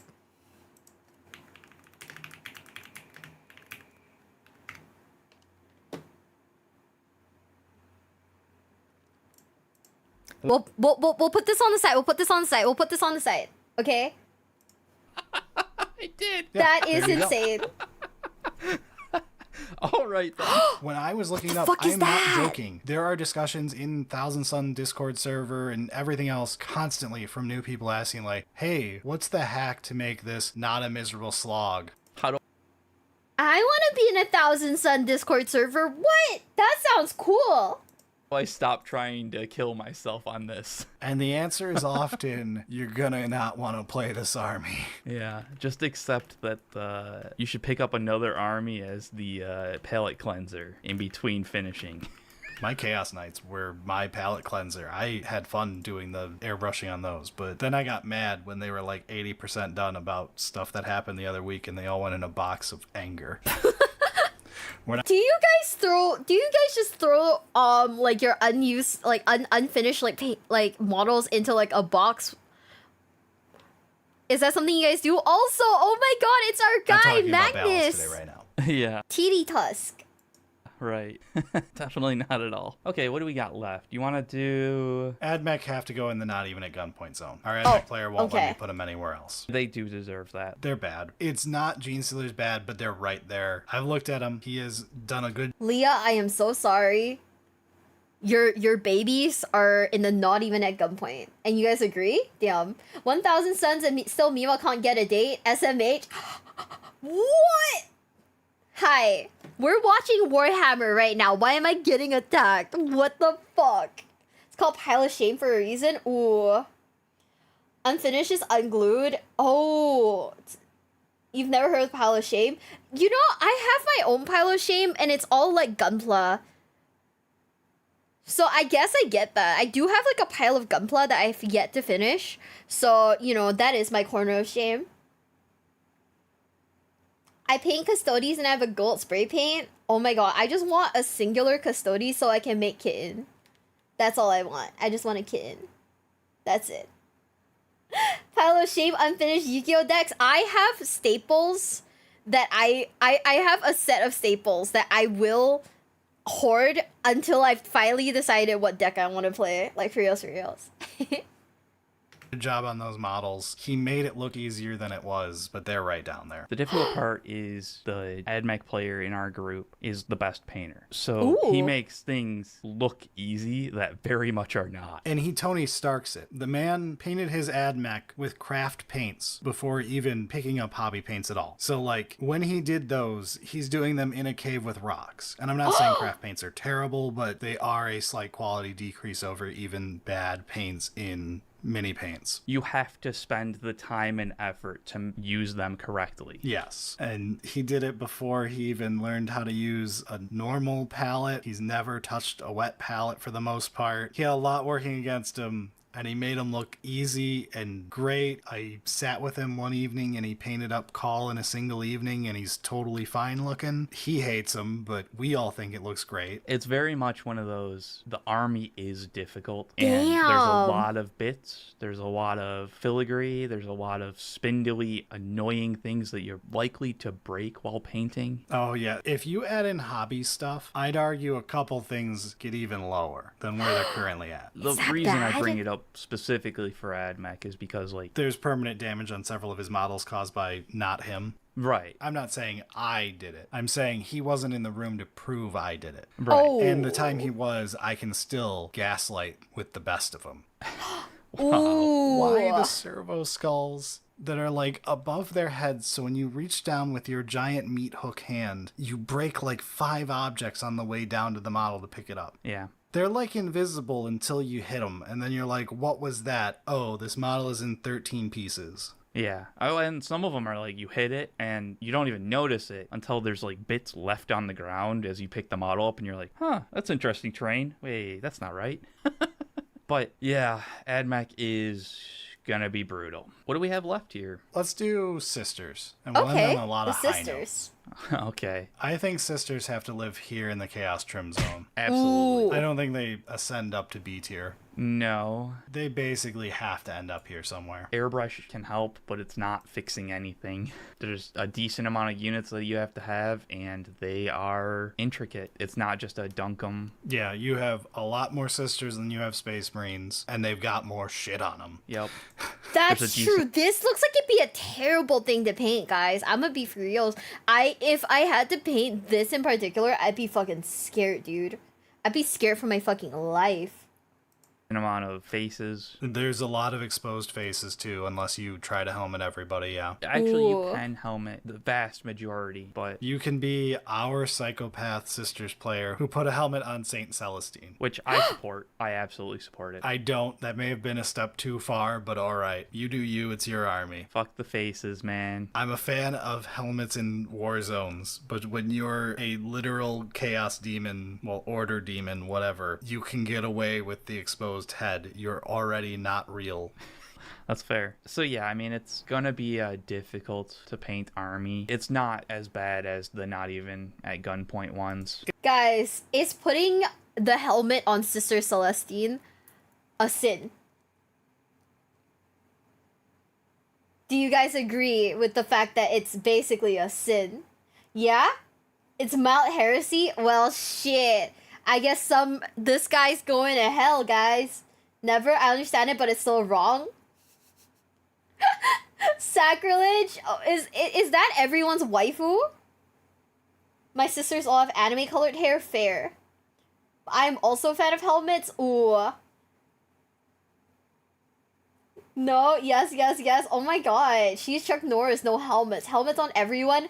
A forgivable sin. You know, I don't know how hard it is to paint faces, so I can't comment. But if it's like really hard, I'd just slap a... Okay. Do I just do Chaos Space Marines? Because I feel like no, Chaos Space Marines. Oh my god. Do I just do regular blueberries? Because like, I feel like most of them have helmets and I don't really need to stress about that. Oh shit, hold up guys, I'm choking. Oh, nothing.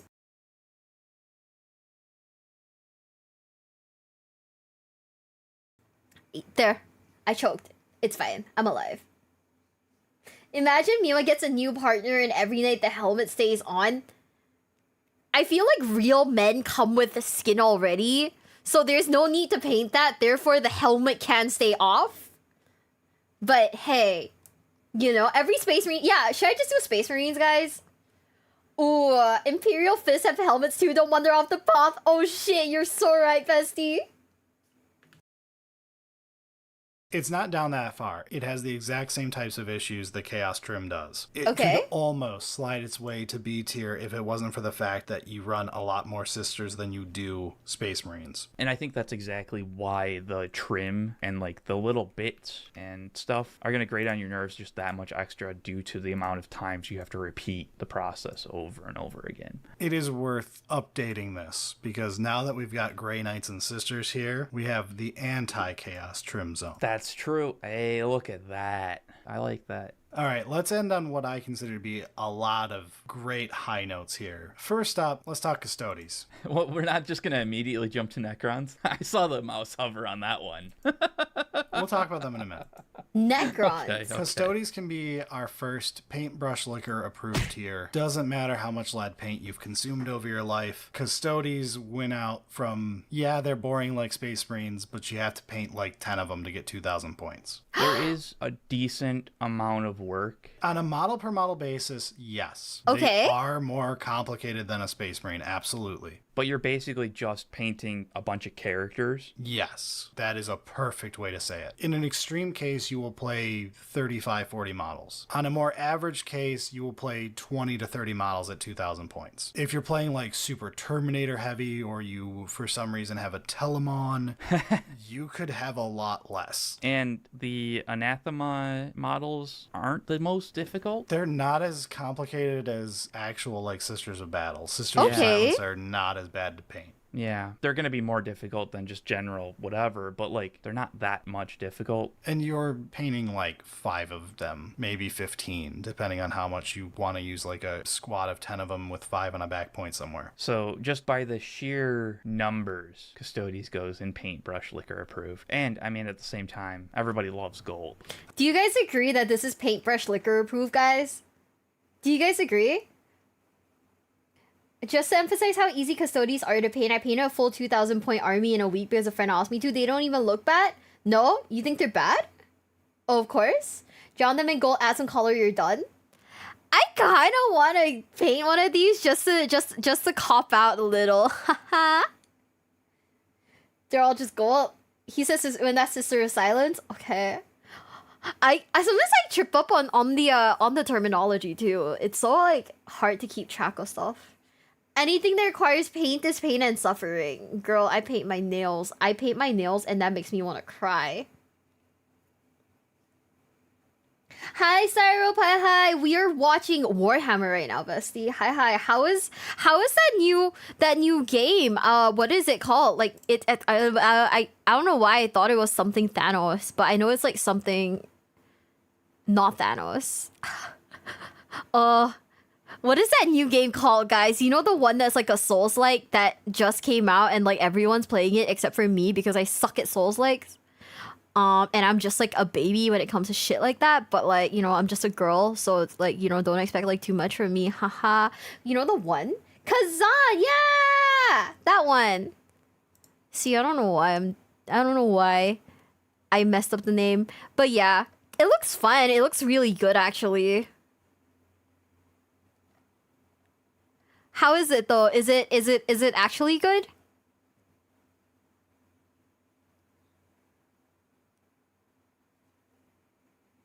Skill issue? Okay, stop. Solid 9 out of 10. It's pretty damn difficult.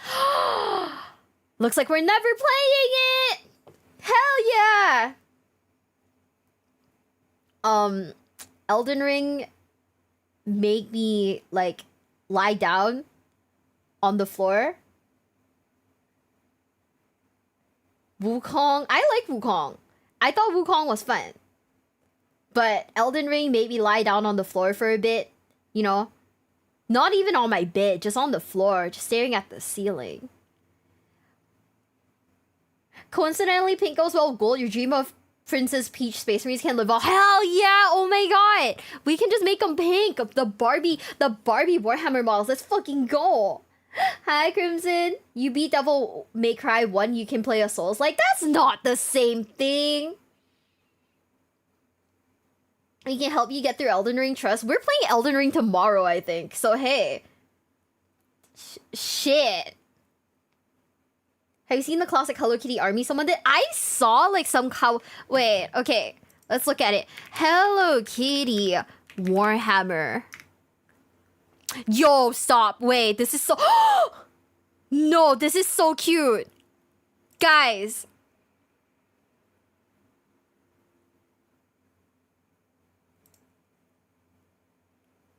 How did he get the little Hello Kitty on the side? No, stop. This is not real.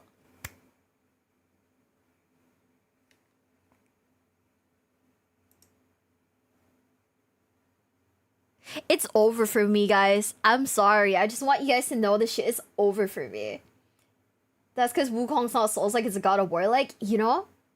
3D print it? Oh man, oh my god, I so want like to figure out how people do this thing. Like how people do this. Wait, oh look! There's a Hello Kitty at Adepticon. Wait, these are so cute. Guys, is this kit bashing? Is this technically kit bashing? And if you saw this, would you be like, get the fuck out?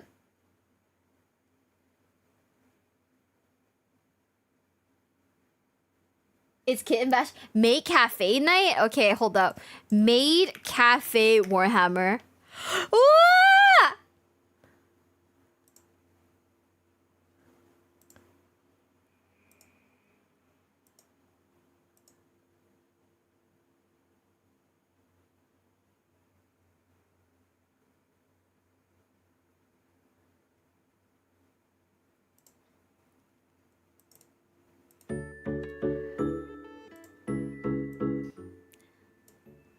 I'm just saying, we're gonna do this, guys. Oh, wait, this is so cute. No, stop. Stop.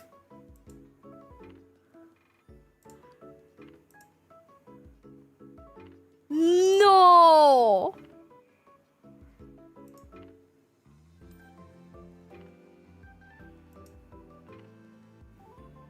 Well, oh shit, guys.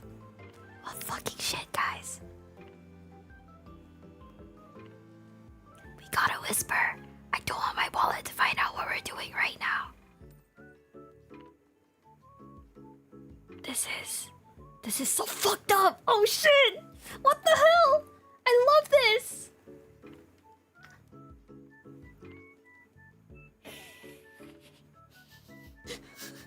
No! It's over for me, guys. Can someone drop a heavy fucking prayer for my wallet? They're just girls. They're literally just girls. Oh my god. I love this. What the hell? Wait. Oh my god. I kind of want to do this, guys. What if we got a tank? What if we got like one of the tanks and just did this?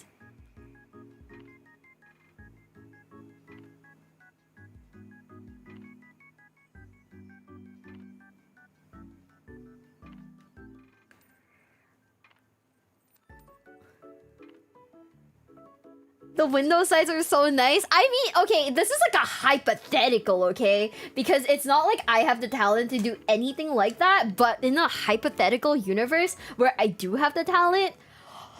Oh, Seven's in the chat for my fucking wallet. Where's my wallet? Shh! Be quiet. I don't want my wallet to hear what's gonna happen. Trove, thank you so much for becoming a member. Thank you, Trove. Thank you. And also, Lawrence, thank you so much for the follow. Thank you. Welcome to the basement. Welcome. That's more cursed than Warhammer 40k in general. It is just a tank. You know, they're just guys. They're just tanks. I kind of fuck with it, I'm not gonna lie. Oh, man. Okay, let's keep watching. Ooh. Alright, we'll save Necrons for last. We all know where it's going.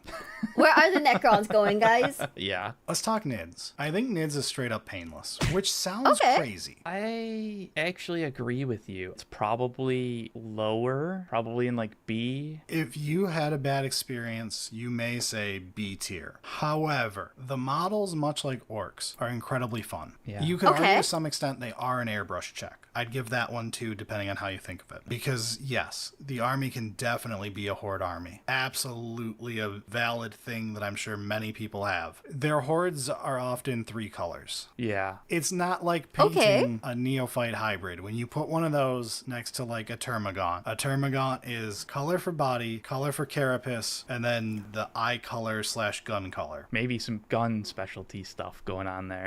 And then you'll do some highlight colors or whatever, right? But there's 3 core colors there. If you look at a neophyte, there's like 35 different colors on that model in a standard paint job. Yeah. One of the things about the horde aspect in Tyranids is they're not supposed to look unique. Yes. Okay. They are the mass. The swarm. The wave of bodies. Honestly, design-wise, they are a horde done right. Oh, absolutely. You sometimes will run 60 plus models of the same type. But when you do that, the models are simplistic. They look gorgeous, but they're simplistic. And they kind of like disappear into each other. Yes. Okay. Whereas when you get into IG, AdMech, Gene Stealers, those do not pass that test. On the other side, there's the big fancy models of Tyranids, and those are just fun. Those are up there with Knights, the best parts of Orcs. Yeah, they give you the real hobby, do what you want to do. That looks so cool, though. I love that. Also, you said made Warhammer.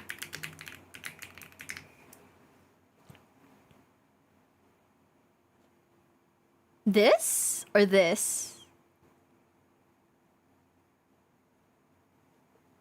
One or two, guys? The first one? Okay, hold up. We're gonna watch it real quick. おかえりなさいませ、ご主人様。Whoa. Welcome to the night cafe.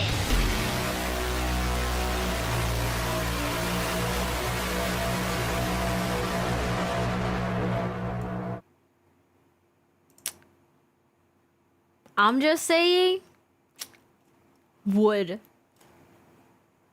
Hot take, but wood. That's what they sound like. That is what they sound like. TTS, baby.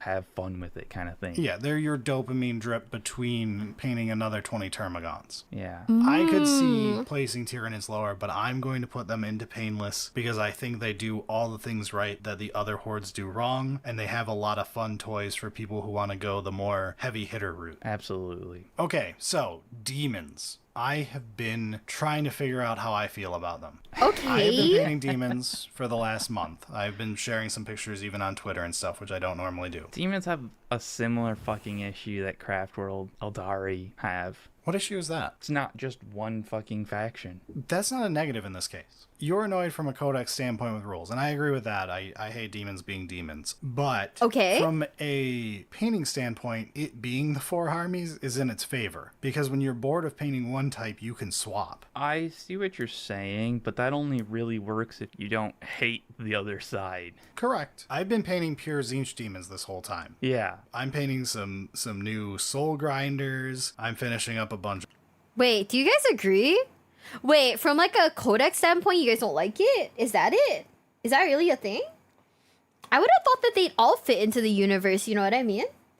I only do pure Slanesh, I never do the other 3. The Slanesh ones look really hard. Half-done stuff to finally get up to speed. And I think the section of the army that you enjoy, or the 2 sections of the army that you enjoy, are going to be rather nice and enjoyable. But few people are going to enjoy doing the whole 4 factions. Yeah, but you don't have to do that. There are pure Khorne enjoyers who are perfectly happy for the last 3 editions now. What about the others? You can play pure Khorne and pure Slanesh and be happy for the majority of the time you've played since the beginning of 8th edition. Don't know about codex. I enjoy painting stuff that takes a while. Khorne are boring. Nurgle's funny. Slanesh is cool. Tzeentch are burbs. Codex means their game rules. Oh. Why is it every time I look at a Nurgle demon, it looks like a mirror bestie? No, have some self-confidence. You do not look like a Nurgle demon. Your guts aren't spilling out. Only melee, so it's a little annoying while the... okay. Oh, okay, I guess that kind of makes sense from like a gameplay standpoint that you guys don't like it, but You're never happy if you're playing Nurgle. It just hasn't ever been good. Yeah, that's true.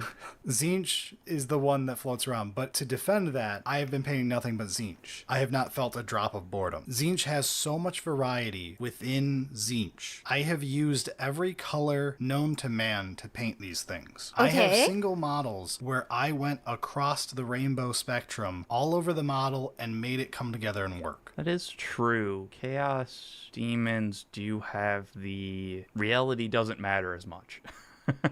Yes, if you're in any part of demons, you can make a pretty good argument for at least several. Wait, I hate this one.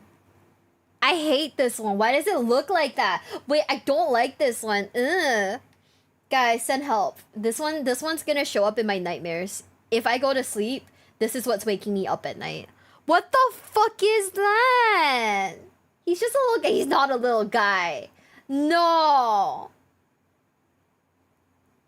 Slurpity bagpiper? No. What? If you're in any part of demons, I don't like you it. can make a pretty good argument for at least several different color This one's choices cool. over the course of your army. Which is nice. I've seen all sorts of styles. Some people go for like the ultra grimdark stuff. Some people go like mine is, where you're going for This one's cool. incredibly vivid coloration. Yeah. My Khorne is actually probably not going to go that way. I have not painted my Khorne demons yet, but I've been kind of wanting them to be like a polar opposite to my hyper colorful Tzeentch. I'm really hoping that you end up going like cell shaded for... I don't know. There's just something about how goofy it looks. I'm like, see, you liked it in the video you posted today? I think like, okay, he looks very happy. But I kind of hate the whole stomach thing. I don't know. The stomach bagpipes kind of throw me off. I don't know if I noticed it before. But after I saw it, I was like, wait. Don't know if I like it.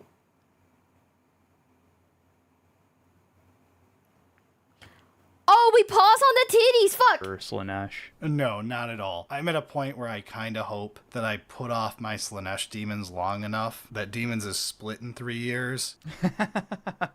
And And I won't have to paint them. I'll just sell them and go buy more of the stuff I like instead. Yeah. The only thing I like in Slaanesh is my Greater Demons, and I will always keep those because that's like the only fun way to play all the Chaos Gods. Okay. Well, and I mean, there is a certain aspect of like, even if you don't really like that part of it, you can still enjoy this is the centerpiece kind of thing. Yeah, and I'm fine with keeping them as an art piece. But overall, I agree with variety is actually a boon for painting, even though I still fucking hate it. Look, an airbrush is a really nice bonus. I have done amazing airbrush work on my Tzeentch Demons. That's the corpse of the predecessor? Show some respect. He's holding someone else's belly. What? That's someone else's... Oh, fuck. Oh, wow. That is... Okay. Still don't know if I like it. Though, because contrast paints are also a really fun way to paint demons. They're like known for being so fun to contrast paint. They have big organic bodies. You can do wet blending with 2 different contrast paints to get sweet fades over the... There's so many things you can do with demons. So...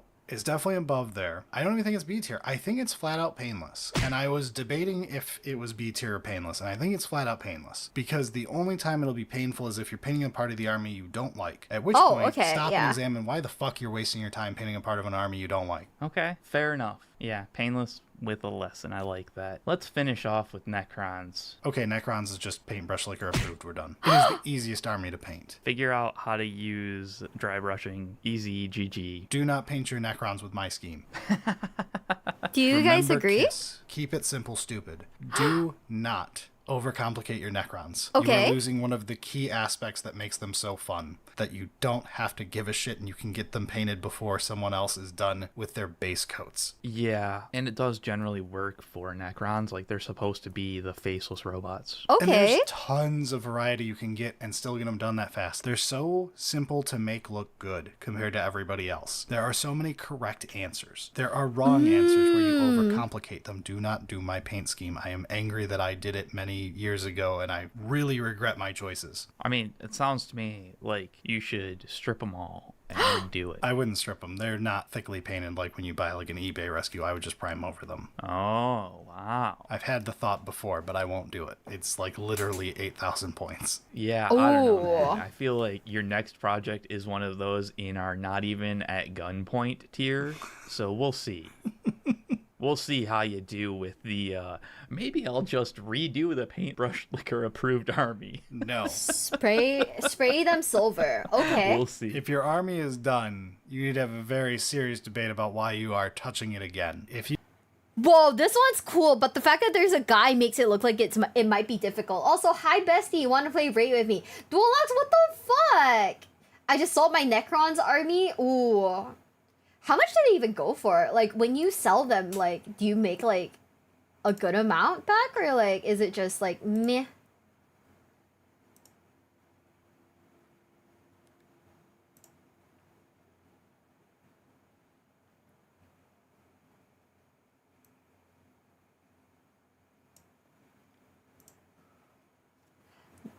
Drink... What? Oil? I don't get that. You got to pass your good enough point. It needs to be you seeking out the want to go further. Don't tax yourself if you've got it there. Yeah, I mean, unless you just want to restart the hobby, I guess. But yeah, Necrons, very fun to paint. Instant winner. Yeah. Get a nice dry brush. You will unfortunately pay for this by having every one of your fucking immortals, every one of your wraiths, every one of your Lich Guard constantly lose their goddamn limbs. That's what they're supposed to do, right? We were playing that first game of 10th we played, remember that first fucking weekend? Yeah. And the first Lich Guard I dropped shattered his fucking arms off.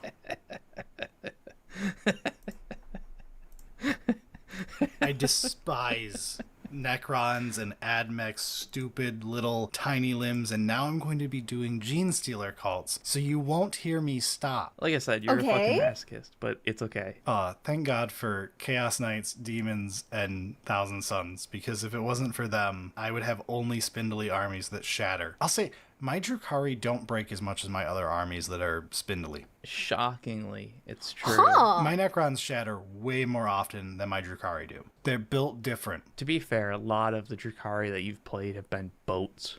True, they stay off the table more. And as another thing, Drukhari tend to have small weapons, and part of the problem with Necrons and Admech is you'll have a spindly little tendril, at the end of which is a giant hunk of plastic, which is what happened with that Lich Guard. His arms broke off because he had a sword and shield. And those are more heavy than the Lich Guard. Yeah, and then you like try and like put them all together so that they're like, you know, a coherent unit. And they're like, nah, I've got big spindly bits that are out in the way of other big spindly bits. And it's like, oh, fucking hell, man. Yeah, a Lich Guard gauze rifle hooking around another one, guaranteed you end up with 2 Necrons with no arms. Yeah, haven't seen that before. That sounds annoying. There's a lot of super glue on my Necrons at this point. Yeah, I haven't had too much of a problem with that other than one fucking sword, which has just disappeared now, so I don't have to worry about it anymore. Oh, don't buy fine kids. Please make us a new Kaldor Drago GW. Fucking annoying bastard. He looks so cool, and it could be so cool, and now he just doesn't have a sword. I love that the sword is just gone now, by the way. Oh, it's just gone. It used to be a joke that Kaldor Drago's sword constantly broke off. Well, you just put it on the base. But then we were moving the models into the new shelving units, and I picked up Drago from the old shelf, and I cleaned off the rest of the shelf looking for the sword. It is nowhere. It's on no one's base. It's not jammed in someone's armpit. It is gonzo. Yeah. Ooh. That's great. I love it. So Kaldor Drago has an invisible sword until they make a proper model for him, and we can throw this one in the trash. He's just using his super psychic powers.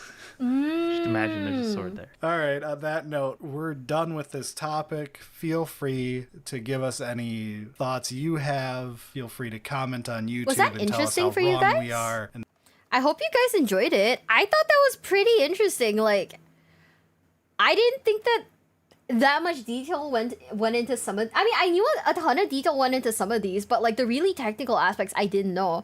We'll watch like the speed painting Thousand Suns, and then I'm gonna go pee, and then we can finally watch Lore by what was it? No, it's not this one. What is it called? Timeline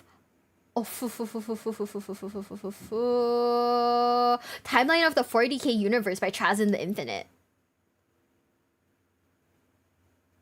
I'm not gonna forget to pee, guys. We're gonna I kind of want to watch a speed painting video real quick. This is very interesting. Hello and welcome again. Today we're going to be painting Thousand Suns. Now you'll notice I didn't say speed painting, and that is because if you have chosen Thousand Suns as your army, or if you've painted them at all before, you will know there is no quick way of painting them. They are so detailed, they take ages and ages and ages. And the best I've managed to do using various methods and still sticking to the main paint scheme is to get them down to 60 minutes, which is still pretty quick for a rubric marine. So without further ado, let's get started. Oh wow, okay. First of all, you need to undercoat your model. I've used Colour Forge Gold, which is colour matched to Retributor armour, so you can use either or, but it needs to be gold. Oh. Next, you're going to use Reichman Flesh Shades to shade the entire model. You can use the gloss version if you want, but I'm not too bothered about it still shining afterwards, because we're going to be using some gold dry brushing to make it shiny again anyway. So get it all over the model, and make sure that every area, especially the gold area... Is this like a second layer of paint then? Huh, I'll stare at your personality the whole time. Thank you. Thank you, I know, I've got fantastic personalities also. I guess you could say it's a split personality, huh? ...areas are shaded. Huh. Next I'm going to be using a dry paint called Sigmarite, which is a really awesome gold colour that you can use to just dry brush things back up to a nice shiny gold. If you don't own that, or you can't be bothered to buy it, or don't want to, then you can use Liberator Gold, but it won't work quite as well. Next up we're going to need Stormhost Silver. What we're going to do now is a really fine dry brush. I'm talking practically nothing on your brush. So this is just shading then? Your model will just turn silver. So you want to do it really, really lightly, just on the raised areas, and catch some silver on there. And this is like the final element of the gold armour. You can use it on Custodes as well. It works really, really well. Okay. It's nice, shiny gold.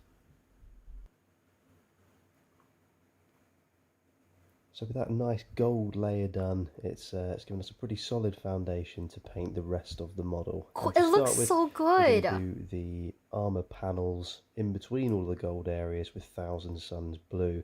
Now this takes ages and ages and ages. This is going to account for a good half an hour to 45 minutes of painting this model. It takes ages. Enjoy. I'm not gonna lie, painting looks really fun. On certain parts that are hard to reach, you need to switch to a detail brush to get in there, so don't be afraid to do so. Painting looks really fun. And so here it is with all of the blue painted. To give you a little trick to save you some time, you'll notice that on the back of the chest plate, I've not actually painted the blue, and that's because when the model's on the tabletop, you can't see it. So save yourself some time. Well, I guess that makes sense. The front and ignore the back. Next, equip yourself with lead belcher. We're going to paint in all the silver areas, which includes the barrel of the bolt gun, inside the magazine, the casing up the back, and then the pipes and any other details on the helmet. Oh. Next, you'll need Abaddon black, and you'll need to paint in the main part of the gun casing, and then all of the under armor that's showing through between the main armor panels. Guys, how much IQ do you think we'd lose if we licked like the old metal models? How many IQ do you think we'd drop by? Also, have a nice day, Commissar. Good night, bestie. It's like highlights with a makeup brush. I'm not even gonna lie, I'm not even that good at makeup, so hey, fuck. At least all of them, at least 3 to 4. Ooh. Nothing, they're not made from lead. They're not. Okay, cool. It's 1,000 suns you gain IQ? Is that how it works? Is that how IQ works? Yeah, I kind of want to... I'm interested in painting just because it's a hell of a thing to come into, but the answer is 8 exactly. Oh my god, minus 10 of each lick. Around 411 worth of IQ. You need IQ to lose IQ, guys. Why am I... Guys, calm down, guys. Calm down. Oh, shit. Oh, man, the answer is 8. Oh... Negligible, it's made from pewter. Like, city?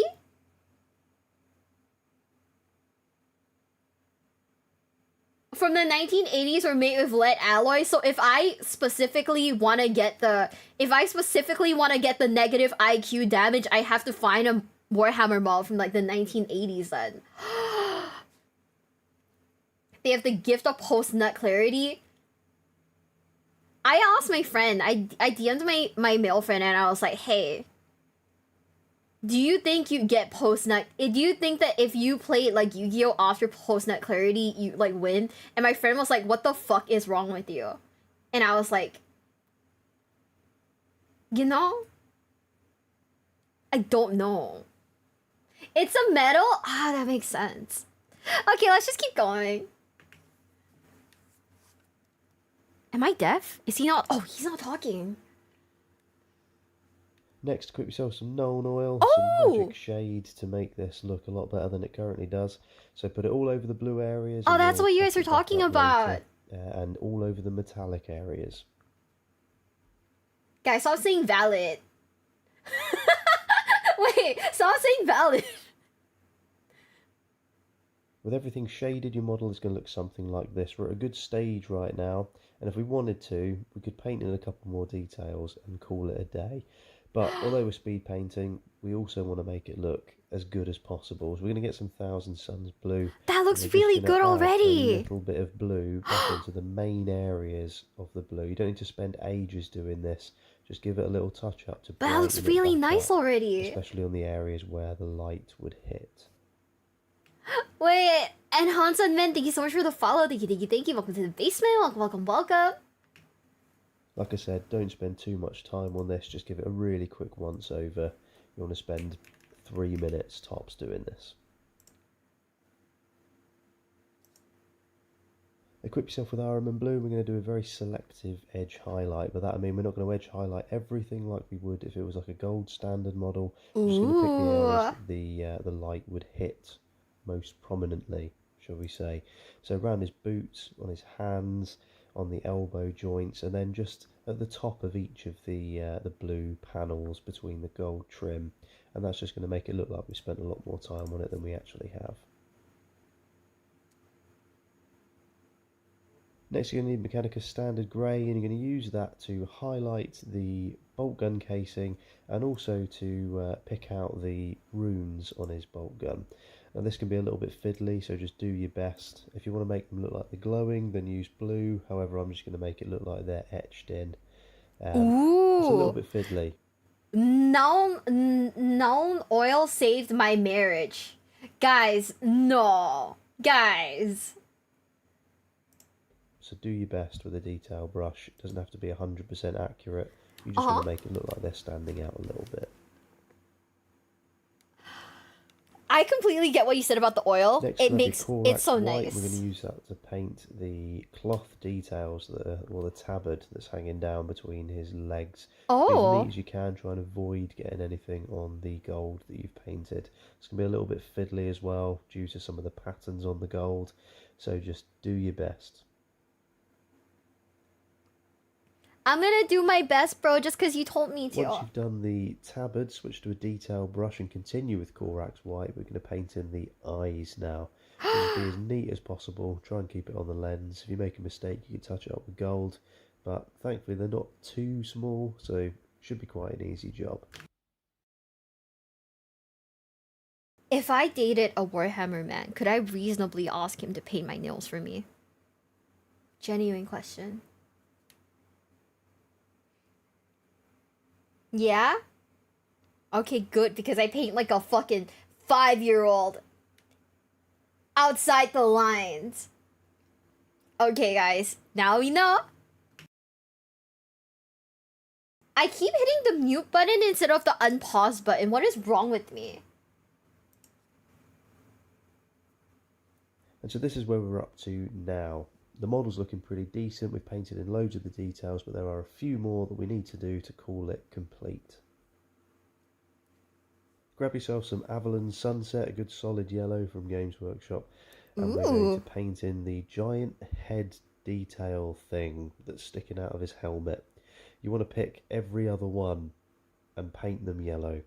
This can be extremely fiddly. Sometimes you're going to get really frustrated overrunning onto the one below, and then you'll have to go back at the end and paint it blue. It can be very annoying, very fiddly. Just do your best. It may take 2 coats of yellow, so be prepared to spend a bit of time on this. Oh, this looks like a pain. With all that done, the worst of things are over. If you haven't already considered selling all of your 1,000 Suns and buying a different army, you can continue on with Apothecary White. And we're going to use this all over the white areas and make them look like we've shaded them in, spent loads of time painting them when we haven't. We've just put contrast paint on them. It's magic, this stuff. What is this shit? It's so magical. Holy shit, guys. What? Stuff. I really like it.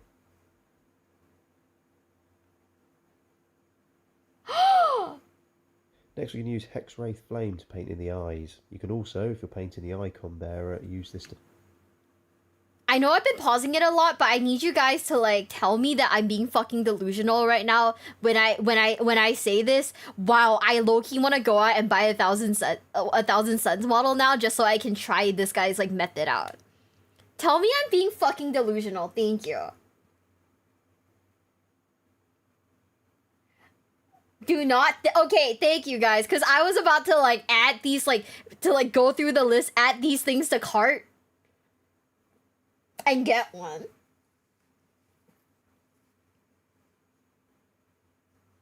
You're delusional. You need to do this for Imperial Fist. Okay, I need to find like a guide for the Imperial Fist then, because this guy's like the way this guy's painting it makes it look like it's easy, even though realistically I know this shit is not easy. For reference, to tell how insane this is, a whole unit of 10 Slaanesh Demons basic unit takes about 16 minutes to speed paint compared to this one model. Wait, what? Oh, so this is like uber hard then. This is like mega fucking hard then. Never mind. I don't want to do it. I'm crazy. Thank you guys for telling me I'm fucking delusional. Painted the flames. I appreciate you guys. Flames, Corax White first.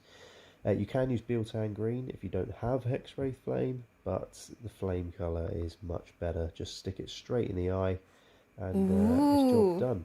Alternatively, stick it all over the flames if you're painting that, and it'll come out looking really good. Ooh. Once you've done the eyes, turn your model round and just paint in the little eye detail on the back with some Hexwraith Flame, and that'll create a nice little gem effect without spending too much time on it. Okay. Follow your humor. Last but not least, you put yourself some white scar, water it down quite nicely, and then just do a little bit of edge highlighting on the tabard to get it standing out. So that's sum up the edge and then wherever the cloth would fold.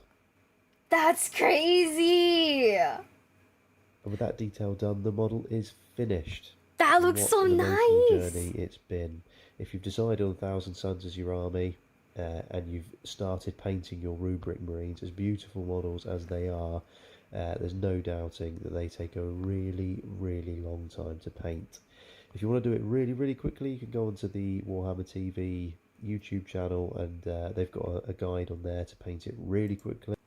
Never buy White Scar White. It's terrible. Is it that bad?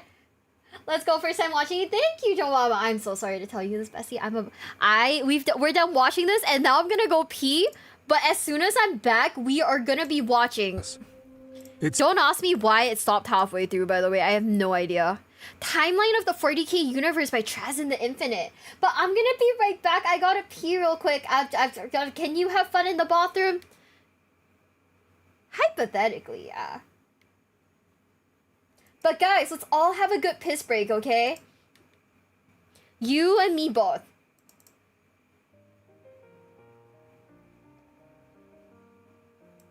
Be right back, guys.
Okay, gamers, I'm back. But at what cost? I'm kidding. Are you guys back? Are you guys ready? Also, Zach, thank you so much for the gifted sub. And thank you for the 102 bits, Papa Miwabelle. I am not pregnant. Neither have I gotten anyone pregnant, guys. Stop. Mr. Wakey, thank you so much for the 3-month sub. Thank you, thank you, thank you. Did I wash my hands? Of course I washed my hands. What? What kind of question is that? Duh. Oh man, you guys. Yeah, we're gonna just try all the I will try all the Warhammer games that are, you know, like what is it called? That are optimized enough to not like kill my PC. So we're gonna try whatever we humanly can. We're not gonna go too far in the back, but yeah, we'll just try it out. But anyways, are you guys ready for Timeline of the 40k Universe by Traz in the Infinite? Not even Leah? Leah's not pregnant, stop. What if we don't want you to wash your hands? Ew, wash your hands, guys. I don't want you guys to be out there like giving people handshakes after you like lose or win against them, and then you just don't, you know, wash your hands. That's kind of not good, guys. Don't do that. That's like literally like toxic damage. Blue Selfie, thank you so much for the follow. Thank you. I bit my tongue. Thank you. Welcome to the basement. Welcome. You know you can play Tabletop Simulator to play the actual tabletop game. I know that is a possibility. I'm not good enough with the UI for Tabletop Simulator to attempt anything like that yet. But also I probably need to get someone to teach me. So I will be begging I will be begging people to teach me eventually. I don't fucking know. But anyways, are you guys ready? 3, 2, 1.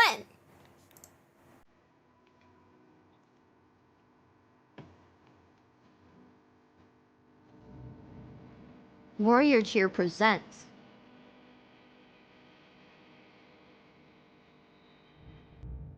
narrated by Matthew J. Plum. My life's work. My museum. Our gallery. Within these halls sits the galaxy's most comprehensive collection of artifacts in existence. Ooh. I have spent my long years cataloging the entire culture of all the beings I could, from the dawn of time to the present day. Within these halls are libraries, containing the last known words of countless races who have been cast to the harsh, uncaring winds of time. Truth be told, there are more galleries in my museum than a mortal could wish to visit in several lifetimes. Okay. Each hall is dedicated to a great empire and their achievements, but also their faults and inevitable demise. The history of the universe is filled with such empires, their names forever carved on the steel of time. Ooh. There are others who accomplished little with their gift of life, their existences being short, painful, blighted tales. The tales of history are only reserved for those who earn the right to write them. That was such a sick line. What the fuck? You know? I love that. I will show the halls of my library to guide you on the story of all of time. Okay. Shit. As we start from the dawn of all existence.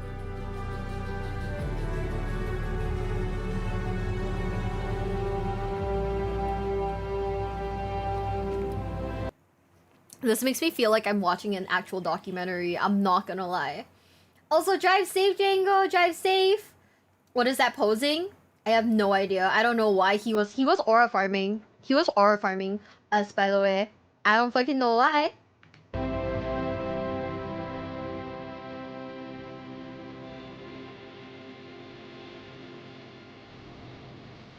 This is so cool. Density, temperature, a singularity, initiating the expansion. Primordial gas and cosmic dust sent into eternity to become everything we know or ever will.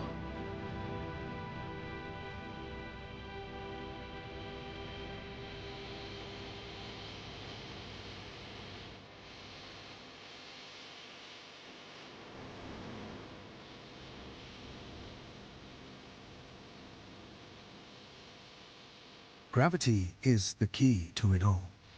Okay. Gravity birthed the stars. Ooh. It connects the galaxies, guiding them in motion to their inevitable orbits.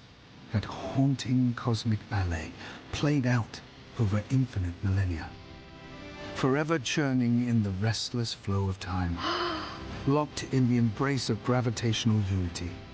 Vast ages of time pass. Ancient evolution forms in the stars.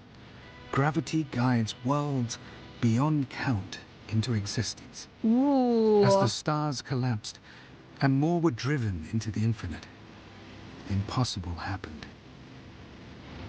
What did?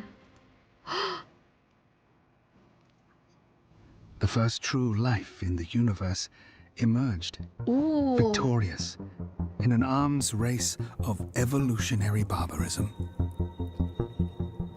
I suppose I should introduce the Immaterium, the Sea of Souls, the Ether.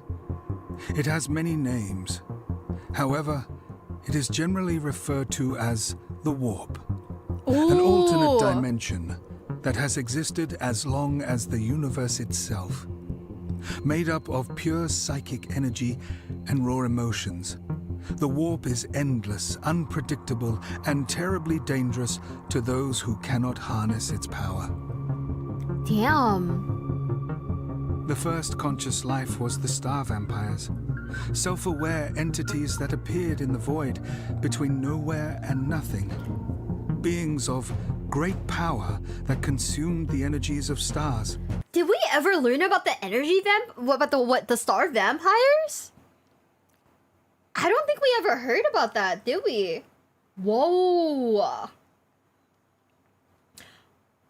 Oh, that's who he is. Oh, okay. Well, I didn't know he was a star vampire. Shit. Catan. What video is she reacting to right now? Timeline of the 40K universe by Traz in the Infinite. Also, I want you guys to know if my mouth is opening in a weird way, it's because I'm drinking water. Okay. Feeding on the life force of the planets themselves. These parasites do not differ from any life in the universe. All life desires the same outcome. Energy consumption and safety for their offspring. That makes sense. They would, with time, be known as the Catan. The cursed reptilian Old Ones scraped their primal forms onto the shores of worlds, long dead before even we Necrons evolved to stand upright. Damn. The first true sentient beings to cross the vast reaches of the galaxy. They were the first to climb the long trail of evolution and self-awareness. Their ceaseless advances placed them at the top of the pyramid in this galaxy. They traveled through the stars like dust travels on the breeze. Okay. And even built what younger races would call the Webway. Through the Webway, the Old Ones seeded life on hundreds of worlds. In their wake, they birthed countless untold species and cultures. So the Catan is basically daddy, right?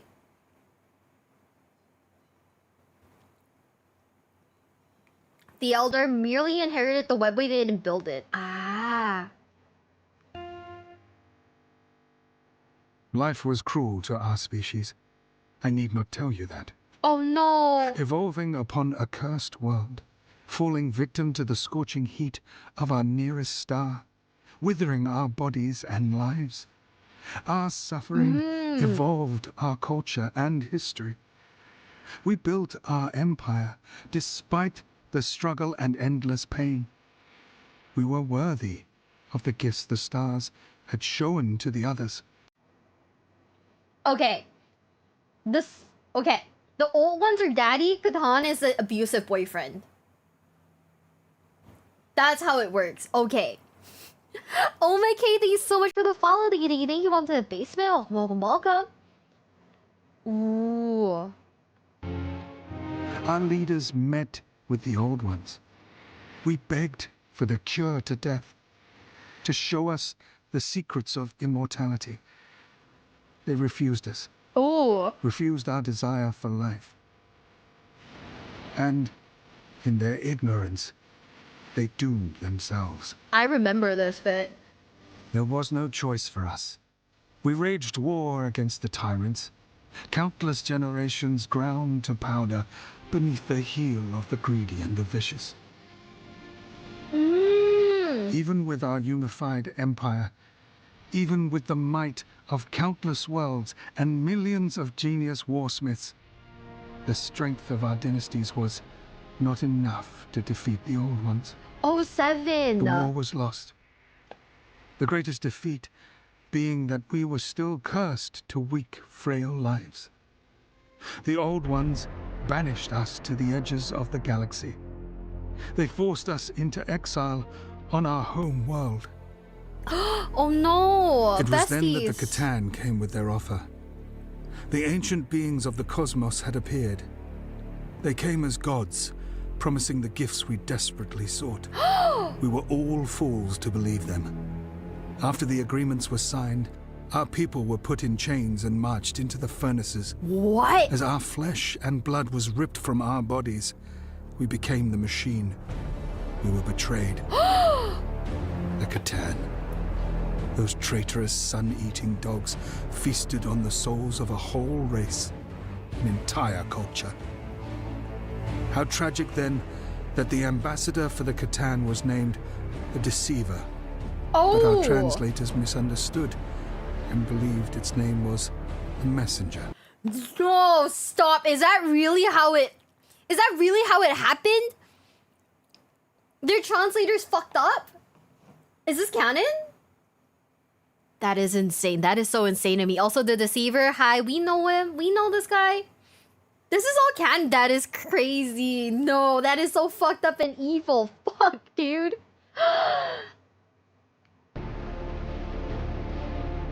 The God War, the breaking of the void, the war in heaven. 5 million years of hate and flame. The old ones were driven back by the combined force of the Catan and us, their steel slaves. Wherever we Necron tread, life fades like a distant spark in a cold night. The old ones, those fools, they grew desperate, creating the Eldar to help them in their losing war. A race of decadent, hedonistic artists to fight steel gods. Oh! They created the fierce Krork, a species that thrives on war and the desire for war. Little did they know of the plague they were creating. Oh! And on a small habitable world, it was said that they also seeded baseline primate life. As the last defense strongholds are on the verge of collapse, after we have flayed the minds and spirits of countless old ones, they formed their last doomed battle line. As the old ones were pushed into oblivion, Zarek, the Silent King, led our armies against our slave masters. We turned on the Catan. The Catan were weakened by the war against the old ones and the threats of the Eldari and Krork armies. The Catan was shattered, defeated and placed in our stasis chambers, made to watch from containment as the race they sought to enslave freed themselves. The mighty Catan were not much more than prisoners, forced to watch us live on, despite their evil desire. Oh, shit. Weakened from the wars, we faced the new threats of the multiple upstart races. The Eldari, the Krork, and so many more. The Silent King decided our fate. We were to wait in silence as our armies rebuilt. We need not fear time, like our puny carbon-based enemies. I guess. It is during this time the Eldari developed their technology at an exponential rate, becoming the dominant force in the universe. It seemed they had advanced their species to immortality, but how long could they sustain their own desires? I admit, I am partial to the Eldari. Their great works are unrivaled. Their ability to will a world into being is haunting. We must speak about the so-called human element, as their empires take up many halls of my museum. Though sometimes unhinged and unpredictable, they are interesting. Not the monkeys. And present true promise for us. We will cover much of their history, difficult as it is with the conflicting dates set by the Imperium itself. But no matter, we will account their records from our own sources. Imperial records will be our guide, or should I say, those Imperial records which I have procured will be our guide. Ooh. I always found them to be of great amusement. They had begun on a small class 54415 planet, on the edge of the galactic arm of the Milky Way. Okay. They had first crawled from the primordial ooze as advanced water-based life. To think that glorified fish now wrap the galaxy in an iron fist is enough to burn my central processors to solder. However, as we slept, these fish people became baseline primates, class 4 beings. Damn. For much of their early existence, the primitives accomplished little. It was their use of tools that separated them from the other animals of creation. From the first moment a cave-dwelling savage struck a porcine variant with a rock, it was all over. So evolution is real in the Warhammer 40k universe. We are basically Monkai, right? Hi, fellow monkeys. We're just monkeys, dude. Shit. Okay. Slowly, they invented pottery and the bringer of security, that is fire. It was then that the warp entities had emerged from the void, the first knowledge of the immaterium. The damage from our wars against gods had ripped wounds in the universe. From these wounds came the apparent gods, extremely powerful creatures that bask in the souls of the dead, growing ever in power. The mortals referred to the beings as the Chaos Gods. They were named Khorne, Tzeentch, and Nurgle. Ooh! What are three more pathetic void beings against the might of this galaxy? We have killed greater beings before. We may have to do so again. It is at this point that the Eldari learned the secrets of the webway and continued their dominance of the stars. The imperial myth concerning the birth of their god emperor is as follows. Seeing the inevitable fate of humanity to be consumed by the chaos gods, a group of humanist shamans banded together to stop this future. They had devised a plan to save their species from the thirsting gods committing ritualized mass. Wait. Are these so-called shamans just psychers then? Is that it? The death of the shamans? Oh, they're separate people. Okay. Okay. I was a little... Wait. They're not? They're just giga psychers. Okay. Self-annihilation. As the shamans died and their souls entered the warp, the power of the souls overwhelmed the beings that inhabited that dead void. The soul of their soon-to-be emperor was birthed and made manifest in his physical form. I must add here, this is perhaps one of my... It's the birth of the emperor? Whoa! Okay. Shamans are the first human psychers. Okay, and then they use they combine their power to create the god emperor. Whoa. So he's not a guy. He's just like man-made. This isn't completely confirmed. Ah, okay. Well, at this point, there's just so many. I choose to believe this, I guess, because, like, you know, there's so many conflicting stories. I mean, you might as well just listen to the one, right? My favorite twists of fate in all of history. Deep within a black stone complex, which crashed on Mars before the rise of humanity, is the Noctis Labyrinth.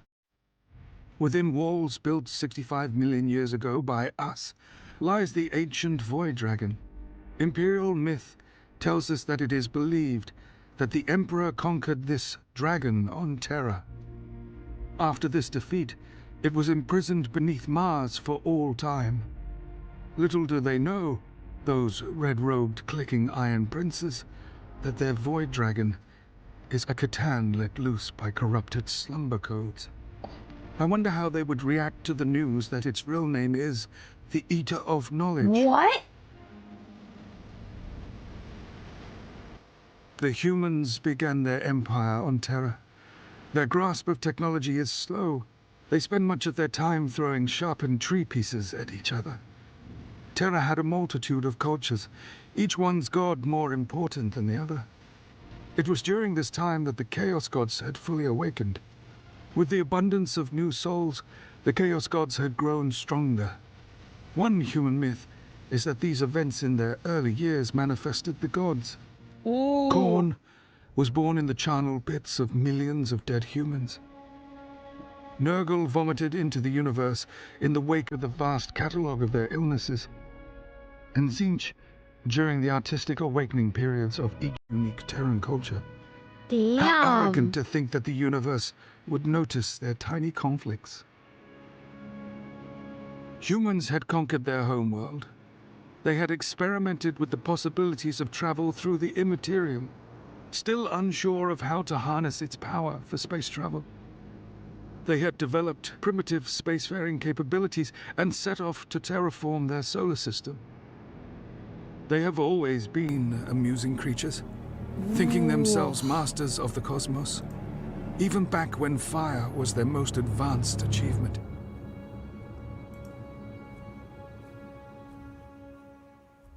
In essence, they are simple jellyfish, a travesty of nerves that stems from an inferior brain, piloting a suit of bone, wrapped in decaying meat. I know he's like insulting us, but why does that like low-key make sense though? Ooh. Emperor sacrifices from the shamans and fusion. He was born in the traditional method. Oh. Guys, we're just jellyfish piloting a suit of bone wrapped in decaying meat, guys. That's literally us. Honestly, so true. It is their arrogance that I enjoy so much. They were never meant for the stars, yet they do all to conquer each parsec. They fight amongst themselves more than any enemy. Tranquility makes them squirm. They lived for war. The humans built colonies throughout their nearest worlds, a slow process due to their primitive spacecraft. They continue to do what they do best, build and breed. Worlds are terraformed and colonized. Sublight travel was their archaic way of colonization, each colony drifting farther from the home world of Terra. Overexpansion resulted in loss of communication. It was only a matter of time before this formula would collapse into bedlam and chaos. Ooh. As the years drifted on, countless interstellar empires emerged, trading throughout the galaxies. Most of these supposed empires bore me. They prosper for such short spans of time. One does not even need to remember their futile existence. Damn. We just like breeding, guys. I don't know. I just think that we just really like breeding. You know? It's not really a personal pain or anything, am I right? Like, The humans furthered their grasp on nature, bending any resources they could find to their greed. Colonies stretched into the vast reaches of solar systems, overextending their empire. Ooh. The myths of the Emperor continue to grow. It is said the Emperor arrived on Molech and found a portal into the Immaterium. Ooh. A deal was made with the Chaos Gods for the gift of knowledge of warpcraft, allowing the Emperor to create the Primarchs. Okay, shit.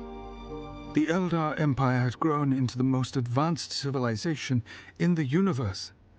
They had achieved the apex of technology, creating their own desires from will alone. Lesser races proved no threat to their domination of the stars. The human gene saw an evolutionary jump. There were sudden appearances of psychers, as they called them. Cursed individuals who can draw power from the Immaterium. Humans who developed the navigator gene allowed the first human navigators to make the passage through the warp. I still low-key think that the idea of like psychers is so fucked up because it's like, how many of them like lose their lives again? Like, they're just human batteries, right? That's kind of fucked up. Shit. The great navigator bloodlines controlled warp travel. The humans continued to explore and colonize all that they found. Treaties were signed with dozens of Xeno races. It was truly a golden age for humanity. Technology often gets the better of the primitive species that craft it. The promises of comfort and ease of existence has led to the downfall of dozens of species.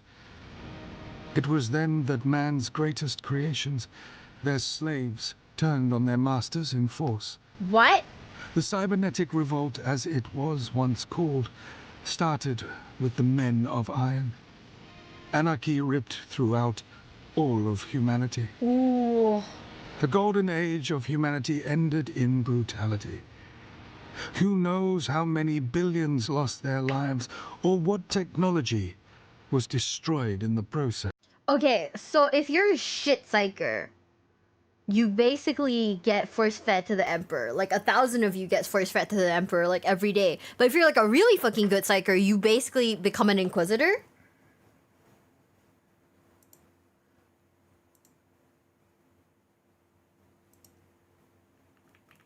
Is that how it works? If you're a shit psyker, you implode. Okay, you become... See... So basically, if you're a shit psyker, you implode. But if you're a mid-tier psyker, you get force-fed to the Emperor. And if you're like a really good one, you become an Inquisitor. Okay. Or Grey Knight. Oh, okay. Yeah, you know, fair. Yes. Across the stars, another empire fell to time. The Eldar had enjoyed their moment of success. Ooh. Technology was not their downfall. Their own desires tore them apart. Sheer physical impulses and depravity broke them. Their yearning for lust and pleasure cursed their kind. The being that spawned from their depravity forever changed the course of the stars. Slaanesh. It was then that the being known as Slaanesh came to be. The Eye of Terror that came to be from the creation of Slaanesh obliterated almost all of the Eldar. She who thirsts, as some have called Slaanesh, feasted on billions of Eldari souls. Ooh. Some of the Eldari foresaw the dark future and left their homeworlds behind. The craft worlds were all that was left of them now. Vast, floating cities that are slowly fading away. As a fan of theatrical renditions of historical events, I find the performances from this era to be especially entertaining. The humans had peaked in their scientific advances. The historical blueprints, or as they are more commonly known, the standard template constructs, became the database of all human technology. Humanity was plagued with warp storms that appeared throughout the far reaches of the galaxy. Warp travel was impossible, and the colonies began to erode. This is a difficult time for my collection. Almost all the important artifacts had been stolen by that damned Mechanicus. Ugh. No wonder they have beef! Shit! No wonder he fucking hates them, they stole his stuff! Okay, that makes sense. You know what? You are so valid for hating on them, bestie. Let's fucking go. Hi, Cosby. Welcome home. I'm sorry you had to work extra hard today. Oh my god. They stole his stuff and woke him up early. No wonder he fucking hates them. Literally makes so much sense, guys. The cowboy's fucked up. If only I were awake during this time. The humans are easy candidates for the corruptive powers that inhabit the warp. Through the warp storms, psychic energy flowed into space. The weaker of humanity's psychers suffered from demonic possession. Oh. The human race tore itself apart. The Emperor of Mankind began his plans for domination. He began work on creating the gene seeds that would lead to the formation of his 20 sons, or as they are more commonly referred to, Primarchs. Imperial record fails to state exactly how this event occurred. It only states the Primarch embryos were scattered throughout the galaxy. All blame is laid at the feet of the Chaos Gods for this deed.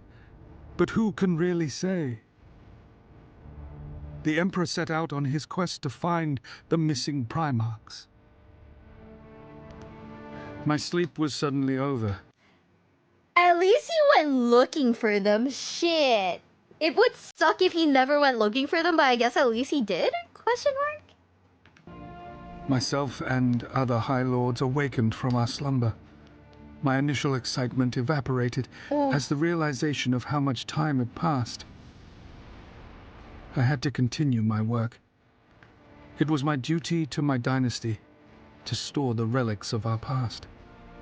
Even that miserable little pile of secrets Urakin was awakened.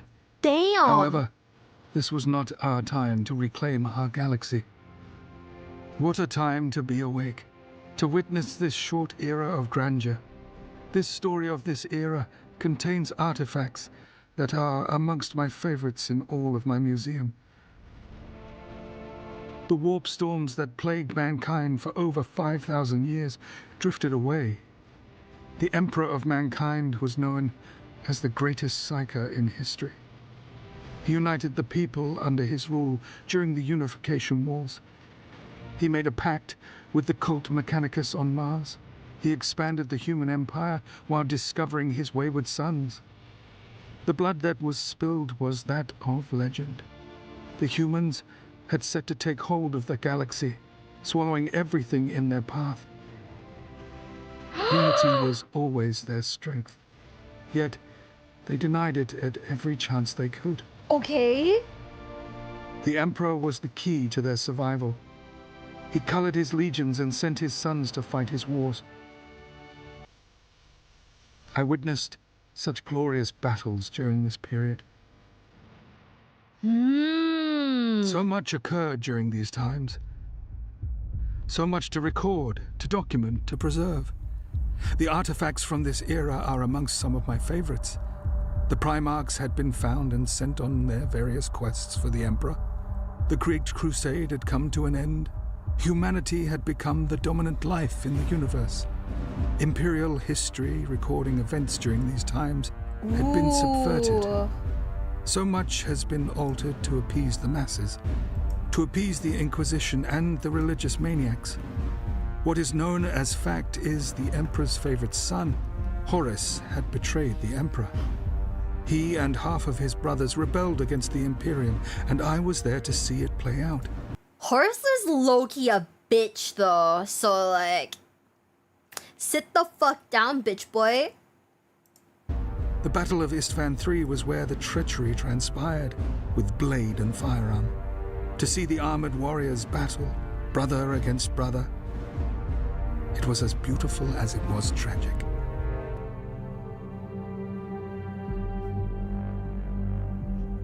I remember being impressed by the humans. My theory of their hatred of peace was proven once again. Damn! How they loved to fight. The eternal war had begun. He really just said that humans are just allergic to peace, and that's why they're like this. Which is like, you know, yeah, can't really deny that. Reasonable crash out on Horus, to be honest with you. I don't know. I mean, I'm an Imperial Fist girly, man. You know, I fight on the side of the Emperor. You know? Above Terra, another civil war had already begun brewing.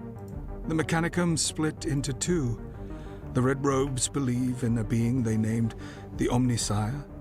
Many believe the Emperor was not the true avatar of the machine god. Many believe that the Emperor is, in fact, the Omnisire made flesh. Ooh.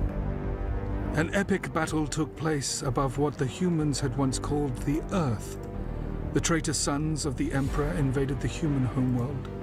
They had come to kill the Emperor and take control of the Imperium. This was a staggering battle for beings such as humans. The final battle occurred between Horus and the Emperor after millions were killed by... I gotta say, this art in particular is so fucking sick. It is crazy. This art is insane. I've seen this so many times. Like, fucking... It's... Oh, fuck. His name is Sanguinius, right? Fucking Sanguinius' dead ass is on the floor. You have Chad-ass Emperor with his, like... Does he use... Is it Maybelline? Is it L'Oreal? Who fucking knows? Hair. And then you have, like... I think this is Horus, right? Looking all bad and shit. But he's got, like, the wolf pelt, so that's, like, pretty fucking sick.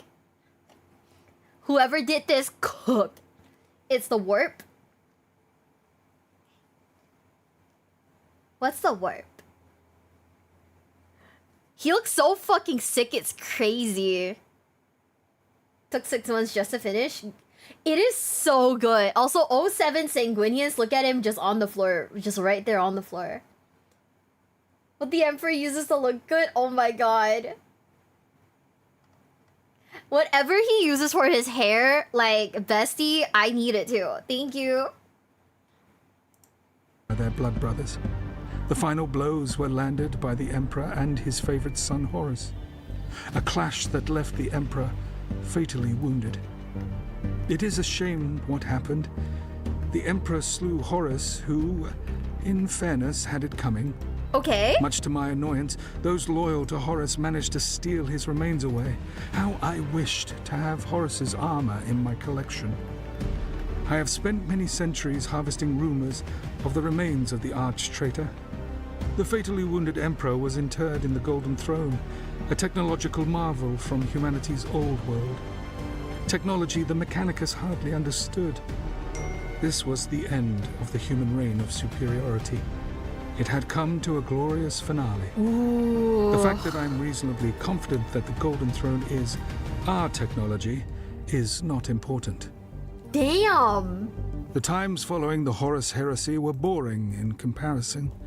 Humans fell back once again into predictability. It was black or white from then on. The Imperium.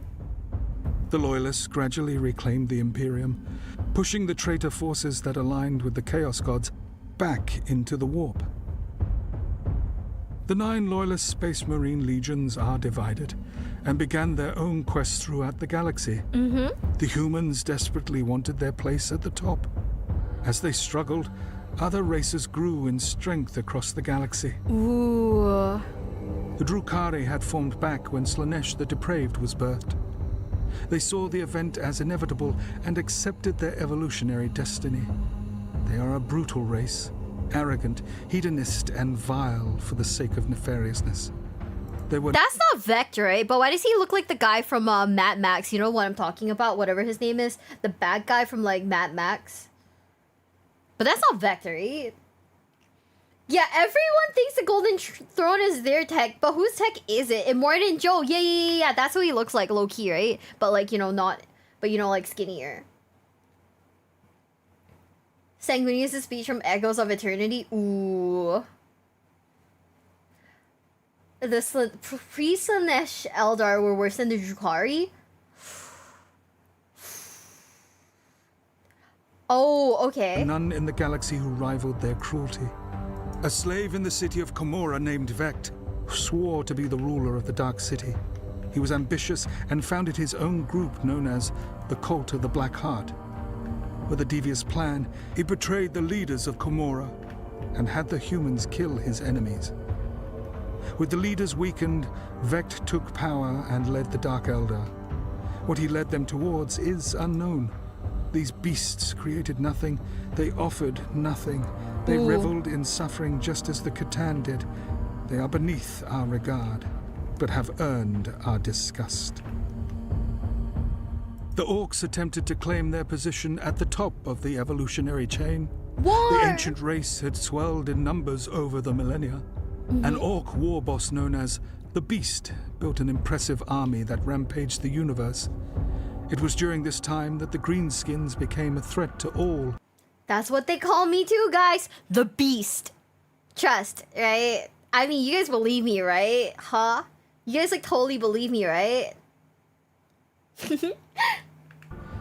I find them to be similar in some ways to the humans, warring against each other, obsessed with power, obsessed with what both races call loot. Loot? What a crude word. Both believe their technology to be superior to all. Another life form that idolizes the spirit of war, the Astartes, were able to stop the Green Wave, at great costs, however.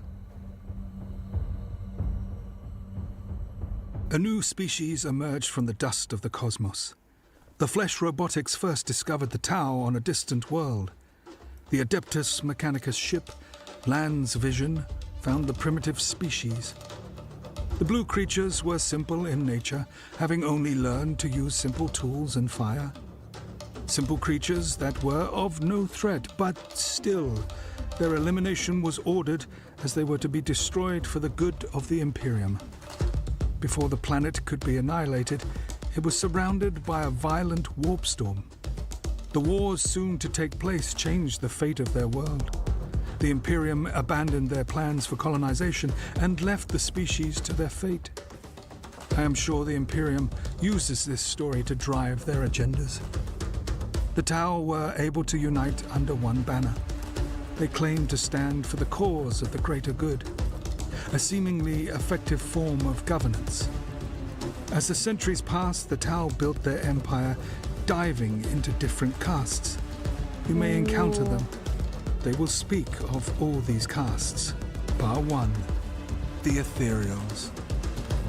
These ruling beings are conveniently forgotten about in the Tau propaganda. Ooh. These faceless elites are the true ruling class of the Tau. The Fire caste are the fist used to quell rebellion. The Earth caste show off their medical capabilities to lowly serfs. Who the fuck just hit the most fuckable species? The Tau? The Tau are the most fuckable? Stop, bestie. What? No, you did not just say that, bestie. The Ethereals fart mind-controlled gas from their heads? What? They do make milk?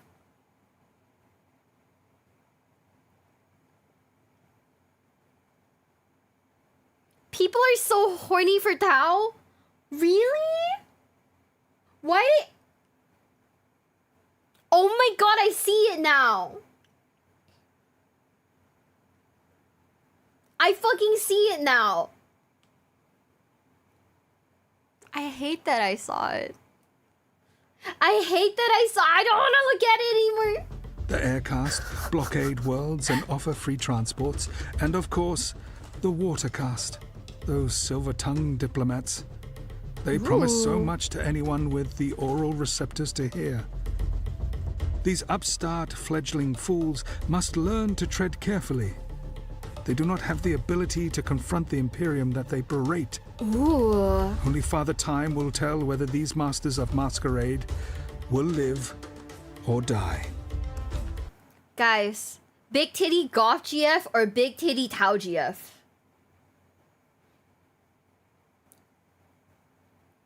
What do you think? Yes, both? No. If you could only pick one. Big Titty Slanesh GF, bestie. Bestie. Big Titty Tau GF. Oh my god, Goth, to be honest, Tau Tao kind of icky. Okay, you know what? That's fine. Big titty golf Tao GF.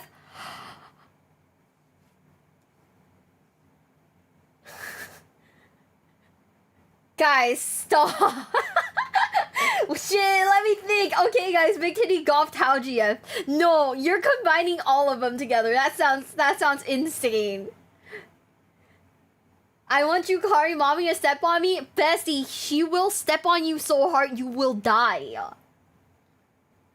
You will absolutely not be alive anymore, bestie. Big titty Battle Nun GF, I think, like... Do they fuck? Do the Battle Nuns fuck? Isn't, like, a whole thing about, like, you know, being a nun? Like, you know, that you can't fuck anymore? They do? Oh, okay. Well, I guess you can have your big titty Battle Nun GF then. Shit. Oh my god, I was telling my friends, right? I'm like one more like bad relationship away from like joining a convent and becoming a nun forever. I saw like this one tweet that felt like a personal fucking attack, and it was basically I've been in so many bad relationships that at this point it might just be I should be able to qualify for disability. I was like,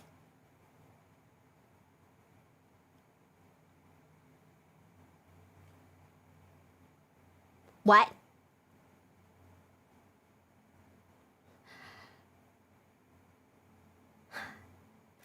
You know? All VTubers have been in bad relationships, so they're all hopeless. You're not wrong. Why do you think we have like severe like body dysmorphia?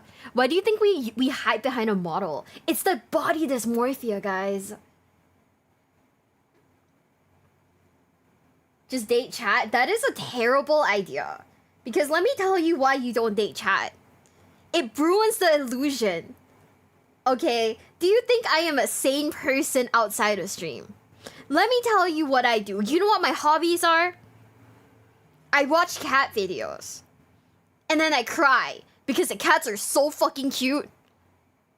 And I want to pet them. But I can't. So I cry. That is my hobby, guys. Surely you look like your model. Well, some bits I do. My hair's not pink. When do you not cry? You know, when I'm streaming. I'm a dog. I look at cute dogs too and I cry. The other day I looked at a sun bear and people were like, why does this sun bear look ugly? And I was so upset. I was so angry. I was so fucking upset that someone said that a sun bear looked gross. And I was like, oh, how could anyone do that? I went to like my best friend's house and she was like telling me that her cat had been returned like to the shelter once before because she was like too affectionate. And I literally sat on my friend's like couch, cuddled the cat and cried because I was like, how can anyone return you? And I just cried into the cat and the cat was like, what the fuck? But she stayed. So that's pretty good. The fuck is a sun bear? Google a sun bear. They are so fucking weird looking, dude. I have no words for it. I cannot explain it. But they are so weird. What kind of monster? Like a white, like energy? Monster energy? What the fuck? Who does that mean? Okay, what can I say? I have moments. I blame being a woman, okay? We have hormonal moments that make us like sensitive. Okay? Oh, who returns cats? Oh, who returns cats? Oh, fucking animals. Like, shit. If I had a cat that would, like, love me, I would be like, oh my god, this is gonna cure me forever, dude. You could have adopted a kitty, just say, no, that's my friend's cat. That's, like, her baby. I can't steal someone's baby. You know what I mean? A woman attract bears? If I could attract a sun bear, you know. When they say, will women choose the man or the bear? I'm sorry, guys. I would choose the sun bear because I think sun bears are so fucking weird and I love them. They're like they're up there for me in terms of like animals that I want to pet. Even if I'll fucking die, I'll still pet the fucking sun bear, dude. I mean, you can, it's just a felony. I'm not gonna steal my bestie's, like, cat, okay? I mean, I don't, the other bears are, like, alright, but the sun bear, though. Would you rather meet a Tao in the forest or a sun bear? I don't care about the forehead Aussie, so I would rather meet a sun bear. Wait, let's keep watching. Another rise in power for the awful orcs. Orcs! Centuries of crusading had weakened the Imperium. Humanity teetered on the verge of collapse. The orc invasions were relentless. Even worse, the more the orcs suffered, the more they grew. Countless star systems fell to the green wave. Ooh. It is their chaotic nature that holds them back from remaining atop their evolutionary chain. A culture predicated on the desire to be bigger and stronger than the rest can only go so far without true governance. You know, that makes Even with their sense. simplicity, the damage they caused almost destroyed the humans. It was not our time to rise. Our armies were set to awake at a later date. However, our tomb worlds were invaded by the Adeptus Mechanicus on their quest to find the lost standard template constructs. Not these fuckers again! Shit, they're just like, are they like certified like the Lara Croft of this universe? They're just like fucking tomb robbing? Shit. Just like Leah? Oh my god, no. She touched me, okay? She can always do that, that's fine. Stazzy, so much for the resub. Thank you, bestie. I appreciate you. Thank you. Do robots have tombs? Apparently, like, the Adeptus Mechanicus went into the robot no-no tombs to, like, you know, steal shit. So hey, what the fuck? They discovered our tomb worlds. Their curiosity and their degradation of the slumber protocols led to countless members of our race awakening. Oh shit! 65 million years of slumber. It was our time to rule the galaxy once more. To reclaim what we had died for. Whoa. Our metallic bodies regenerated. Our weaponry was to mortals what the storm was to the stone. More of our tombs were awakened. Our armies began their conquest. The Silent King took back his rightful seat on the throne. It is our time once again. How the humans love to hold their martyrs up for all to see. Wait, stop, that's so funny. The premise of the Mechanicus video game is to just try and steal all the Necron shit before they wake up and murder you? Wait, what? Hold on. Do I want to play the Grave Robber game? Also, Crypt Keeper, thank you so much for the raid. Thank you. Welcome in, Raiders. Welcome in. If you guys don't know who I am, I'm Miwabelle. All I do is play Yu-Gi-Oh! I cry. We're currently laughing about fucking the grave robbing the video game. Also, Miles, yeah, my birthday is over. Let's go! I am no longer gaining like ages for the number of times you guys say happy birthday to me. Let's fucking go. Is actual Warhammer? I still don't know what XCOM is, by the way. I have a friend with like 2,000 hours on XCOM, and I was like, can you describe what it is? And he was like, oh, well, it's like this is, and I was like, bro, I did not understand what you fucking said. No single world is a greater martyr than Cadia. Ooh, that's true. In truth, I had believed the Terran method of time recording, BC, stood for before Cadia. They speak of this planet so often during battle. Cadians! It was a world of much importance to the Imperium, and to be frank, the galaxy. The fall of Cadia is a loss. Oh, 7! It was a weapon designed to remove the warp from our reality. Its loss must be lamented. True. During the 13th Black Crusade, the War Master of Chaos, Abaddon the Despoiler, launched a massive assault against the Loyalists. A unfathomable war broke out, and the planet was eventually destroyed. It was a significant loss for the Imperium, losing such a beautiful world to their own traitorous kind. Damn! This is so dark, guys. One of the greater threats faced by the mortal races of the galaxy are the beings we labeled the Great Devourers, the Tyranids. Tyranids! The humans named them the Tyranids after their attack and consumption of Tyrant Primus. Revolting insectoid creatures that swarm world after world, consuming everything that stands in their path. All life is consumed by these creatures, consumed, studied, and improved on. Though they appear as mindless animals, they are sublimely clever beings. They have demonstrable hierarchies. They adapt and evolve in the moment to conquer any situation. Little is known of their history. There are no records of them before the Great Sleep. They appeared from the deepest reaches of space. The humans first discovered the creatures in the eastern fringes. Rumor has been said that they were first seen by the Inquisition as far back as the 35th millennium. Speculation and rumors, of course, but I still enjoy this discord.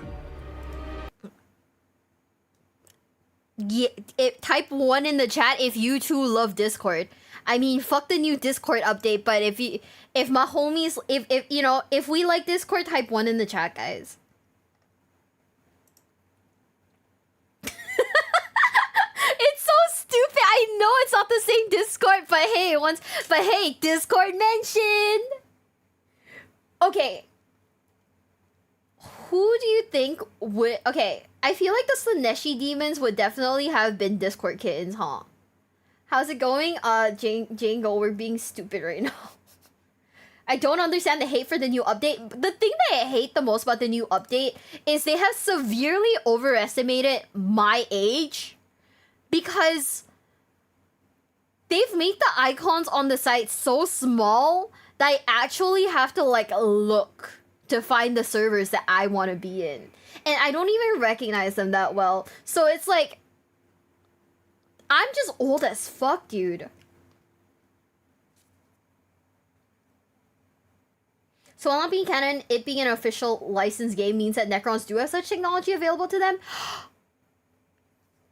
I feel like 99% of like the issues like happening in this universe could have been solved if they had like, you know, Skype. Like 45, not 45. But also, why'd they make the icon smaller? Now my old ass can't see. Fuck. Hag VTuber, thank you. I thought that was a well-established like fact. Once you're over the age of 23, you're automatically a hag. You're like a senior citizen when it comes to like being chronically online. Better find a map for those eggs dry out. What the fuck? Okay, shit, dude. I mean, you're right. But like also, what the fuck?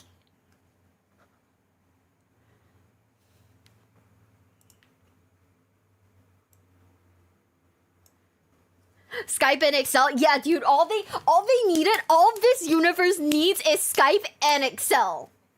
And we're saying Skype, not Discord, because they're still kind of like back in like, in like probably like the early 2000s. Therefore, hey, the age of being old has gone lower. Apparently, if we're over the age of 23, guys, it's time to pack it up. I will pre-order my spot in the old folks' home. Trust. They need MySpace. They needed MySpace. No, but you can't have MySpace because, like, what if you didn't put, like, the fucking, the fucking, like, Imperium in, like, your top 10? Wouldn't they, like, go to a war with you for that? It is said that they have begun to surround our galaxy, ready to unleash their own conquest, after being drawn by the Emperor's light within the void. I cannot say if this is true or not. Others believe they are being pushed back, chased into our regions of space. All of this poses a great question.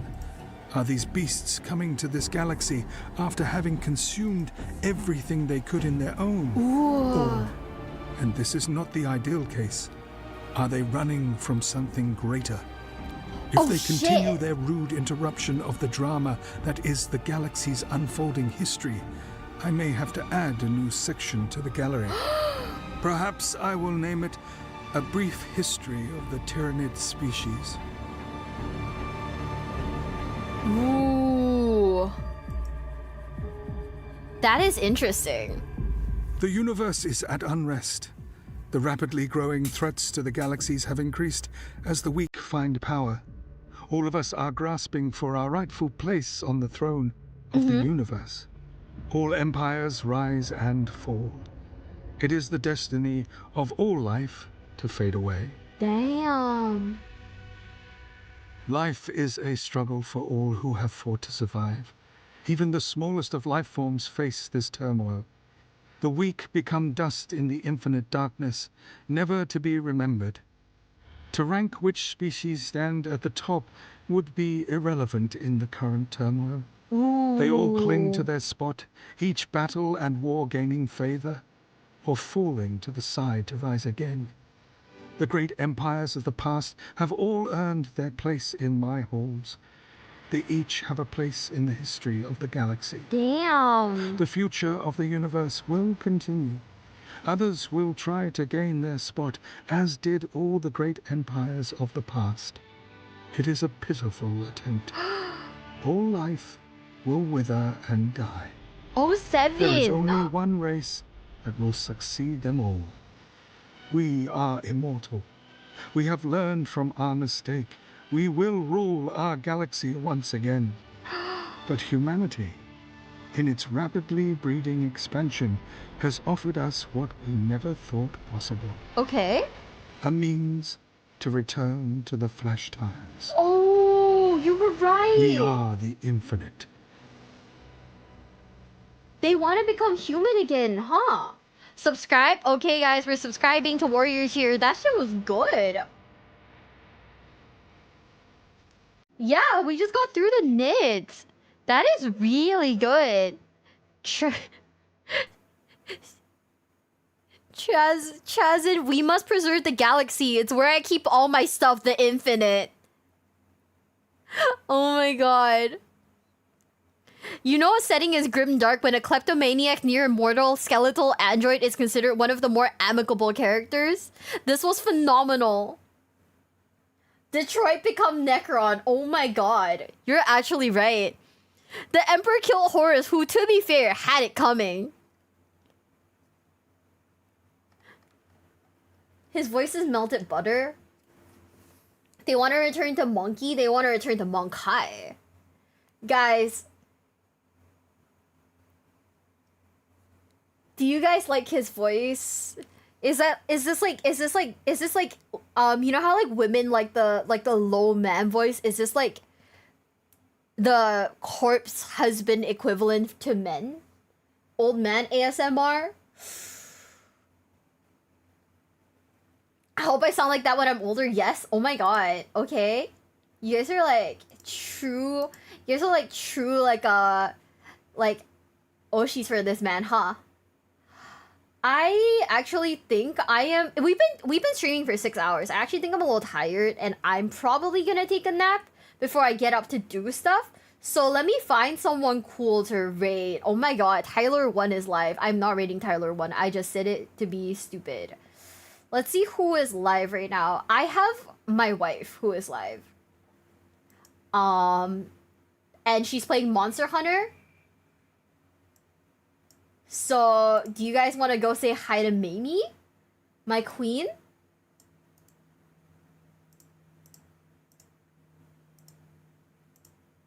Are you guys feeling that? The guy who did the audiobook was great. Ooh, what Warhammer kits are you buying? So far I'm only buying 2 of them. Let me check my throne to see what they are. I'm only buying 2 Warhammer kits specifically because your girl is a brokey. Also, I don't want to buy that many. Just in case I am able to move like within this year or early next year, I don't think that like getting a ton of like Warhammer related things would be like the move, you know, it would not be the play. So what I've bought is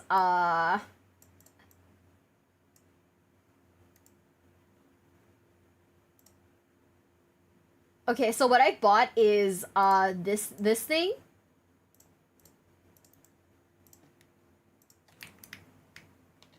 This thing, because it looks simple, it looked easy enough, right? Like from the reviews, this is like the baby edition. And the other thing that I bought was this thing. By the way, I am not like, you know, I'm not showing you guys the So these are the two that I bought. This introductory set. That has Tyranids, by the way, yay! And this like Infernus Marine set, which doesn't seem to come in yellow, but it should be okay, right? Kind of an L that it doesn't come in yellow. I'ma be for reals, but it'll be fine. I think. I don't think I'm that like upset about it. You know. I think it's alright. Nah. Just buy yellow paint? True. How do you ask a glass of water what a glass of water is doing? You know? That's true. It comes with the paint already, so I was like, okay, this isn't too bad. Okay, guys, we're gonna rate Mamie, who is currently playing Monster Hunter, my queen. I'm like low-key tired already. Oh my god, is this like a sign? Is this like the sign of old age, guys? Hold up. Just make them into fists? True! We gotta look up a guide on how to paint these guys, huh? We're gonna look up a guide, and I'm gonna buy the specific paints that are in it. So hopefully we'll be able to figure it out. But yeah, thank you guys for being here. And tomorrow, if you guys are interested, we are doing Elden Ring. Not sure if I'll be dual streaming it, mainly because, well... Mainly because I don't know. I don't know if we'll be streaming it, realistically speaking. On like YouTube. I mean, I'll be streaming that shit on like I'll be streaming that shit on what's it called? On like Twitch for sure. So yeah, if you guys are interested, come by tomorrow. If you guys aren't interested, then I guess I'll see you the next time. Then it's okay. It's not like I really miss you guys or anything. Right? That's crazy. That's so parasocial. It could not be me. Anyways, bye guys. I'll see you guys tomorrow. Bye! And with that, YouTube chat, we have sent off Twitch chat. Therefore, YouTube chat, if you guys aren't coming by to Twitch tomorrow, it's the easier of the Soulsborne games. I am terrible at Soulsborne games. I am very bad. So it's gonna be a journey. For you, for me, for all of us. But if you guys are interested, on Sunday we will be doing 12 hours of Suikoden 1, the remastered edition. Hopefully it's fun. Hopefully it's good. I've never played it before, and I couldn't tell you guys if I do well or not. But yeah, looks at Twitch will be here. Twitch is still here. This is embarrassing. Okay, bye guys. I love you guys. Bye. Also, oh my god, what do you mean I'm